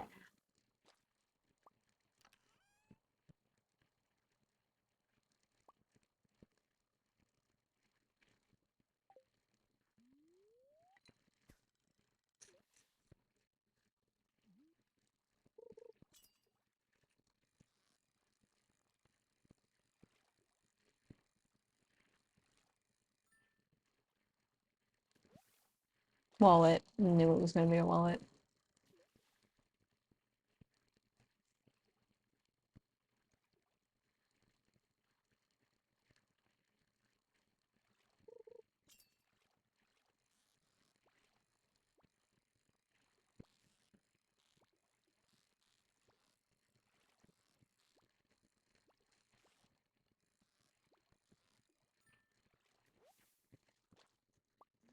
So I got good news. Um, this stream I'm thinking will have an average of 3 viewers. Um, which is good because that was the last stream I needed to have an average of 3 viewers. And then I just need 6 more followers because for whatever reason, my affiliate goals say that I only have 19 followers instead of the 20 that are currently showing. Um, and then I'll have affiliate.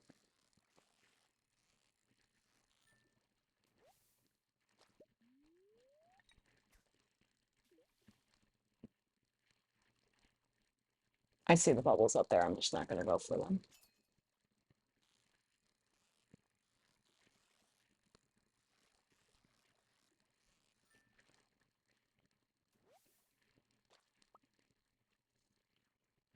Could I go for them? Oops.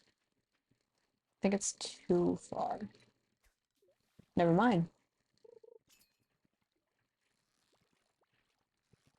Ah, fuck, it's the bouncy boy.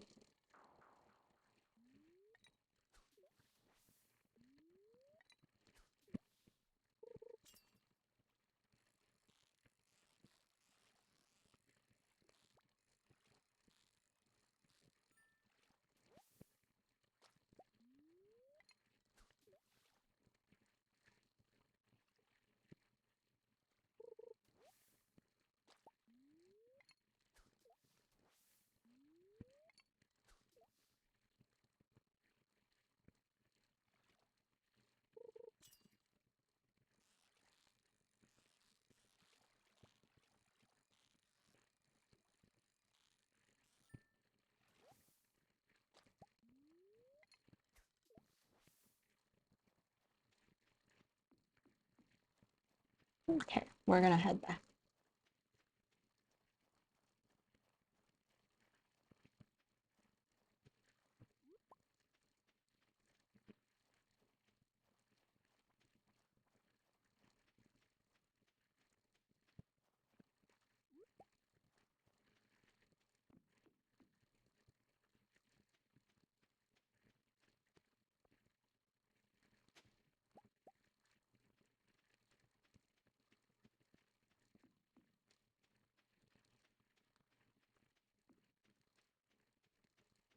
We could go to the Skull Caverns.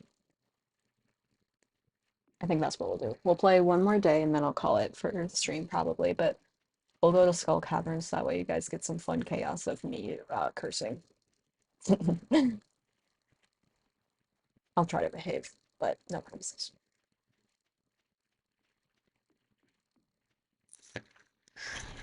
Okay, I gotta readjust myself real quick. We're gonna lay down for a bit. I'm gonna do one of these. Okay. Oh, that feels to turn my legs. Holy shit.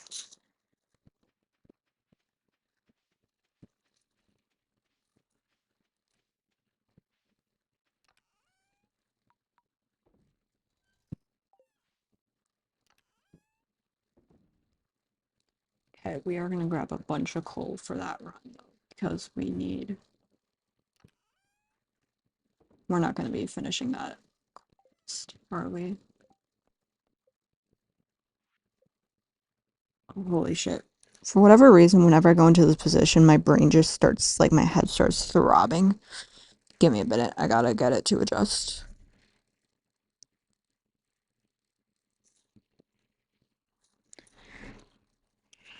I don't know what it is. I think it might just be that change of position is just so. I was going from sitting up completely to now I'm laying on my belly. So I'm wondering if it's just something to do with blood flow. Okay, world slightly less pulsy now. I don't know why it does that. Oh, it's like so weird.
What's the night market?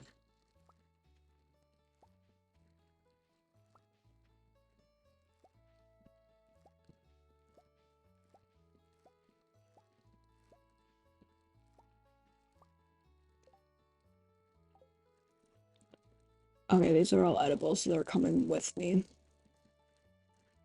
Um, I think I have seeds. I do have seeds. Okay.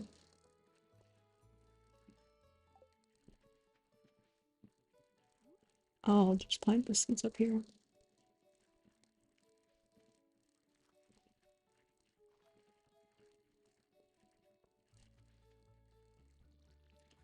Okay. Um,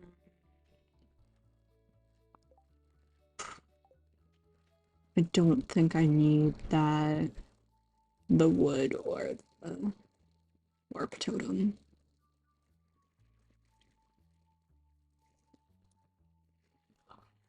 Hmm.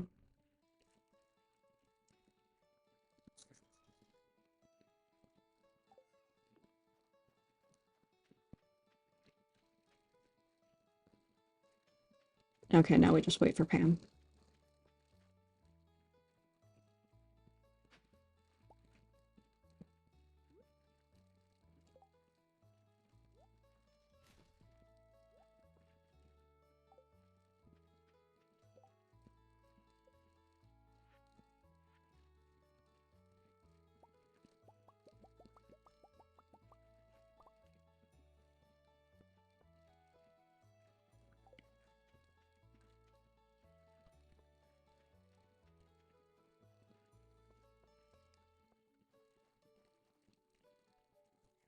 Okay.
Thinking I might.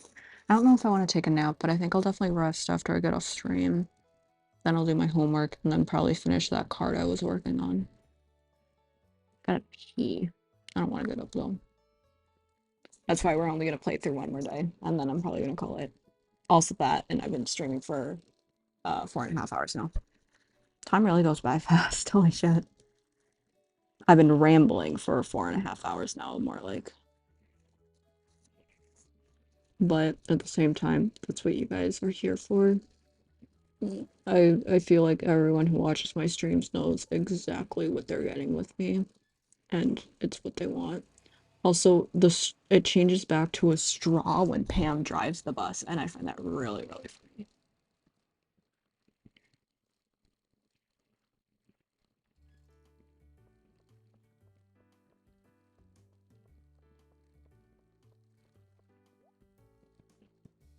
Okay, so it's still Jade's. I just wanted to make sure on that.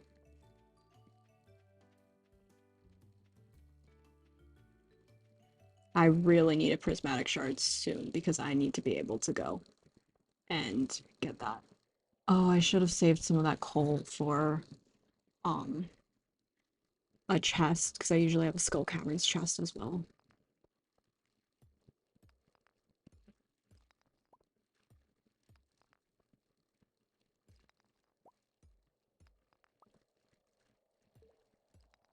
Is that gonna trigger?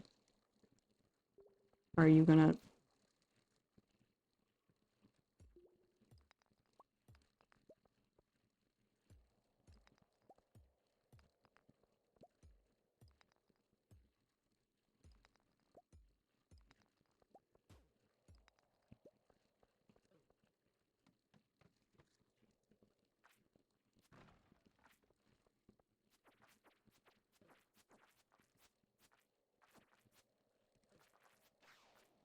Oh fuck! Why did I do that to myself?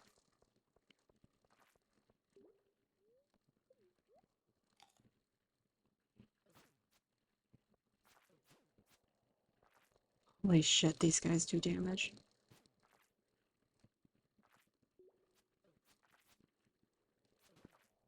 No,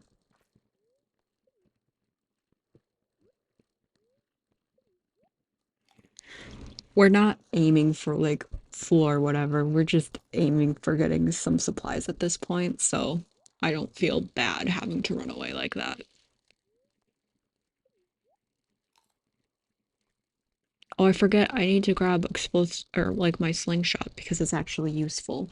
In mobile, it's not useful whatsoever. I'm just gonna start setting things.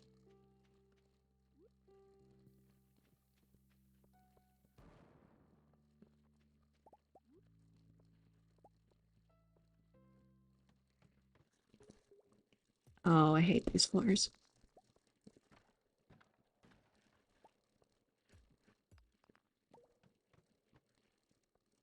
That was fortunate.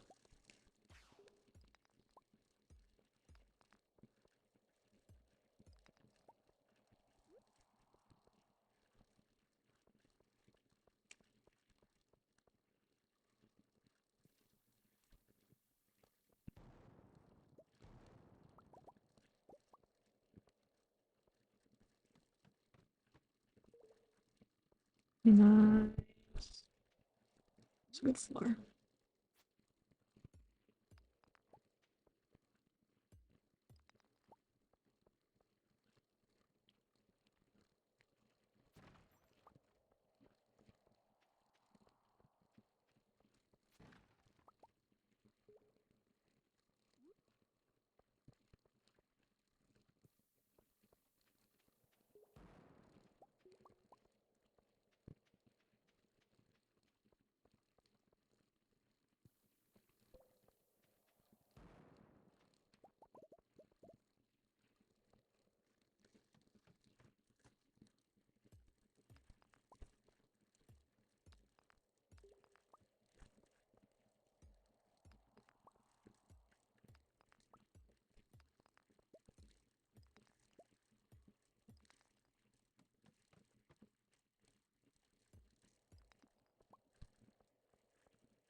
Trying to figure out where I want to set a bomb off.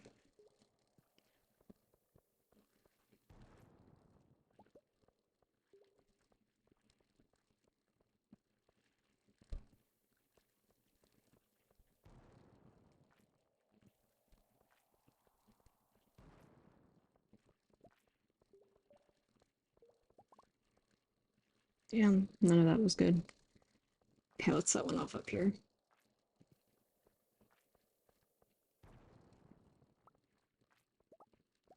Also not good.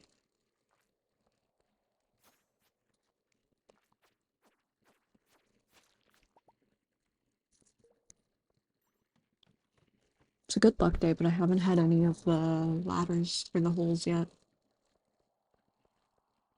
which is quite tragic.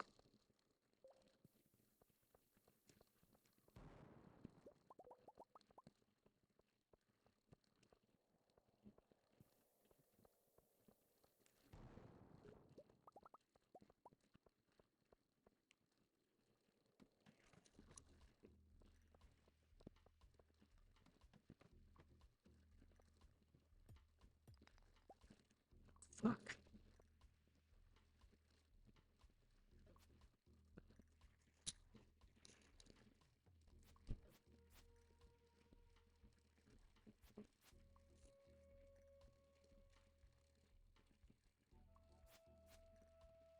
This is a good floor for like mining and stuff, but not for anything else. I hate this.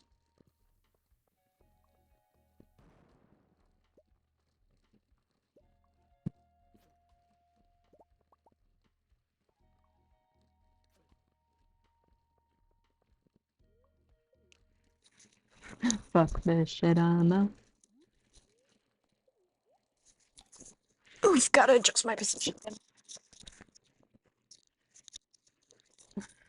Okay, there we go.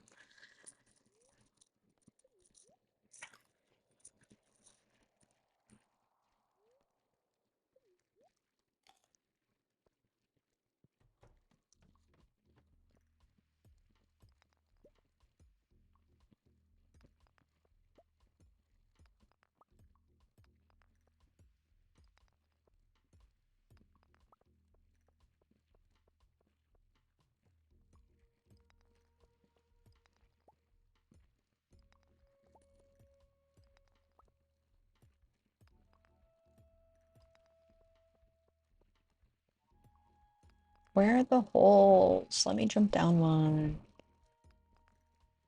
Let me dive into the hole. It's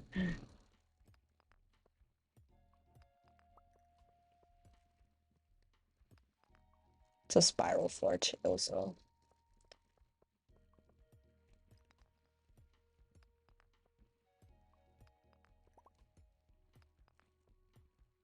Oh, it's a freebie, okay.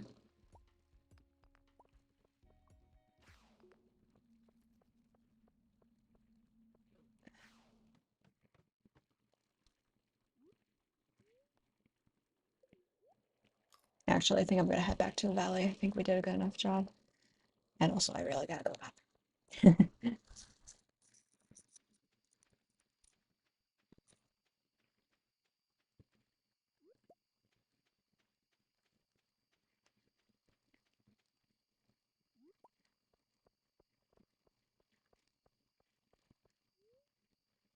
Please take me back.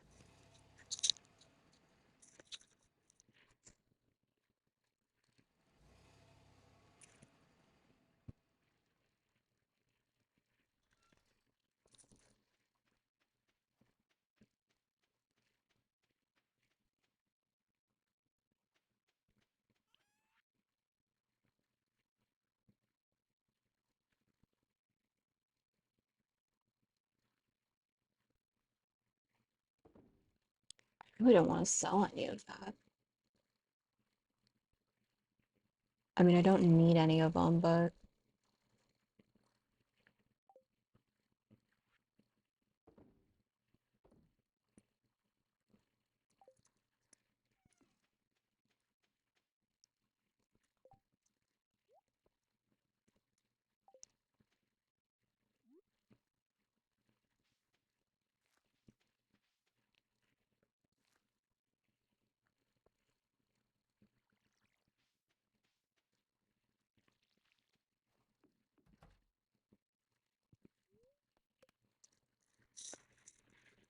okay. I think that's where I'm gonna call it.